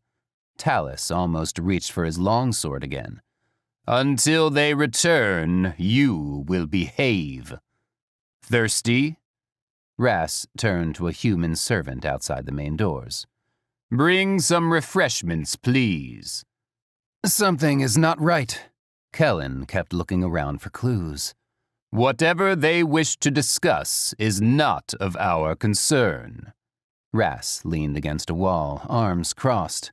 This is unacceptable! Jaren collected threads of energy. You will wait, Ras bellowed, silencing all. A cart arrived at that moment with drinks. Now, let's have a nice chat together. He was also puzzled by the long wait, until he realized what might be occurring in his lord's bedchamber. Knowing that, he sat down for the long haul. Halfar was not going to waste one moment, so Ras figured it would be at least another 2 hours before they emerged from that hallway. He grinned. No one could hear Chardon's screams of pain and pleasure except Halfar, feeding his hunger for her. He touched every inch of her body with his own. They were never able to experience mating of such magnitude, for fear of being caught meant holding back. With utter abandon, Chardon let Halfar do whatever he wanted to her, even acts of sexual depravity she never knew could be done. Their body fluids mingled, coating the bed covers. Exhaustion took them instantly as they reached the final throes of orgasm together for the 3rd time. Their bodies shuddering from overexertion, they lay side by side, trying to breathe normally and not choke on their own spittle. Halfar laid his hand on her exposed thigh and caressed it. Chardon pushed it away, not bothering to turn her head to see what he was thinking. Her chest hurt. It was on fire inside. She hiccuped and cried. Shh. Halfar rolled onto his side to wipe drenched hair from her face. Not being able to help himself, his left hand clutched her left breast and softly squeezed it, but not enough to hurt her. He kissed her shoulder blade while his hand moved slowly down to rest between her thighs. She cried out in surprise and gasped sharply for air. Her hand instinctively went to stop him going further. If I had the energy to devour you, I would. Let me go. I will, soon. First, we need to calm you. He reached into the cabinet on her side of the bed and produced a tiny vial. No, she breathed. Don't do that. She clasped his hand and the vial with hers. Are you going to reunite with your group like this? You will need this to shift back. No. Why? I can't. Chardon was scared. My body won't. Halfar sat up and looked around the chamber. He had an idea. Taking the dropper out of the vial, he tipped it down to her mouth. She tried to turn away, but he held her head steady until half of it was consumed. Her body immediately relaxed. Her breathing slowed to normal. On the floor were the remnants of her tunic, so he used them to wrap her breasts down tight until she appeared nearly flat-chested. Luckily, the fabric was unforgiving, but it did cause discomfort. It hurts. I know. He helped her back into her robes and noticed her eyes starting to glaze over. She was going to fall unconscious if he didn't get her back home soon. Redressing and making sure Chardon could stand, he opened the doors and led her back to the throne room. He had not planned on their negotiations to turn out this way, but once he had her alone, there was no turning back until he had fulfilled his ultimate agenda.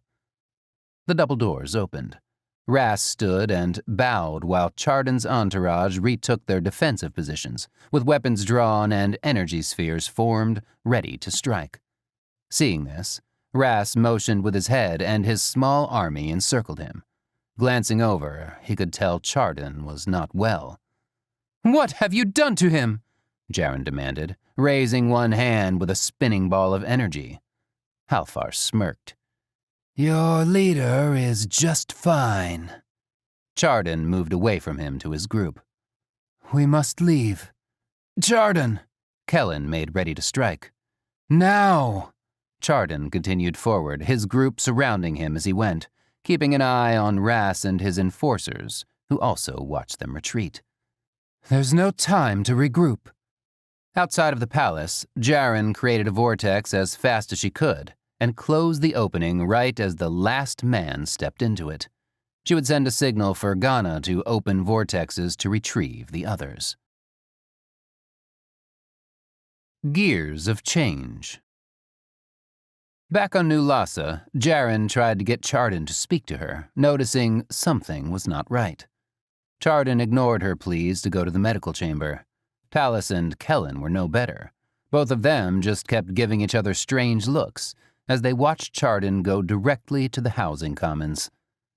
Chardon barely made it to her chamber and didn't have the mind to secure the main door before getting into bed. Under the covers, she removed her robes and the constricting fabric, tossing them on the floor. The vibrations that started coursing through her body earlier intensified. She fought hard to stop it before falling into deep sleep, not hearing anything that transgressed outside before the darkness of night as the council scrambled to get their battle squads back. No one disturbed her. Halfar sat upright on his throne when Ras entered. His tension had returned again. A few hours with Chardon was not nearly enough to satisfy him. Finding the planet was of great importance now. Did you get it? Of course. I'll relay the coordinates to you. Good. Halfar relaxed a bit. Thank you for holding them at bay. I was certain you did not want to be intruded upon. Ras leaned closer and whispered. So? It's done. Ahead of schedule, don't you think? It couldn't be helped. I didn't know you lacked such restraint. Ras stood. Now what? We wait. I will not have her life jeopardized. By the way, Kerr is not happy that the festivities were so short-lived. This is just the beginning. Earth is about to become a battlefield. But we are only taking over this region, correct? Halfar's eyes turned into slits of hate. It seems Kerr has made a plea to the council, and my advisors on our homeworld are sending my armada to enslave Earth. We have not conquered a world in some time, and this, apparently, is a better time than any. Ras's expression showed disagreement. He did not want to be assigned as warden to this awful rock. Halfar confirmed what had to be done just by looking at him. Don't worry, Kerr can have it. Halfar tilted his head. If we capture this planet. Are you thinking sabotage? I will not stand for my armada to be used without my consent. Your will is mine. Ras beamed at the thought of deceiving Kerr one last time. The hallway was dark and quiet, made more so by the stealth of Modus moving down it towards Chardon's chamber. He entered smoothly and immediately noticed the stench of mating with something foul. Sitting on the side of the bed, listening to the ragged breathing, Modus knew what kind of sleep she was in, and would not awaken for at least a few days. Keeping this secret was no longer an option. The medical workers, along with Ghana, would have to be informed. He stroked her sweat-matted hair as if she were a little one, and sighed with regret. This, too, should not have happened on his watch. So many people were crammed in Chardon's chamber that Ghana demanded only those needed stay and the rest leave immediately. She did not want Chardon's sleep to be disturbed. That would be harmful to her and the unborn child. At the end of the ruckus, Jaren, Modus, their elder children, Tallis, Kellen, and Ghana remained in the chamber. Still, too many for her taste. What's wrong with Chardon? Jaren chewed her lower lip as she stared at the bed. She showed signs of deep worry. Well, how shall I put this? Ghana paused. Halfar did something to him. He didn't look right when he came back, Kellen interjected. Talus had crept over to the side of the bed to get a closer look and was leaning over Chardon. Ghana yanked him back away from the bed. She's incubating. You cannot touch her. There was silence, then sharp intakes of air. Talus turned to Modus, knowing what secret he held. Jaren, still speechless, sat down on a pillow chair near the window. Kellen had an epiphany about the so-called negotiations before their world was destroyed. Halfar is in love with Chardon, he blurted out for all to hear. More importantly, Talus raised a finger and pointed at the bed. Chardon is a shifter. A shifter? Jaren finally cried out. Chardon is a shifter? Finally catching on to what Ghana meant by incubating, her head snapped around towards Modus. But Cestus, Jaren began. New, Modus said. Jaren's face had turned a few shades of dark pink.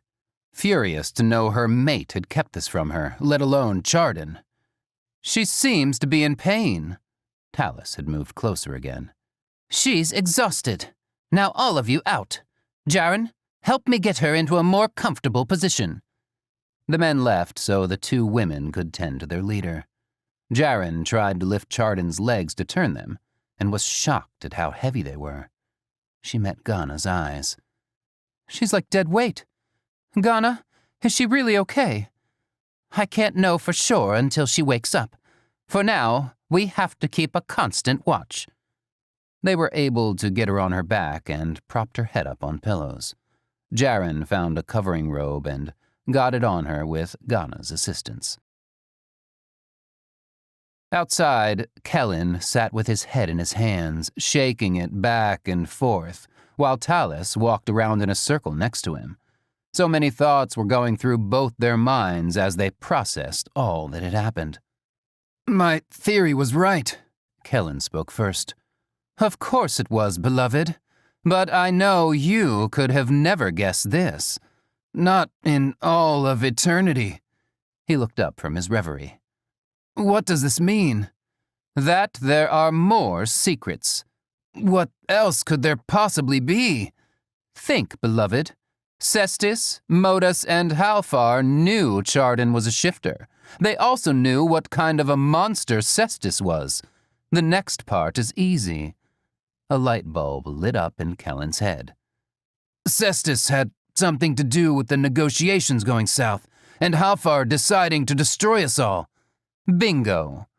He felt the Earth term appropriate for the occasion. Yes, but what was it and how? How could we have been so blind as to not see her for what she was? That and more, Talus replied. You know what I think? Talus bent down to him, and their eyes met. You look exhausted. You should go to bed. And will you be joining me? Why, of course, my beloved. Come. Too much thinking is going on and not enough mating. I think Chardon and Halfar did enough of that for all of us, Kellen muttered. Talus waved his finger as he led Kellen back to their chamber. No, we must all do our own fair share in our own way, yes? Kellen stopped talking the rest of the way. I want to fight too! Trinan had both arms straight down on his sides, his little head tilted as far back as it could go, in order to stare up into Moda's face. Moda laughed loudly, throwing his head back. Of course you do. He leaned forward until he was at a 90-degree angle, his nose nearly touching Trinan's. You are not ready. Trinan lunged at him, and an arm appeared, grabbing him up so he dangled sideways. Until you can land properly and climb, it is as he says, their father bellowed. Modus brought his son's body up until they were eye to eye. Trinan relented without struggle, and his father put him down. "This battle will not rage long, and you shall never see it. But there will be more, and you must be ready." He glanced back at Moda as he walked away, and they nodded to each other. "Up you go," Moda said. Without warning, he grabbed Trinan and tossed him into the air towards the wall. He may not be as small as before, but Moda was twice his size. Trinan hit the wall hard and, as he scrambled to grasp hold, caught sight of Und with his back against the wall, holding on with the claws of his fingers and toes. Moda shook his head, seeing the jealousy in Trinan's expression. "Focus on yourself, little one." "I am not little!" He caught a piece of wall and secured himself on it, his face red with anger. The Americas, parts of Asia and Europe were in turmoil, as enforcers took over territories with little effort. The humans' military might was nothing compared to Halfar's. Government science divisions had detected the giant mothership outside of Earth's orbit, and speculations flew. Only a select few in his fold knew what it was and who it belonged to. Halfar's armada had arrived, much to his disgust. Only 3 months had passed since Chardon was on Earth, and Halfar made sure the gate was blocked, so no one from New Lhasa could come through. But he could open the gate from his end when he needed to check up on her. Kerr was becoming unmanageable again, and he had to make a decision soon. He couldn't let his general know about his plans just yet. Ghana ran towards the gate console filled with fear as the guards and she watched the vortex open to let dark figures march forward through the gate. A reminder of when their planet had been destroyed before they knew what had really happened. She was confident in knowing who the first figure would be, and was right. Halfar emerged with an entourage of 8 bodyguards behind him. The smugness in his appearance made Ghana twitch with disgust. In human form, he still managed to get that result from off-worlders. He smiled at her as a greeting and bypassed her, moving onward to the housing commons. "I don't need an escort to Chardon's chamber," he stated. "I can smell her even from this distance." Workers who remembered him stared in confusion and anxiety as he strode into the building. In the hallway, Modus guarded the door. Ghana smirked as he gauged the man-beast up close and saw the realization of just how formidable the man-beast was. The look on Modus's face suggested they would not be on friendly terms. Halfar stepped back from him a bit. "I need to see her." Modus sneered at him, but opened the door, moving to the side, allowing him access. From the doorway, he could see the rise and fall of her ribcage as she breathed softly. Behind the sheer fabric surrounding her bed, she lay still in deep slumber, with pain and exhaustion etched into her facial expression. "What's wrong? Why is she still incubating?" He directed his question to the medical worker, but Jaren answered. Upon further observation of the room, Chardon's usual group was found spread around the chamber. "You tell us, you monster! This is your doing!" "Impregnating her is one thing. I am speaking of why she is this way," he snapped. Ghana came into the chamber and went directly to check Chardon's forehead. "She had a fever for a few weeks and did wake up on 1 or 2 occasions. I think it is because her body has not yet fully regained itself as female. It's quite possible Chardon did not shift often to female form to keep it acclimated." "No, she wouldn't. All for the sake of your race and her." They all knew who he meant. He went around to the other side of the bed and sat next to Chardon's sleeping body, brushing strands of hair from her face as he stared down at her. Everyone in the room watched, feeling awkward, an audience to his show of affection. "I need to tell you something," Halfar began. "More like a proposal." That got everyone else's attention. Even Modus came into the room from out of the hallway, with a bang of the door swinging open. Last time Halfar made a proposal, it meant doom for their race. Another one was not a welcomed invitation. He saw the looks on their faces and held up a hand. "Shall I explain my dilemma?" They all froze. "My armada has been sent, without my approval, to Earth." "How can it be without your approval?" Kellen was not buying it any more than Ghana was. "I have not yet explained." Halfar cast a glare at him. "May I continue?" "My apologies," Kellen muttered, noticing everyone staring at him, irritated. "Conquering Earth was not my intention. One of my generals, Kerr, had found the planet and thought it was a great race to enslave. He initiated the conquest, so I came to investigate and assist." "Of course, thinking nothing of destroying yet another world."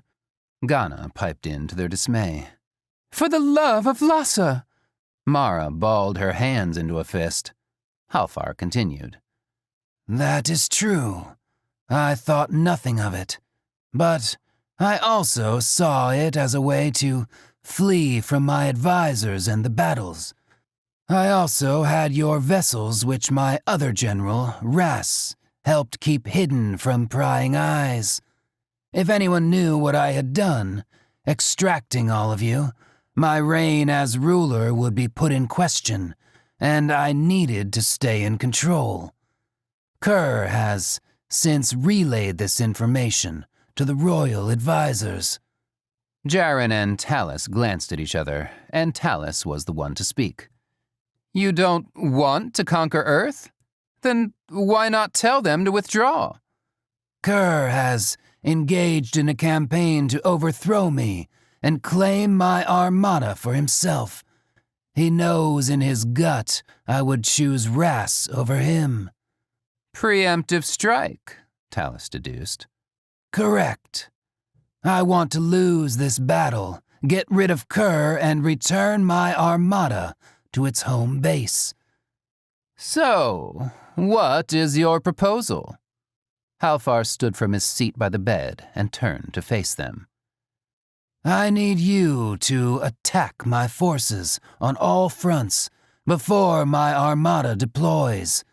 Take out as many of Kerr's enforcers as you can. Stopping his advance is key." "You want us to murder your own kind so you can run away?" Ghana spat. "No." Halfar sighed in exasperation. "Kerr's enforcers are replicated organisms unsanctioned by our people. I did not know about it until after the fact, and by then he had over 1,000 created. Those abominations must be destroyed." He took a deep breath and let it out slowly. "I want to stay here with Chardon and resume our interplanetary meetings. We have to try and correct the damage done by Cestus." Ghana glanced over at Jaren, who had a puzzled expression regarding the logistics of the whole battle plan, but not making any headway. She saw Talus obviously thinking in the same context, and he went over to tap Jaren. His expression told her he had a plan. "There is one stark problem," Kellen interjected. "You sent a planet destroyer to our world, and we have this." He spread his arms towards outside. "To try and live on. Have you seen the sun?" "I never wanted that to happen. My childish actions cost you greatly. I have no way of atoning for that. I can make this planet thrive for you, though." "How?" Kellen opened his arms wide. "When there is a way to destroy, there is a way to create. There is a bomb for that as well." "And what? You're going to use one for this planet?" "In a way, yes." I don't trust you." Kellen pointed a finger at him. You say you want to get off Earth and stay here. You do realize that would leave Earth in shambles. Your forces have not been kind. Talus continued where Kellen left off. If there is one thing I have learned, humans are resilient. Nothing keeps them down for long. They can rebuild. Halfar sat back down on the bed. If it were not for Cestus... Modus's head snapped towards the others in the room, and he made a quick decision. I think you should all leave for a while. They turned to stare at him confused. Chardon needs quiet. What about him? An insulted Kellen barked. He is not disturbing her. We can discuss the rest of this matter later. He motioned for them all to exit, and Ghana, obviously suspicious, was the last to be forcibly pushed out of the chamber. Halfar gave Modus a quizzical look when it was just the two of them with a sleeping Chardon. I have my reasons, Modus said. I was going to finish my explanation. I know. Do you not also want to know why I did it? I already know. Then why? They do not need to know any more about Cestus and her actions. Modus recalled the memorial that had turned into a disaster. The people were so distraught and angry it nearly became a mob. She was like poison that no one knew was already in their veins. Keeping it from them won't change much. I disagree. Modus went to the door as he closed it shut. When you are ready to leave, I will be outside to escort you. I was not escorted in. No, but you should have been. Done talking, Modus closed the door and continued to stand guard in the hallway. Chardon stirred when Halfar climbed into the bed with her, leaning over to stroke her hair. Her eyes fluttered open and there was a brief moment of recognition before he shook his head and coaxed her back to sleep. He laid a hand on the swell of her belly, feeling the life inside move around. Their two races had never procreated together, and he worried about the outcome. The thought of their offspring clawing its way out of her, killing her in the process, made the color drain out of him. He had to come back and have a long talk with Ghana. The sun setting meant it was time to go. Kissing Chardon on the forehead, he got up and went to meet Modus outside, to be escorted back to the gate. He found it curious no one had asked how he opened the gate from the outside. On a hill not far from the commune, Talus and Jaren sat on a boulder together. They felt odd being in such close proximity alone, since the two were not friendly towards each other just yet. A sort of truce had been formed to get things done. Talus walked a few inches from the boulder and poised himself on the edge of the hill, one leg bent at the knee from resting on a large stone near the edge. In reddish-brown hide leather, his longsword hanging off one side, and dirty blonde hair getting swirled around by the breeze, he looked like the warrior he was. It did nothing for Jaren. Is it just me, or is your mate hiding more secrets for our leader? He started. He is surely hiding something. The fact that he knew all of this makes me angry. What do you think about Halfar's proposal? There is no way we can trust him. Ah. Talus used a finger to move away some flyaway hair. But we can. He turned to her. He loves Chardon more than anything in this universe, and has for a long time. He kept all of us because if our world were dead, Chardon would at least have some of his race with him. I think getting him off Earth would benefit us. Jaren thought it over for a bit and nodded her head. The planning is the problem. How do we drive Kerr off that rock without a scratch on our troops? We will not come out of this one unscathed, my dear Jaren. I am not your dear. Talus let out a little laugh. So touchy. I have no interest in you, trust me. He saw the offended look on her face. Not everyone finds you so beautiful. The same as Ghana detests me. Returning to his gaze across the fields, he sighed and let the breeze wash over him. He crossed his arms and leaned forward, head tilted towards the sky. "Stop that!" she snapped, and Talus peeked at her with one eye. "Why does everything you do have to be so damn erotic?" "I'm just standing here, dearie, on a hill." Jaren's eyes narrowed at him. "Fine." Talus went back to the boulder and sat down next to her. "Not unscathed, but no casualties. I can guarantee that. Why is Kellen being so forceful these days?" Jaren changed the subject to broach what was bothering her since they regained their cores, namely of how the two lovers' dynamic had changed. "He always followed you." "Not on Earth, he didn't." Talus cocked his head to one side. "I wonder. He's not a strategist like I am, but on Earth he was more knowledgeable." His forehead creased. "Of course, I was some sort of imbecile on that planet." Just thinking about it infuriated him. Jaren found it quite hilarious and started laughing heartily. "That's not very nice of you, dear." "Sorry." Jaren wiped her eyes. "I just remember all of us wanting to smack you around for the sheer joy of it. We knew it would be wrong to bully you, but you made it so easy, and I didn't feel the least bit guilty." "How hateful. Without your core, you really were just an empty-headed shell of a being." Jaren slapped her knee and laughed again, her head thrown back. Restraining Chardon ended up being more of a hardship than Ghana or the workers had anticipated, as they forgot how strong she was. Her hair had gotten long again and snagged on the bed covers every time Ghana was able to get her back down, only to have her push back up more furious than before. "Let go of me!" "Chardon, you need to listen to me and calm down. I need to find him. You need to let me examine your unborn child to make sure it doesn't mean your demise as it enters this world." Chardon stopped fighting for a moment, staring at her in confusion. "What do you mean?"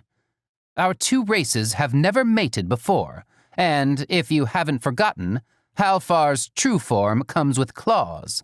So do man-beasts. Not like this." Chardon thought about it again and confirmed in her mind Ghana was correct. She could feel her unborn child moving around, and the tiny claws, not yet sharp enough to rip open flesh, graze across the inside of the womb. Breathing deep and letting it out slowly, she let her arms slip from Ghana's grip. "I still need to see him." "I'm already here."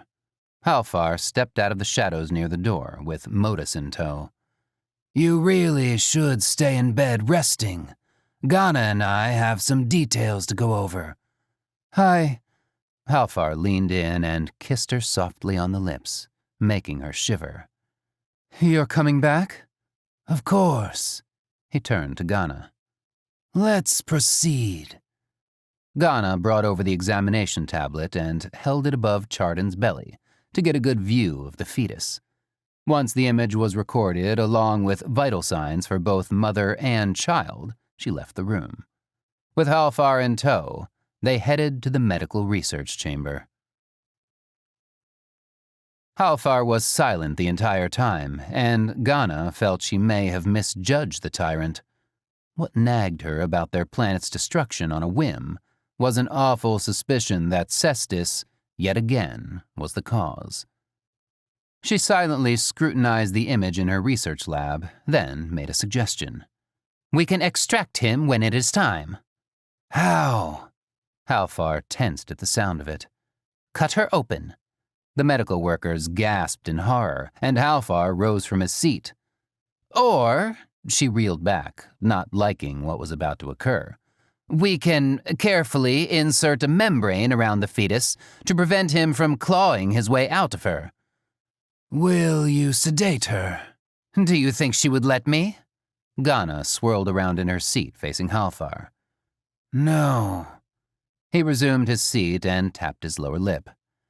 "I do have a way to ease her down." Ghana's eyebrows shot up. Please explain. I had an elixir made that forces the biological system to slow down. Only a tiny bit is needed. You've used this elixir before then? On Chardon? How do you think she was able to get back here without collapsing? She did collapse. She barely made it to her chamber. Don't be so dramatic. I knew the timeline and made sure there was enough in her to get her home. I'm not a monster. And that is what troubles me. This time it was Halfar's turn to seem confused. Since you are not a monster, it makes me wonder why you sent that planet bomb. That was not my most glorious moment, and I will regret it always. He hung his head, defeated. Enough of that. Ghana waved her hand. We have a new species to bring into our new world. Und could tell from his vantage point on the other end of the wall it was going to be bad. Trinan was angry and determined to prove everyone wrong by climbing the wall today when no one was watching. They didn't mind him and their sister Una because they had a somewhat responsible nature. Trinan was another matter. The fighting had begun earlier that day. You are to stay put, Moda had ordered Trinan as he left for a council meeting. Why can't I go practice with the others? You want to know why? Moda leaned down to face him. You are not good enough or ready to climb on your own. He straightened. That's why. Now go sit in the sandbox and play with the little ones or something. Moda then strolled off, leaving a fuming Trinan to stand alone in the fields. Und watched Trinan go to the sandbox while he went to the wall to practice. The look on his brother's face was nothing nice. So it was no surprise that later in the day, Und saw him come up to the wall on the far end and stare up at it with mad fury. He attacked the wall with such speed even Und stopped climbing in a state of wonder, which turned to dread as he saw how far up Trinan was. A fall would be catastrophic.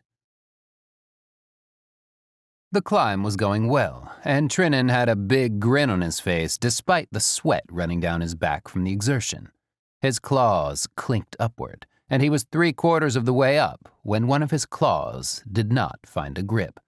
He reached with the other hand, and the claws also missed, causing him to slide downward. His body gained momentum, and he knew he was going to fall if he didn't do something fast. In a panic, he tried desperately to find a grip as he continued down. Some of his claws on both hands snapped off as he went further down, the pain causing him to scream. Blood streaked down the wall, and he saw Und descending as fast as he could to try to reach him. It was no use. He would have to try and land no matter how bad it would be. He turned his body and ended up sideways, his torn-up hands causing his form to be unbalanced. Moda and Modus heard the screaming first and reacted before anyone else. As they neared the wall, Und was just touching down on the ground and headed towards Trinan, still in freefall, but he would not make it. Moda took off at full speed with his father behind him and barely missed Trinan as he hit the bottom. By getting somewhat under him, he softened the fall, but that was the least of their concerns. Trinan lay in his arms, bloody and shaking from shock, the damage to his claws alarming. Moda kept him close to his body to minimize the tremors and turned to their father. The horror on Modus's face was nothing compared to the screams of Jaren as she rushed forward. All the blood everywhere caused her state, surely fearing her little one was dead. He stopped her midway and didn't let go as she fought to be released. Und stood wide-eyed with grief. Get Ghana, Modus commanded Moda. I am here. Ghana ran up out of breath. She too must have heard the screams. Hurry, give him to me. Moda did not move, also in shock. Ghana knelt down to reason with him. You have to give him to me. I need to treat him now. She laid a hand on his shoulder and felt the tension ease a bit. She motioned the medical workers who had followed her to hold him, while she took Trinin out of his arms. They ran back to the medical chamber. Jaren slid to the ground, crying uncontrollably. Moda still held one of her hands in an iron grip without realizing it. His vision blurred and he swayed. This had never happened before. Moda slowly stood up, staring at his empty hands. Everyone was still, until Modus let out a growl of such rage that the field workers nearby fled in fear he might go on a rampage. Und blinked for the first time since getting to the scene. "I'm sorry," Moda whispered to a now gone Trinin. His hands trembled. "It's not your fault, you know," Und said softly. "He just has a bad temper." Tears filled his eyes. "Yes, it is." Moda lifted his head to the sky and saw the streaks of blood going down the face of the wall. A small cry caught in his throat, and he couldn't stop tears from sliding down his face. Jakar came up behind him and rested his giant hands on his shoulders. After a moment, he went to pick Und up from where he stood frozen. Pulling herself together, Jaren stood up and headed for the medical chamber. She stopped midway and turned to see if Modus was coming. A few seconds passed before he also came with her. They walked in silence as they made their way through the fields and down the slope that led to Ghana's operating room. Inside, Ghana and the medics worked quickly to clean and close up the wounds. Trinin lay on the table, his eyes still open from the shock. Not a tear could be found. He had not cried through the whole ordeal, his hands literally declawed. The look of defeat and resolve on Trinin's face told Modus what he already knew. Trinin would not give up, even now. "He's doing so well, it kind of scares me." Ghana was finishing up with the bandages. With many wounds, they were fine being closed up, but with man-beasts and their claws, it was a lot more complicated. "I want to keep him sedated for a few days." Fine. Modus touched Trinin's brow and traced their shape. Do not let him out of your sight. That boy is stubborn, and you know it. "He won't be going anywhere." Jaren kissed the top of his head. Modus left the room and she followed, neither saying a word. There would be no sleep tonight. Jaren and Modus's children sat in the recreation room attached to their commune. The silence was deafening until a sniffle was heard. Una sat with her knees drawn in, head down on top. Und sat next to her, his legs stretched straight out and his arms laid flat on either side of him. Mara paced while chewing her nails. Jakar was trying to get Moda to snap out of whatever state he was now in. He would not speak, just sat on the floor staring into emptiness. "I cannot understand what you are going through if you don't tell me." Moda's eyes rotated to Jakar's voice. "No one forced him up there. He needs to learn more discipline. This happens to be a horrible way for him to learn it." "His claws may not grow back properly," Mara said between teeth and nail. "He's stronger than he looks. Do not underestimate him. They will come back just as strong." Moda finally moved, leaning forward to take a shuddering breath. "I pushed him too hard. It seemed like fun at the time, but he's hard-headed and easily provoked. Reminds me of our departed brother." "Yes, he is just like Han," Mara piped up and laughed a little. "Go see him." Jakar didn't yell, but Moda heard it as a command. He got up and left. While going over scenarios on the tabletop holoscreen in the battle chamber, Ras heard footsteps echo through the hallway, leaving him little time to prepare himself for Kerr's intrusion. So it's not just how far he ambushes, he thought to himself. He turned his attention to the double doors, but Kerr was already so close to him they shared the same breath. His eyes bore into Ras's like hot coals. Ras smiled at him sweetly. What, may I? Where is he? Spittle flew into Rass's face, and he calmly wiped it off. You will tell me! He is tending to some important business that does not pertain to you. I have searched this palace and this planet, and he is not here. Surely you are mistaken. Why don't you? I will not be made a fool of! Step away. Rass extended a razor-sharp talon at Kerr's neck. This was tiring and irritating. Are you threatening me? Rass sighed and tilted his head to one side. Before Kerr could react, he swung his arm and knocked him across the room into the wall. I told you to step away. Breathing the same air is not ideal for me. Using the same words Kerr had said to him so long ago, he turned back to check the Armada's position on the screen. He heard the dragging of hard shell on marble floor. Don't. He pulled out a plasma ray gun and aimed it at Kerr without even looking at him. The dragging stopped. You will regret this, he heard Kerr seethe before the doors slammed shut, leaving Rass alone again. When he felt Kerr had gone far enough away from the battle room, Rass left and headed for the other side of the palace. In the hallway leading to Halfar's private chamber, Rass glanced at the indicator on his wrist, telling him the secret gate he created was opening. He had to get there and close it, right as Halfar stepped out, before Kerr could sense the vortex. In conjunction with keeping a constant lookout for movement around him, he had to make sure none of Kerr's enforcers, or the man himself, followed.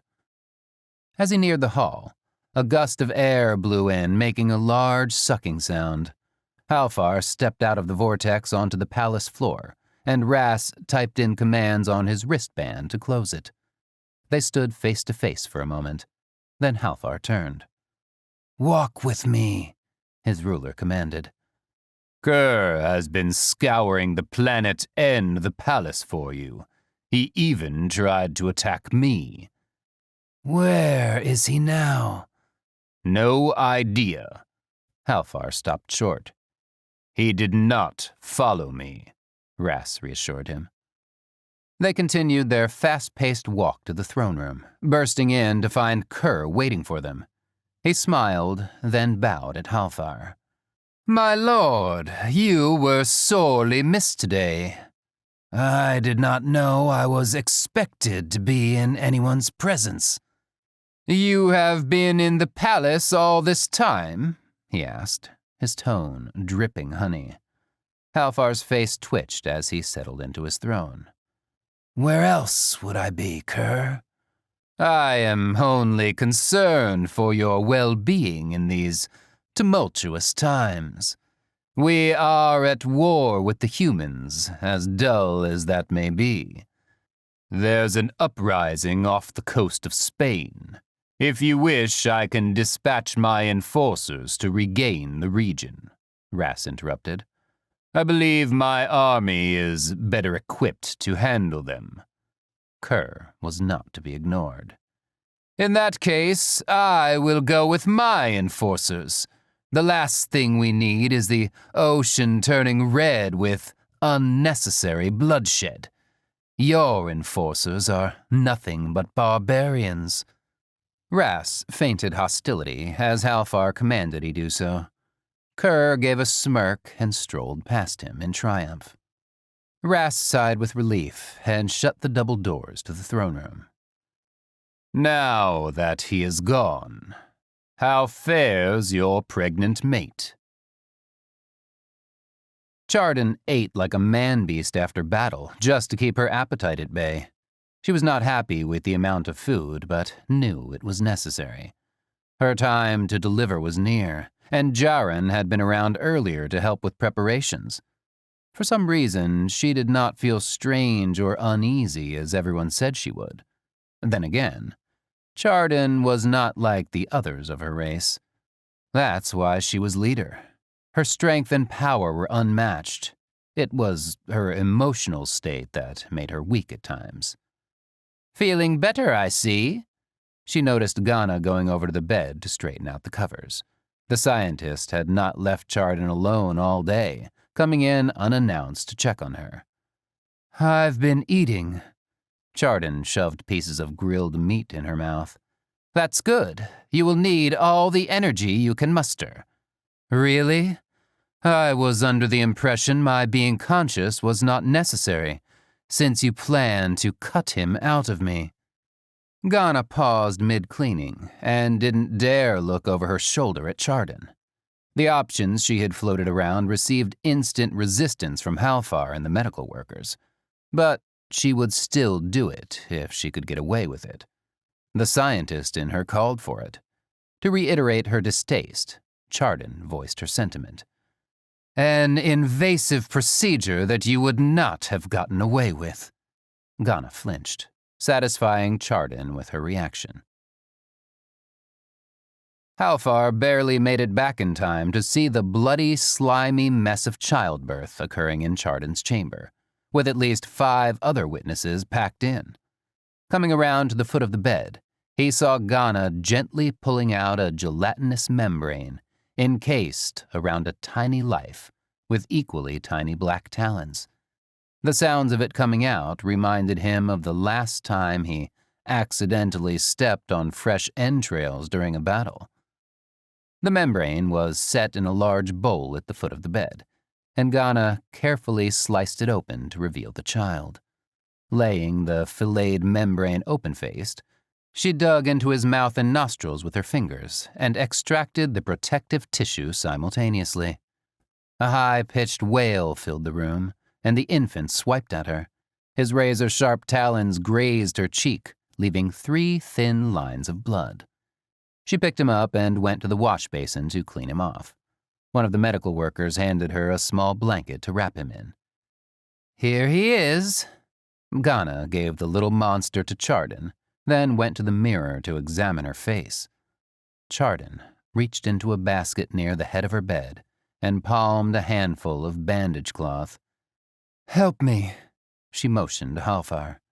Together, they loosely bound up his tiny claws so no one else would get sliced open. After that was done, she hoisted him up high by his underarms for inspection.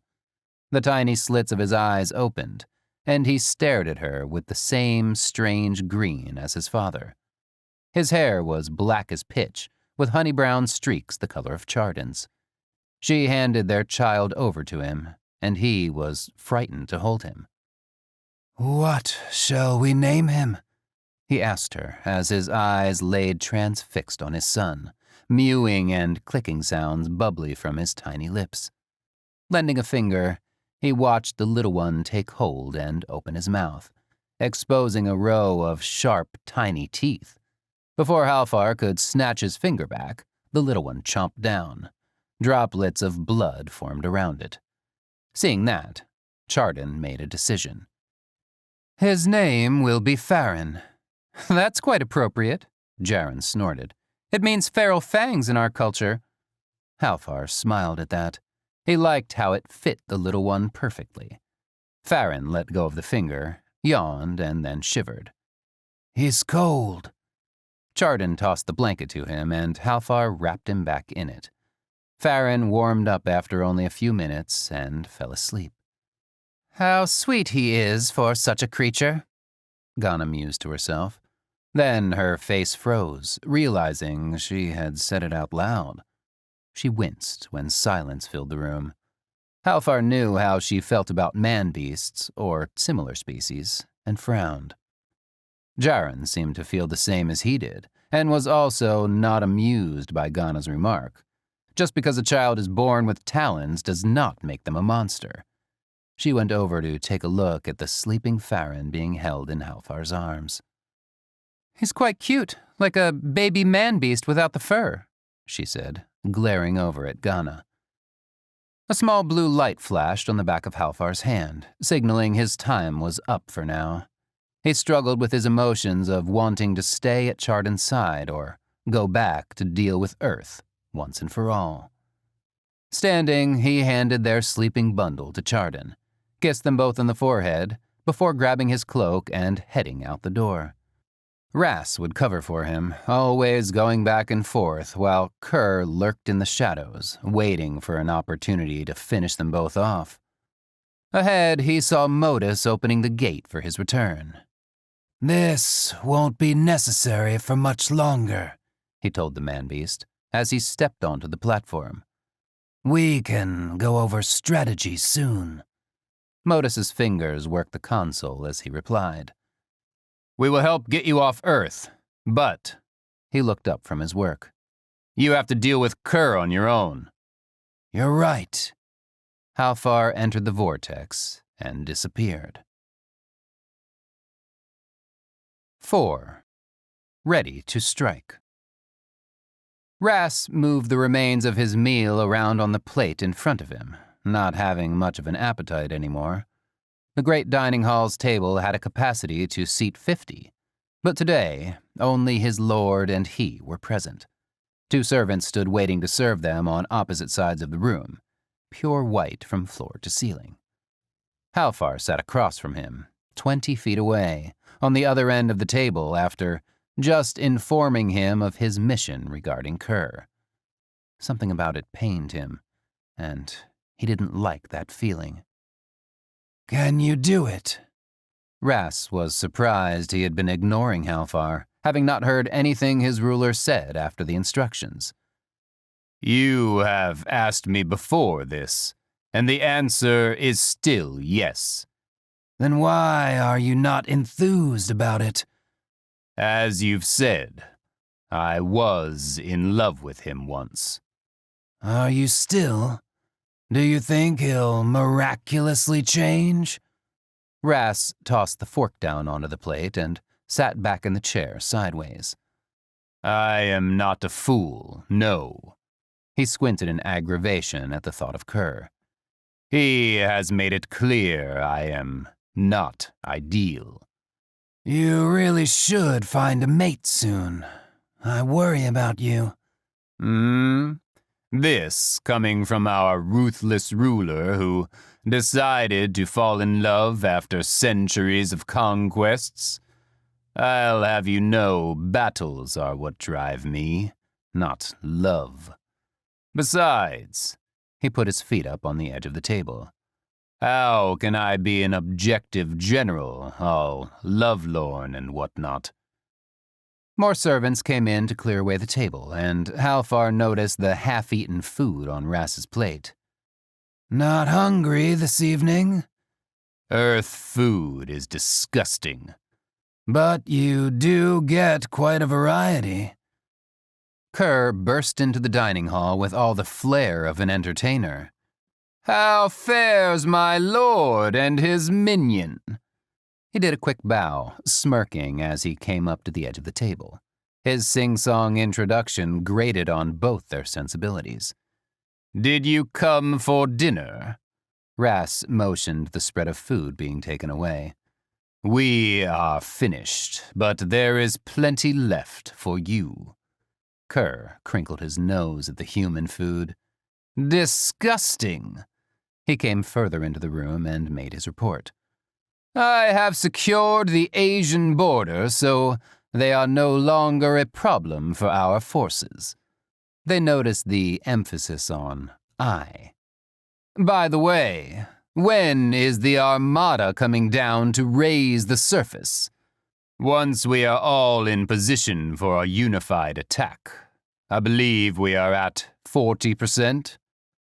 Oh, was all Kerr could muster. Ras could see him thinking about if it made sense to wait a little longer for his plan to ambush Halfar during the attacks. Yes, that is correct. Rest assured, we will be ready on schedule. He bowed and exited. Halfar drummed his fingers on the armrests. He knew exactly what Kerr was thinking, and it gave him all the more reason to unleash Ras on him when the time came. Locking eyes with Ras on the other end, he nodded. Ras stood and bowed out as well, to make his own battle plans. Alone in the dining hall, Halfar leaned back and thought of his newborn son. Why it had taken his first child for him to understand the meaning of procreation. He asked himself while a smile crept on his face. Centuries of frolicking produced none because he made sure it did not. Child-rearing was the last thing on his agenda. Until now. Farron could be vicious when provoked, but that didn't stop Ghana from trying to take him for some extra testing of his biological system. While the guardians at the sandbox were preoccupied, Ghana snuck in and snatched the sleeping infant without disturbing the other baby beasts. She paid for it dearly when he woke up as they entered the lab and bit into her arm, the swiping motion of his head opening a nasty gash in her flesh. That is how Chardon found her in the search for her son. Ghana, bleeding profusely, cursing the infant as she tossed him aside against a nearby table to tend her wounds. "You little monster! I'd dissect you if I thought no one would miss you." She had the sealing tool in her hands when she turned and saw Chardon standing in the doorway, with Mara behind. Immersed in her own treatment, she had not seen them enter the medical chamber. Malice simmered in both their eyes, leaving Ghana cold inside. She smiled sweetly. "Chardon, I was going to find you later. I needed to do a checkup on your little one, so I brought him here." Their expressions did not change. Mara went around Chardon and retrieved Farron. With him safely in her arms, she left the chamber. Whatever was about to happen, she wanted no part of it. Ghana felt she may have gone too far this time. "I would like to think you were blinded by some sixth sense of scientific discovery, but knowing how you really feel about man-beasts and my child, who is similar, I believe you have an intense hatred for them." Chardon stepped closer to her. "But you made an error. That child you are so intent on dissecting is my child." She grabbed Ghana by the neck with lightning speed and picked her up from the floor. Ghana gagged, dropping the sealing tool. Blood dripped onto the floor below, creating a small pool. With the other hand, Chardon was in the process of forming an energy ball, but was interrupted. "Stop!" Jaren flew into the room and knocked Ghana out of Chardon's grip. Her body landed against an operating table, and she slid down, touching her neck. "She's not worth it!" Jaren pulled Chardon out of the room, leaving Ghana to herself. "Come away!" They left the chamber, not bothering to shut the door. In the clearing, Chardon whirled on Jaren, who was all ready to defend herself. "Why did you stop me?" She seethed calmly. "Because we don't need to explain the death of our lead medical healer. Whether you like it or not, we still need her." "She is no better than Cestus." Jaren's head snapped upward. "What do you mean?" Chardon turned away from her and headed for the sandbox. "She couldn't have. Chardon!" She went after her, almost running. Ghana crawled over to the sealing tool and used it to close her wound. Hearing the way Jaren yelled in surprise, she figured Chardon would have to tell her about Cestus. "Can't keep all your secrets hidden much longer, leader." Jakar had his little siblings to play with, but when Mara came in, Farron in tow, he couldn't help but take him up for inspection. The tiny hands bandaged up made him frown. Was that really necessary? They stared at each other silently for a long time, making it a peculiar sight when Jaren and Chardon walked in. It was endearing. "Bonding with your new cousin?" His mother shook her head at him in warning as she went to check on Trinan asleep in the sandbox. "He is quite vicious, so be careful." Jakar frowned at that and glanced at her with doubt. "Just ask Ghana. She's probably in the process of sealing that wound he gave her." He looked back at Farron with admiration. "You didn't do anything drastic, right?" Mara asked. "Your mother stopped me." "I'm relieved. I never knew she was capable of something like that. Does she feel that way towards man-beasts too?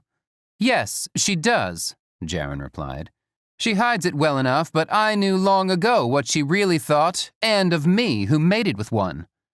Bringing Farron back down, Jakar handed him over to Chardon. He does smell of blood. Mara leaned over him to check again to make sure she had not missed any. I rinsed his mouth out with some of the spring's water. He ended up swallowing some of it, though. Seeing Trinan was indeed comfortable, his mother left, probably to find his father. He could tell by the way his mother looked that she had found out more about Cestus and her disturbing deeds. Was everything their race had endured really all leading up to her actions?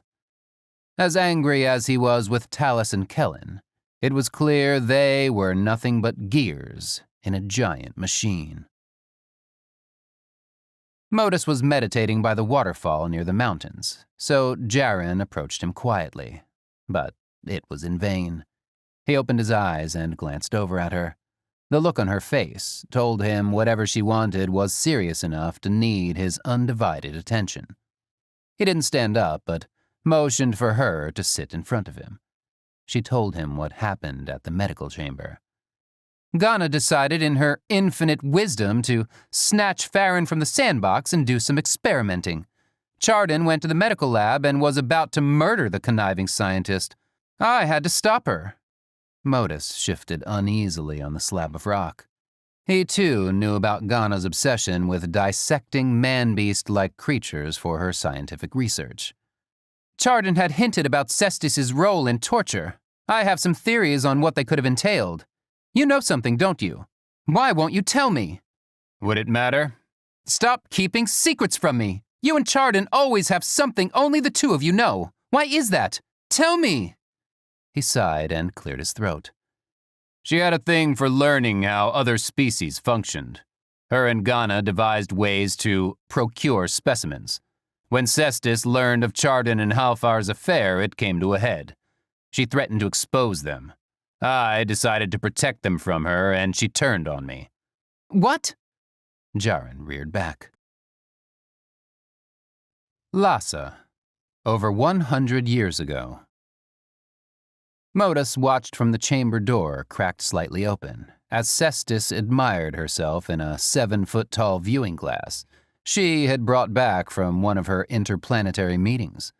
Stunningly beautiful, with chestnut-colored curls kept piled high on her head and deep blue eyes, her pale skin a sheen to it, giving the illusion she glowed.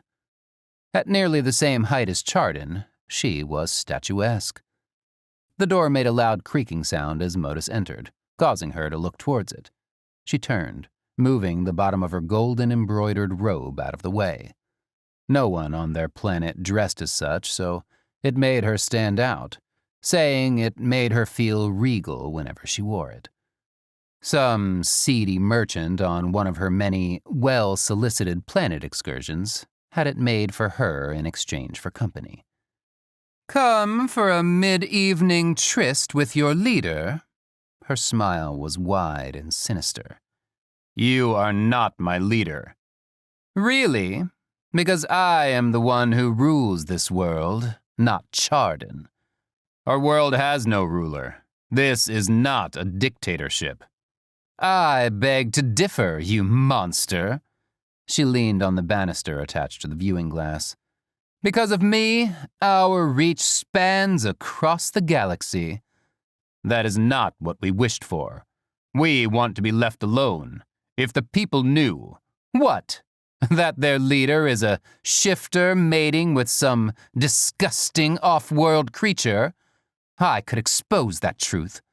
No, but I will tell them about you. You will do no such thing, man-beast, she hissed, then laughed. If you so much as attempt to speak one word, I will have you torn apart by a Raznian, your body parts tossed into the meat pile for processing.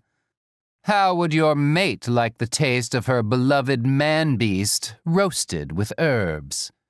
Modus moved towards her, but she was quicker, ramming him into the wall and pinning him there.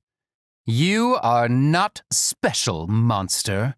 Chardon will be obedient, and so shall you. Are we in agreement?" Understood. She released him and waved her hand, signaling him to leave. He left to check on Chardon, who no doubt had a similar, earlier run-in with her. Jaren was more upset than she thought by the revelation of his explanation. If Cestus were alive today, she would kill her herself. The manipulation she had engaged in was counterproductive to their race. Their race! Jaren recalled what Halfar said about trying to repair the damage caused by her with the interplanetary councils. What has she done? We don't want interference from other races. Are we now considered some galactic power? Not anymore, because as far as the councils know, our race was destroyed. We no longer exist.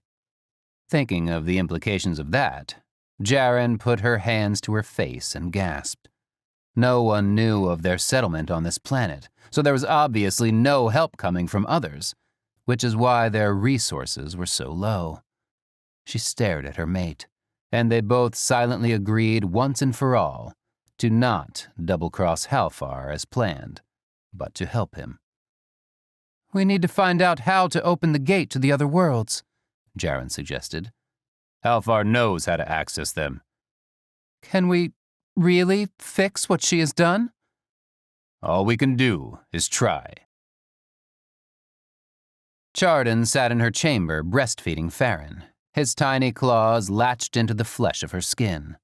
It was the only time she unwrapped his hands. Because her skin healed fast, his talons were of no concern. He gurgled and kept on drinking. She was amazed he never cried, and stared at everyone with such conviction, as though he was analyzing what kind of person they were. Chardon did not want to be overly protective, but after the incident with Ghana, she had to consider a guardian for him. Maybe Mara or Und would be willing to take on the task. The gate opened at the far edge of the fields, and Halfar hurried through the vortex and onto the planet's soil. He nodded at the guardian and walked hastily towards the housing commons to see his son. His stride slowed as he reached the entrance, entering Chardon's chamber, seeing mother and child silently sitting on the bed. Farron, asleep with his claws still hooked into his mother's breast, made his chest tighten. "I never thought you could be any more beautiful than before, but you are." "Don't start with that. I'm trying to keep him from waking up." Halfar raised eyebrows at her implication. Mating would be a great release for the anxiety he had pent up inside. "That is not what I came for." He sat down next to her and kissed her shoulder, careful not to jostle Farron. "Maybe another time." "He's sweet," Chardon blurted out. "Must be from your race. He's also vile when he attacks." Halfar leaned away, curious. "Ghana snatched him while he was asleep, so he bit a chunk out of her. All for her research, I suppose." "Shall I give her what she wants and dissect her instead?" He was furious, but remained calm. "I had a feeling she was up to something sinister when she suggested slicing you open to retrieve Farron." "I wanted to murder her right then and there, but Jaren stopped me." "Your cousin is more level-headed than you think, because she was correct." Chardon turned to him. "How did you know we were cousins?" "Because I asked long ago why your names were so similar. Modus speaks when he wants to." "Ah. Well, our parents were not very original when it came to that." Halfar tucked his hands gently under Farron and pulled him off of her, cradling him in his arms. He didn't stir as his father laid back on the bed with him. "I want to stay." "Then stay." Chardon crawled closer to lie next to him. "I can't. Not yet. Not until this is done." "Then get it done quickly." "Don't treat me like baby!" Trinan snapped at Moda. Some of the warriors still in the battle arena hurriedly grabbed their gear and exited into the surrounding fields. Domestic quarreling between man-beasts could get ugly. You need to let your hands heal. Moda flicked him in the forehead. He had found him at the combat training site, learning to use his legs and feet in a fight. Trying to keep Trinan in one place for more than an hour was proving to be a challenge. At the same time, he knew getting back on schedule was a good thing for him. On instinct, Trinan punched him in the stomach with both fists, regretting it. The pain made him suck in too much air, and he swooned from it. Moda caught him and let him struggle. Please, just rest for the day. He felt Trinan slump, little hands wrapped around him. Not far from them, Modus and Jakar stood watching the two brothers bond. They were unclear if Moda would be a hindrance or an asset to the coming mission. His demeanor suggested a mind too soft for combat, but they both knew he could snap out of it at any moment and be just as deadly as any other warrior. If you need me to deal with Kerr, let me know, Jakar offered. No need. Halfar will take care of that. Then I can focus on the enforcers stationed near North America. Just be careful. As Halfar explained, those enforcers are not normal. Not to worry. Mara came up behind them. I will back up the old one. Jakar made a face. Yes, I am referring to you and not our father. She flung an arm over each of their shoulders and focused on what they were observing. Ah, that makes me wish I were still a little one. You were so nice to me then. I still am. Jakar grabbed her arm off his shoulder and flipped her over, but she had not let go of their father, so he came tumbling down as well to one knee. He made no apologies to either as he stepped away from them. Father, sister. With that, he walked off. See?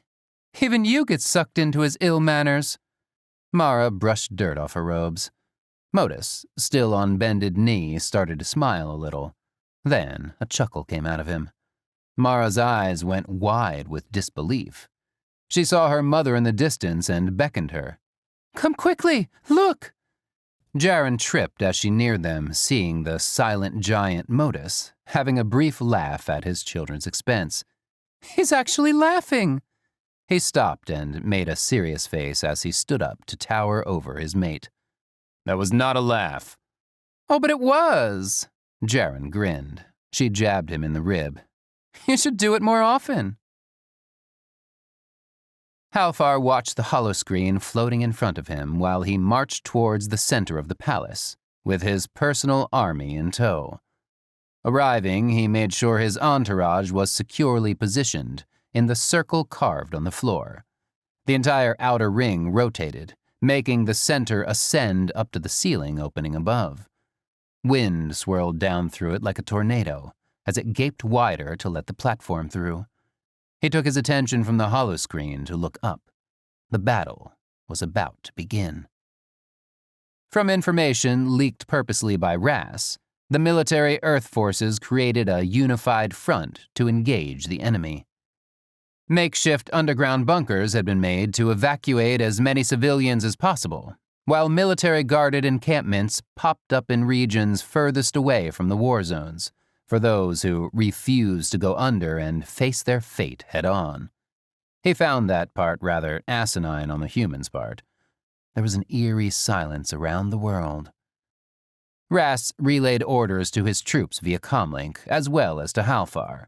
He sent one of his troops, who had been recruited by Kerr into the plan to kill Halfar, off to a hostile region, heavily armed by Earth forces for the slaughter. Another troop he positioned to lay in wait for Kerr's third wave on the Asian border. Once Jakar arrived through the vortex, his group would rendezvous to work with the Earth's military forces in destroying Kerr's modified enforcers.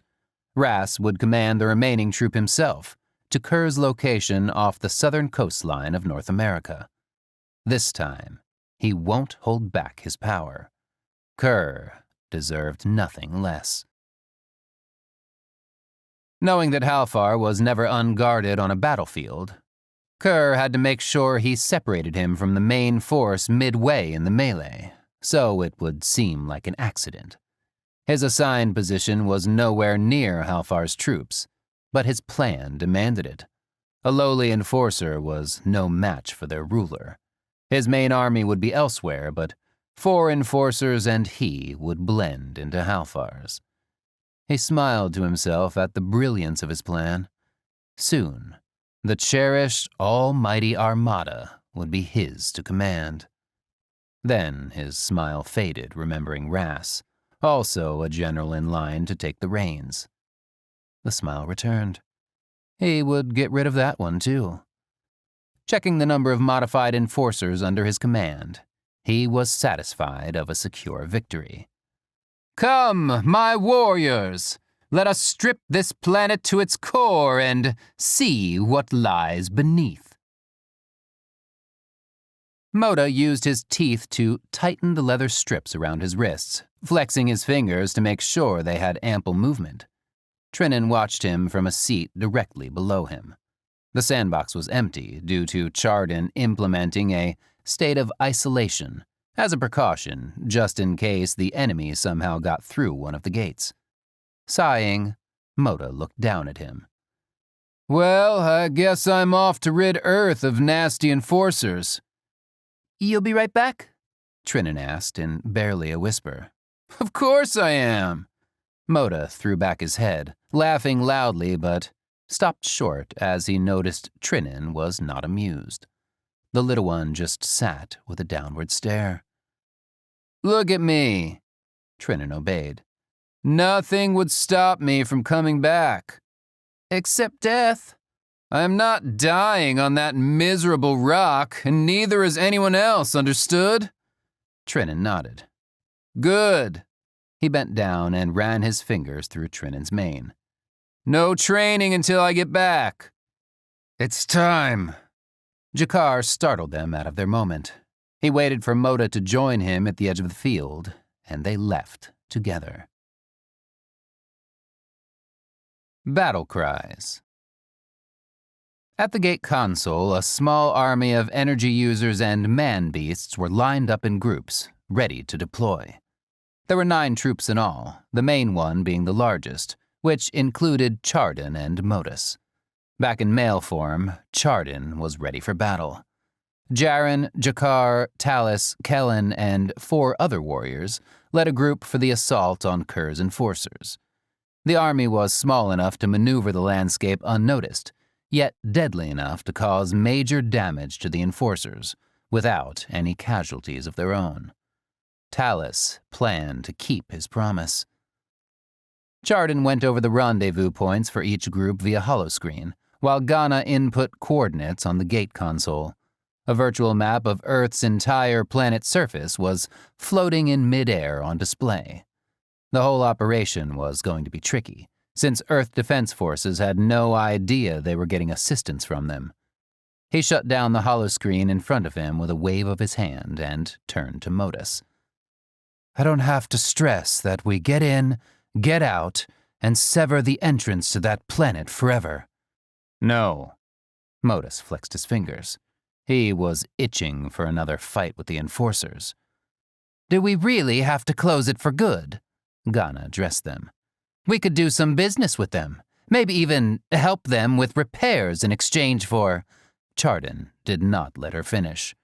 "We will no longer interfere with that planet and its people.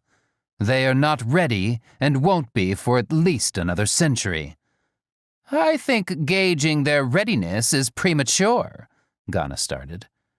"Someone else had that same theory, and look where it got us." There was deafening silence, as all knew who he meant. Ghana frowned and returned to her duties of opening multiple vortexes. Chardon did not trust her. He motioned to Jaren, signaling her to hurry with Talus's backup plan. There was no need. He noticed Talus had seen the look on Ghana's face and was already moving the timetable up in his head. The first vortex opened on the European front for Kellen's group to arrive. He bowed to Talus, then led the way through. Next was Jakar and Moda to the Asian border. Every group went in sequence as planned, with Chardon's being the last to arrive in the North American region.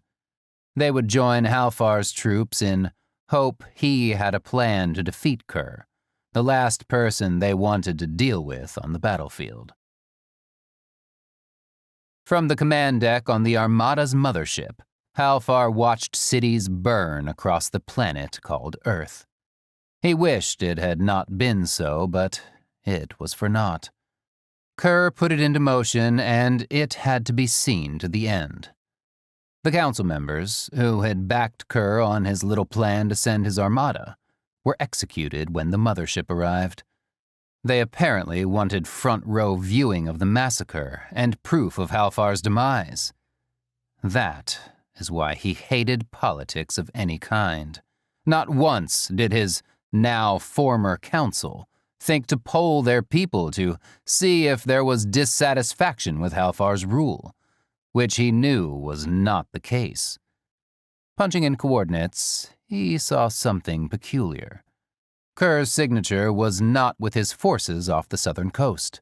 Instead, it showed he was near the rear of Halfar's army on the northern border near Canada. Kerr would not have noticed Halfar missing at the front, due to it being heavily guarded as if he were. Although it disturbed him how far his general was taking this, he grinned and relayed a coded message to Rass. "How clever of you." He spoke to the blinking red dot representing Kerr on the screen. Newly devised and barely tested weaponry was being rolled out against the alien enforcers and seemed fairly effective at holding them back. Jaren was almost proud of the human race, but knew those same weapons would be turned on each other sometime after this battle died down. Humans were a double-edged mystery to her. As both sides retreated from the other, she made small explosions with her energy spheres to coax the enforcers into an isolated area away from the Earth Force's view. Once there, her group went into a full assault. The Asian front was a lesson in brutality and strict methods, as Jakar witnessed the streamlined attacks from their defense forces. Had he known humans were capable of this, he would have brought fewer warriors. Nonetheless, he needed Moda to draw the enemy away from the Earth people and into their combat zone. To do that, an immediate threat had to be present.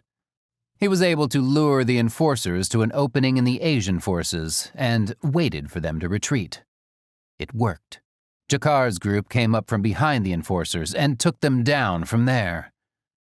Chardon was having a hard time trying to keep the Earth Defense Forces in his region from assisting. His group had been noticed, and after the human in command decided they were friend, not foe, attempted to negotiate. He explained to the commanding officer who he was and why his race was helping, but the man insisted his forces defend their own planet. He was right, but Chardon knew they were no match for the enforcers Kerr dispatched. It was also dangerous, because when Chardon unleashed a ball of energy, it decimated a large chunk of the area. Friend and foe were not discriminated against in its path. Modus made it no better, carving gashes into the air as he sliced up nearby enforcers. There were too many, and that seemed odd. He landed from one of his high jump assaults next to Chardon, and they stood back to back. Even the humans could see there was a huge, disproportionate amount of enforcers for this area. Something was amiss. Chardon realized it almost in an instant. "Kerr is keeping us busy for a reason." He's not here, but his army is. "How far?" Chardon had a feeling this might happen. "Let's get this cleaned up." He turned to the commanding officer. "Are you ready?" He scanned over the dead and wounded spread across the battlegrounds, but the commander nodded. "Good. Here we go." Halfar had seen enough from his mothership's view station. Such an unbalanced battle for the sole purpose of mass slaughter was a bit much for his taste. He liked being on equal ground in a fight. If it was a battle Kerr wanted, then that is what he would get. Rounding up a few more soldiers, he headed to the transport room. No matter what the consequences, he wanted to keep Chardon from harm. He had no faith in the man-beast's abilities to do so. A bright red beam the color of blood shot down from the sky and hit the planet's surface near the advancing forces in the northern region of the Americas. On impact, a 2-block radius of infrastructure and anything else in the vicinity was destroyed. The beam waned in appearance until it was gone, and in its place stood Halfar and his personal guards. They marched to intercede with his forces ahead, paying no attention to the debris left in their wake. The front guards opened up to allow Halfar and his entourage into the fold and reclosed ranks, strengthening their formation. As it moved forward, they were moved further back into the lines until Halfar and his guards were in the middle, protected on all sides. This did not go unnoticed by the rear guards, some 3 miles away. Kerr could not believe what he had just witnessed, it never occurring to him that Halfar was not commanding his own army. His rage hit a whole new level, and he thought of tearing his ruler's body apart instead of just the quick death blow he had planned. The battle still in the beginning stages, he felt it was the perfect time to be rid of him. Signaling his small group of enforcers who had infiltrated Halfar's army with him to step out of ranks, they headed into position. Up ahead, a vortex opened in front of Halfar's army, letting Ras and a handful of his enforcers through. He wasted no time in rushing towards the middle to grab hold of Halfar and pull him out. On his side view, he could see Kerr advancing from the rear. "What are you doing?" Halfar was about to break free. "Did you not command me to deal with Kerr myself?" Ras was desperate and angry. Halfar jolted still and raised his head to Ras, who made sure to convey his frustration in his stare. In his rush to deal with Kerr, his ruler had forgotten that part of the plan. Chardon and Modus were capable of defeating the army of enforcers against them. Halfar had let his emotions get the better of him. "Then do it." Ras did the unthinkable and threw Halfar behind him into the vortex leading to Chardon's location.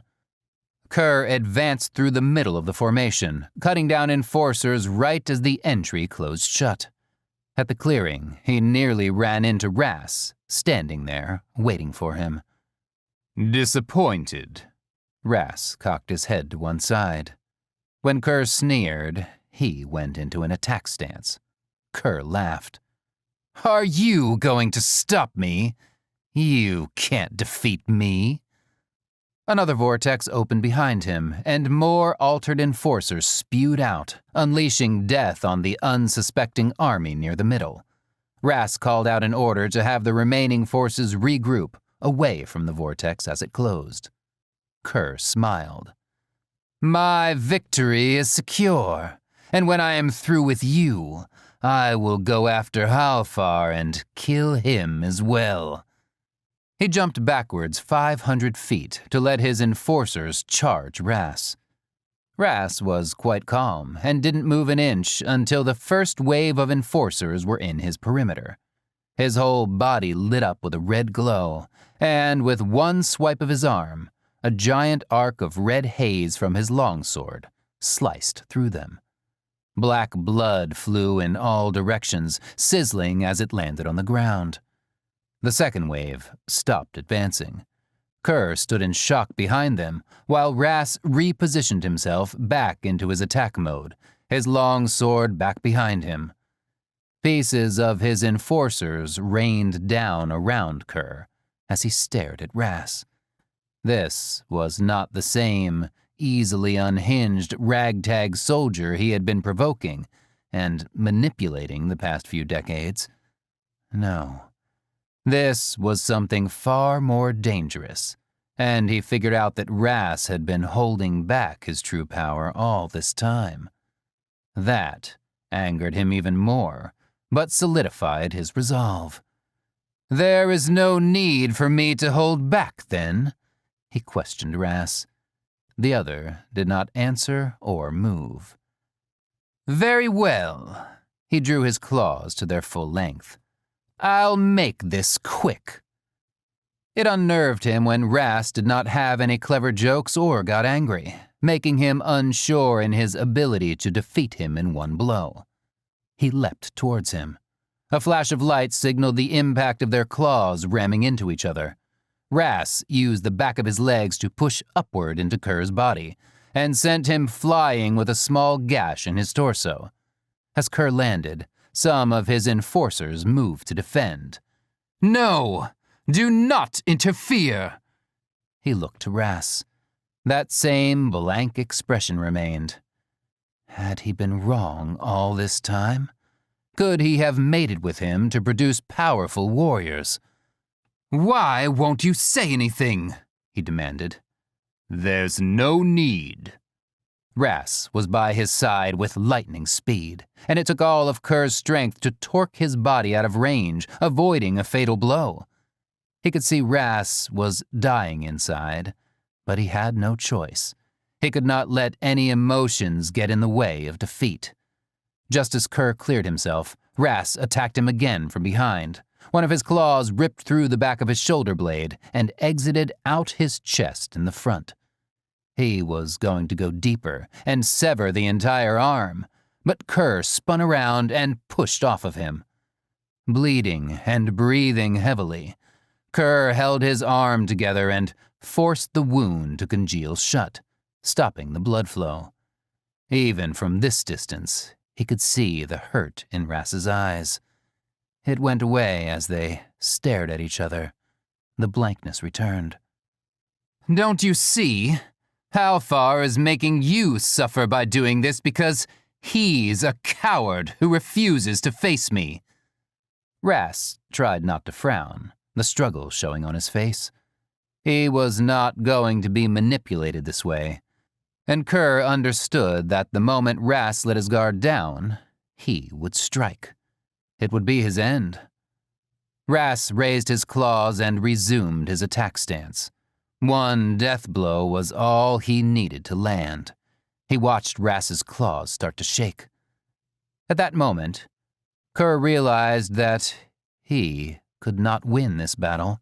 The council had coerced him into this plan and were probably laughing at how foolish he was, here about to die at the hands of someone who once loved him, on a battlefield of his own doing. He dropped to his knees and rose his head to the blackened sky scorched with red, not able to remember why he had come to this planet for conquest, and why he had involved Halfar. Ah, yes. The Council wanted a foothold in an uncategorized solar system. It was a random judgment, and was now costing them everything.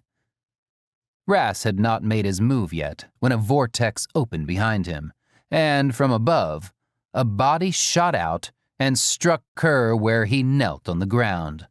Blood gurgled up, and a strangled sound came from his lips as he heard Ras screaming. It took him a moment to realize what it was. No! The yell seemed to elongate. The man-beast Modus stood towering over him, removing his claws out of Kerr's flesh to turn a puzzled look towards Ras. But the distraught general came at him, knocking him out of the way.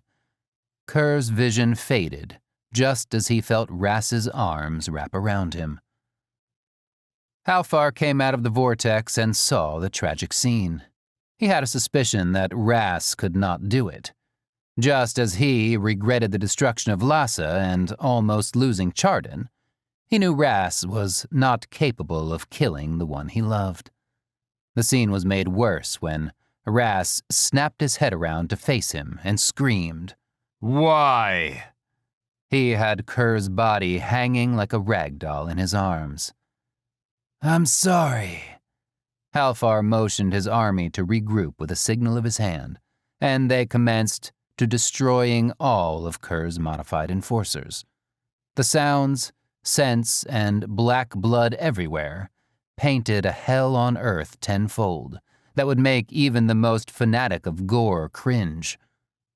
Can you get him to your healers? he asked Modus, gesturing to Kerr. What for? Modus was not amused, his talons flexed. Chardon stepped onto the battlefield, taking in the horrors around them.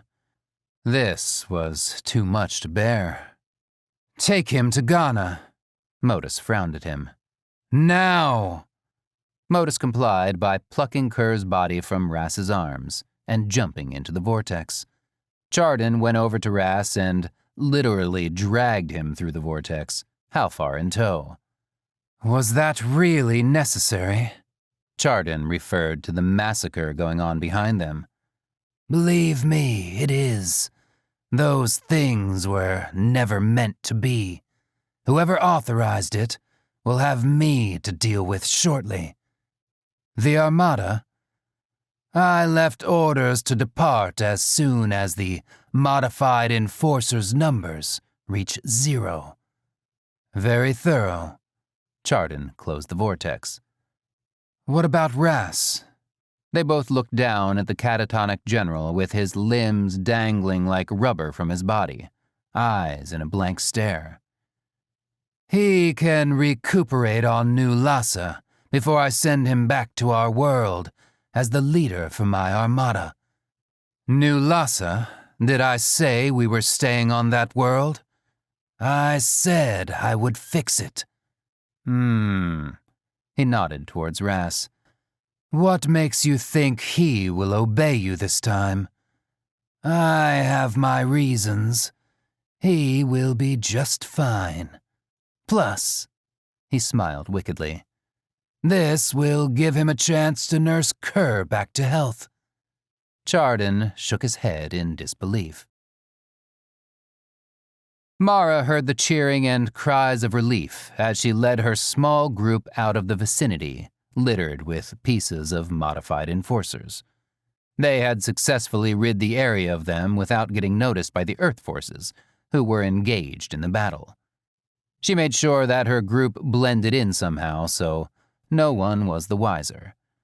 Thinking of the cleanup almost made her gag. She did not envy the humans for that task. Finding an inauspicious corner of the battlefield, she opened a vortex that led back to their world. Her mission complete.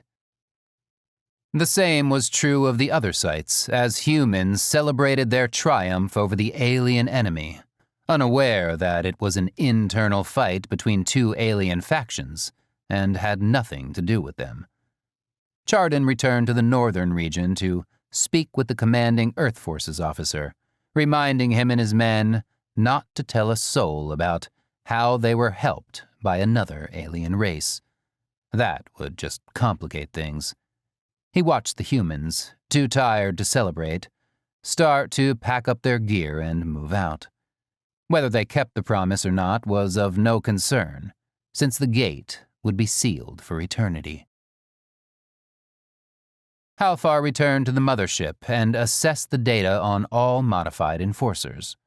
When the counter reached 0, he ordered the retreat and prepared for the trip back to his homeworld. He had some government tasks to deal with before going back to New Lhasa. His scientists needed to assemble a planet bomb to inject life into the planet, and another one for its sun. Seeing Farron was top of that list, but would have to wait. Explanations. Kerr could hardly move, but forced his body to obey. Although his wounds were closed, he could still feel them. He immediately registered Ghana as a threat after mere moments of watching her. She hummed to herself softly while examining the cultures she had collected from him, before closing up his wounds and reviving him. Getting her hands on another race's biological systems seemed to make her juices flow. He was sure it had been a long time since she had access to such specimens, the last being when Cestus still lived. So fascinated and engrossed in her studies, she did not hear him stirring on the operating table. She had not ordered his body moved to the recovery chamber because, as he heard her explain, she planned on reopening him for more tests before Chardon came back. Sitting further up until upright, he tried to extend a talon. The pain was excruciating, forcing him to hiss loudly, which made Ghana jump out of her seat in fear. He saw her reach over to her right, grasping for the weapon that lay near her fingers. "And that will be enough." Chardon entered the chamber in female form. Kerr could tell she had a feeling that Ghana was going to try something unsavory with him. "I believe your work is done. Why is he not in the recovery chamber?" "I was waiting until he was stable." Ghana moved her hand back, answering sweetly. "That was not her intent." Kerr held his torso, trying to breathe through pain. "Where am I?" "A world we acquired after our homeworld's demise." Kerr made the connection from hazy memory. "I always wondered why he kept your cores when he was the one responsible for your race's demise." He swung his legs over the table and, feeling disoriented, rested his head against the wall. "There is someone who'll be glad to see you are awake. I'll lead you to them." "I can barely walk," he snapped, but pushed himself off the wall and set his feet on the cold floor. His body shivered, bringing attention to the fact that he was wearing his battle pants and nothing else. Chardon threw a long-sleeved robe at him, along with some leather boots. "You could use these, yes?" As he dressed, he kept an eye on Ghana, who stared at him with unnatural lust. Not one conveying she wanted his body for mating, but something else, forcing him to dress quicker. Standing up, his vision blurred, and he barely caught himself with one hand bracing the wall.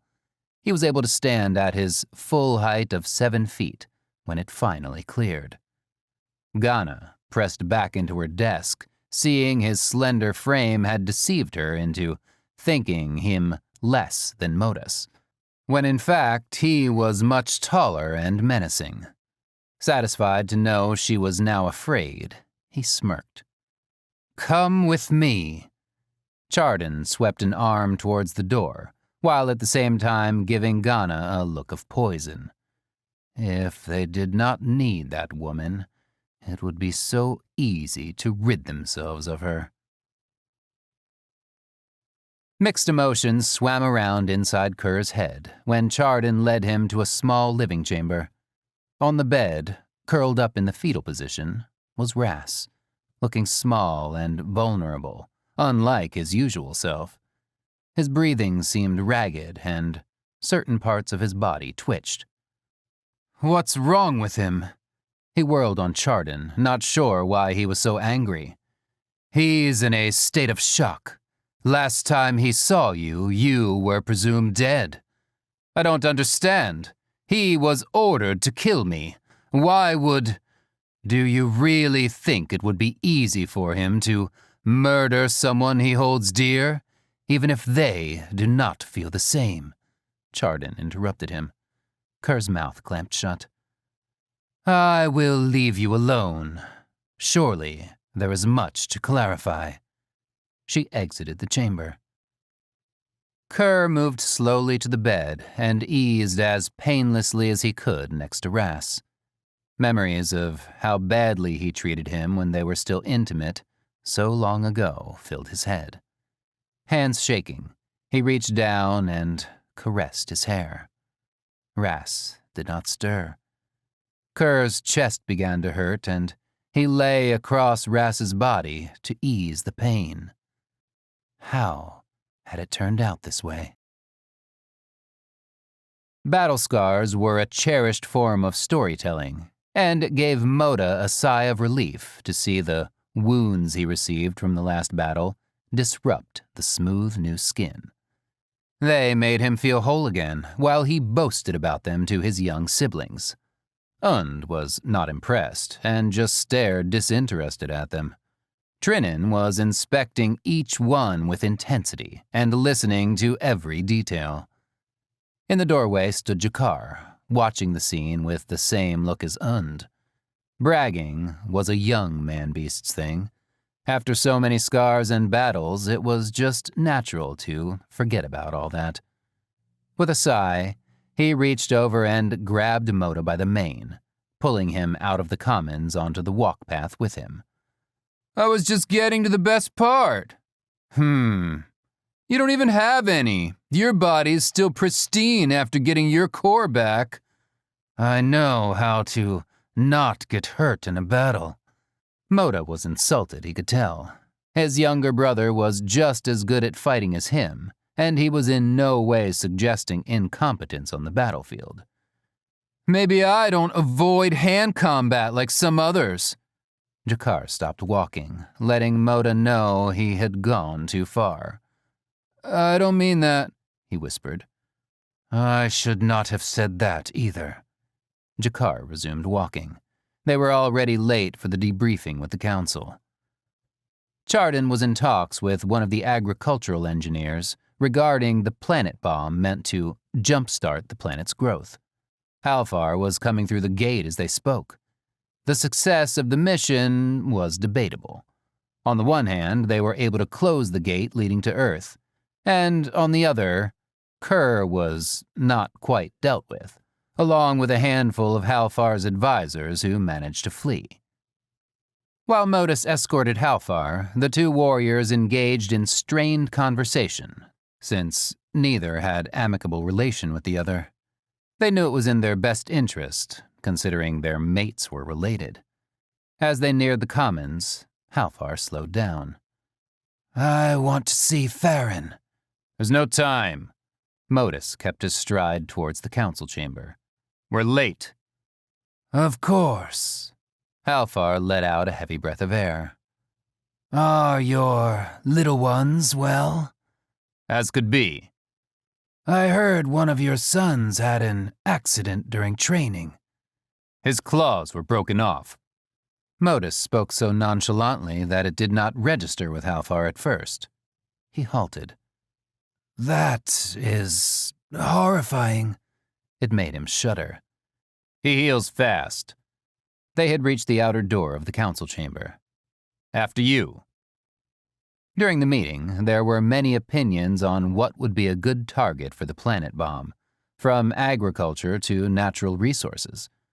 When it came down to the main factor, the sun and its lack of light and warmth, their focus on the matter took priority. This was much to the chagrin of the scientists, engineers, and Ghana. Halfar turned the meeting over to his chief science officer, who he had brought with him from their homeworld, then signaled Chardon to leave with him. Outside, they both walked up the short hill and through the fields to the commons, where all the little ones congregated. Farron was now able to crawl a bit on his own, but could never find out how far he could go, because the older children often picked him up by his middle, like a baby man-beast to play. Jaren had left the meeting early, so she was the culprit that grabbed him this time. As she raised him up, she caught a glimpse of Chardon from the corner of her eye. Is the meeting over? No, the scientists are going over strategy to do something about the sun. Oh. She turned her attention back to Farron. Not interested. Can I have my child for a moment? Halfar held out his arms. Jaren squinted at him, but gave the little one up. Thank you. He pulled Farron to him and smelled his skin. He's worse than a nursing maid, Jaren quipped. Chardon whacked her in the back of her neck. That was uncalled for.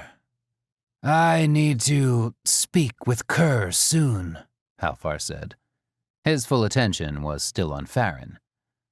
I can take you to him. He may be a bit hostile. He's awake? This was unexpected so soon. Ghana was going to take him back down and dissect him. Of course, she was going to reassemble and revive him. I'm sure she would have. His sarcasm did not go unnoticed to Jaren, who snorted. Kerr nor Rass had moved from their positions on the bed that barely held them. Halfar wasn't sure if disturbing the strange sight was a good idea.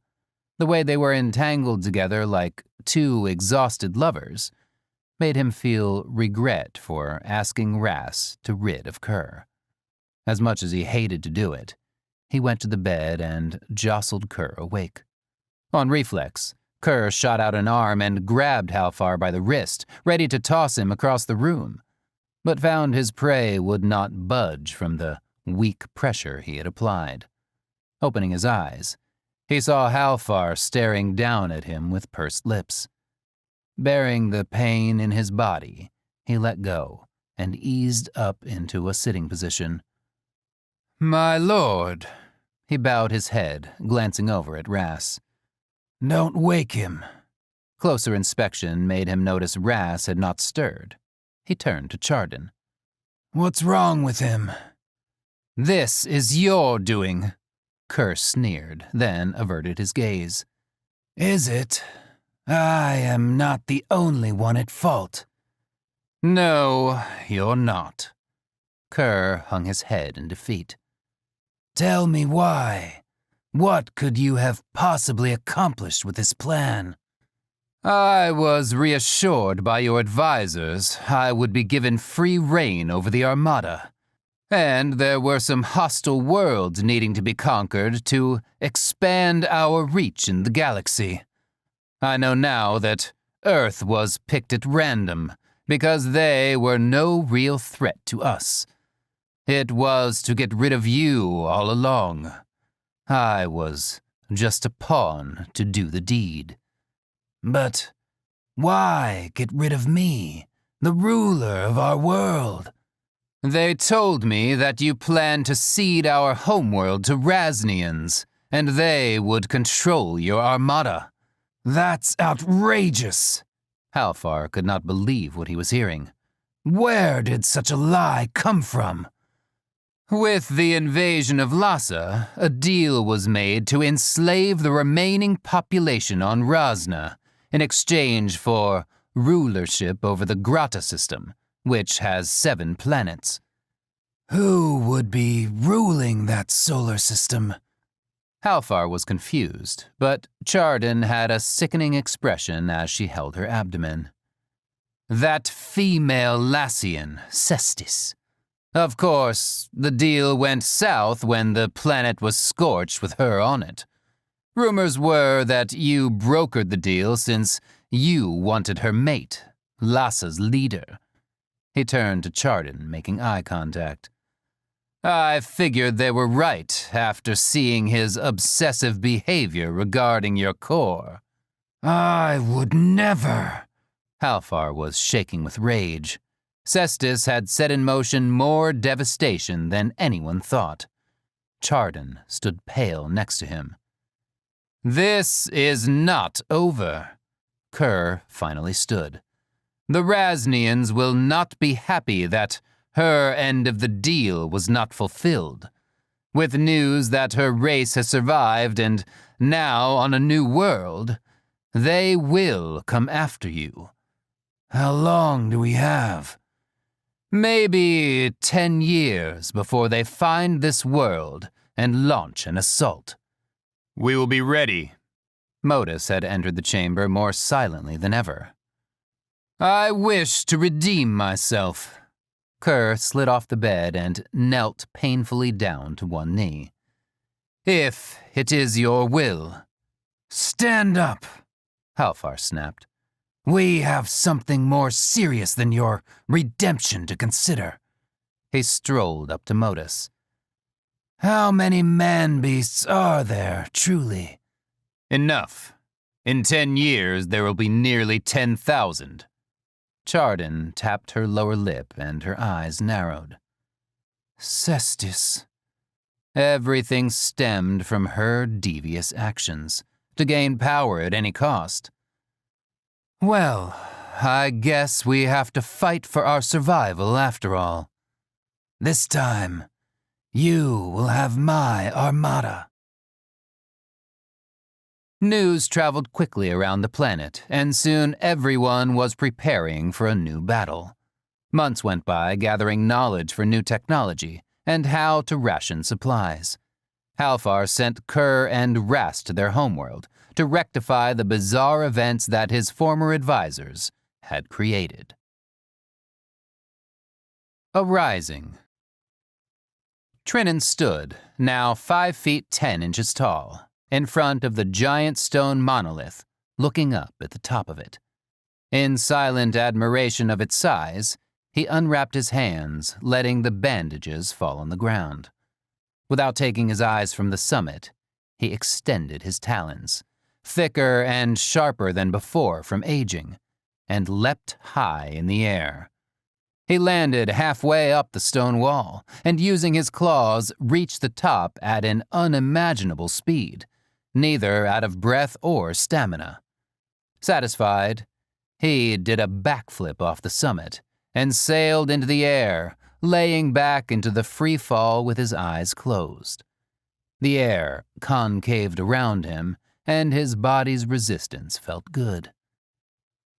Moda, Jakar, Mara, and Und watched him from their position on a hill across from the monolith, as he landed on the ground below in a kneeling position, his fist deep in the dirt.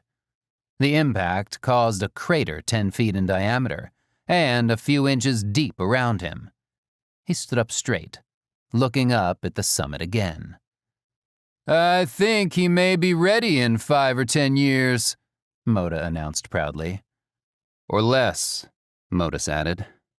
Jakar nodded in agreement. "I'll go spar with him," Und volunteered in a defeated tone. "Oh, you won't get away that easy," Moda quipped. "You are just as ready." Und smiled knowingly, his droopy-lidded eyes holding a glimmer of excitement. He couldn't wait to get into a real fight alongside his siblings. This has been Core of Confliction, written by Maquel A. Jacob, narrated by J.S. Arquin. Copyright 2014 by MAJart Works. Production copyright 2020 by MAJart Works.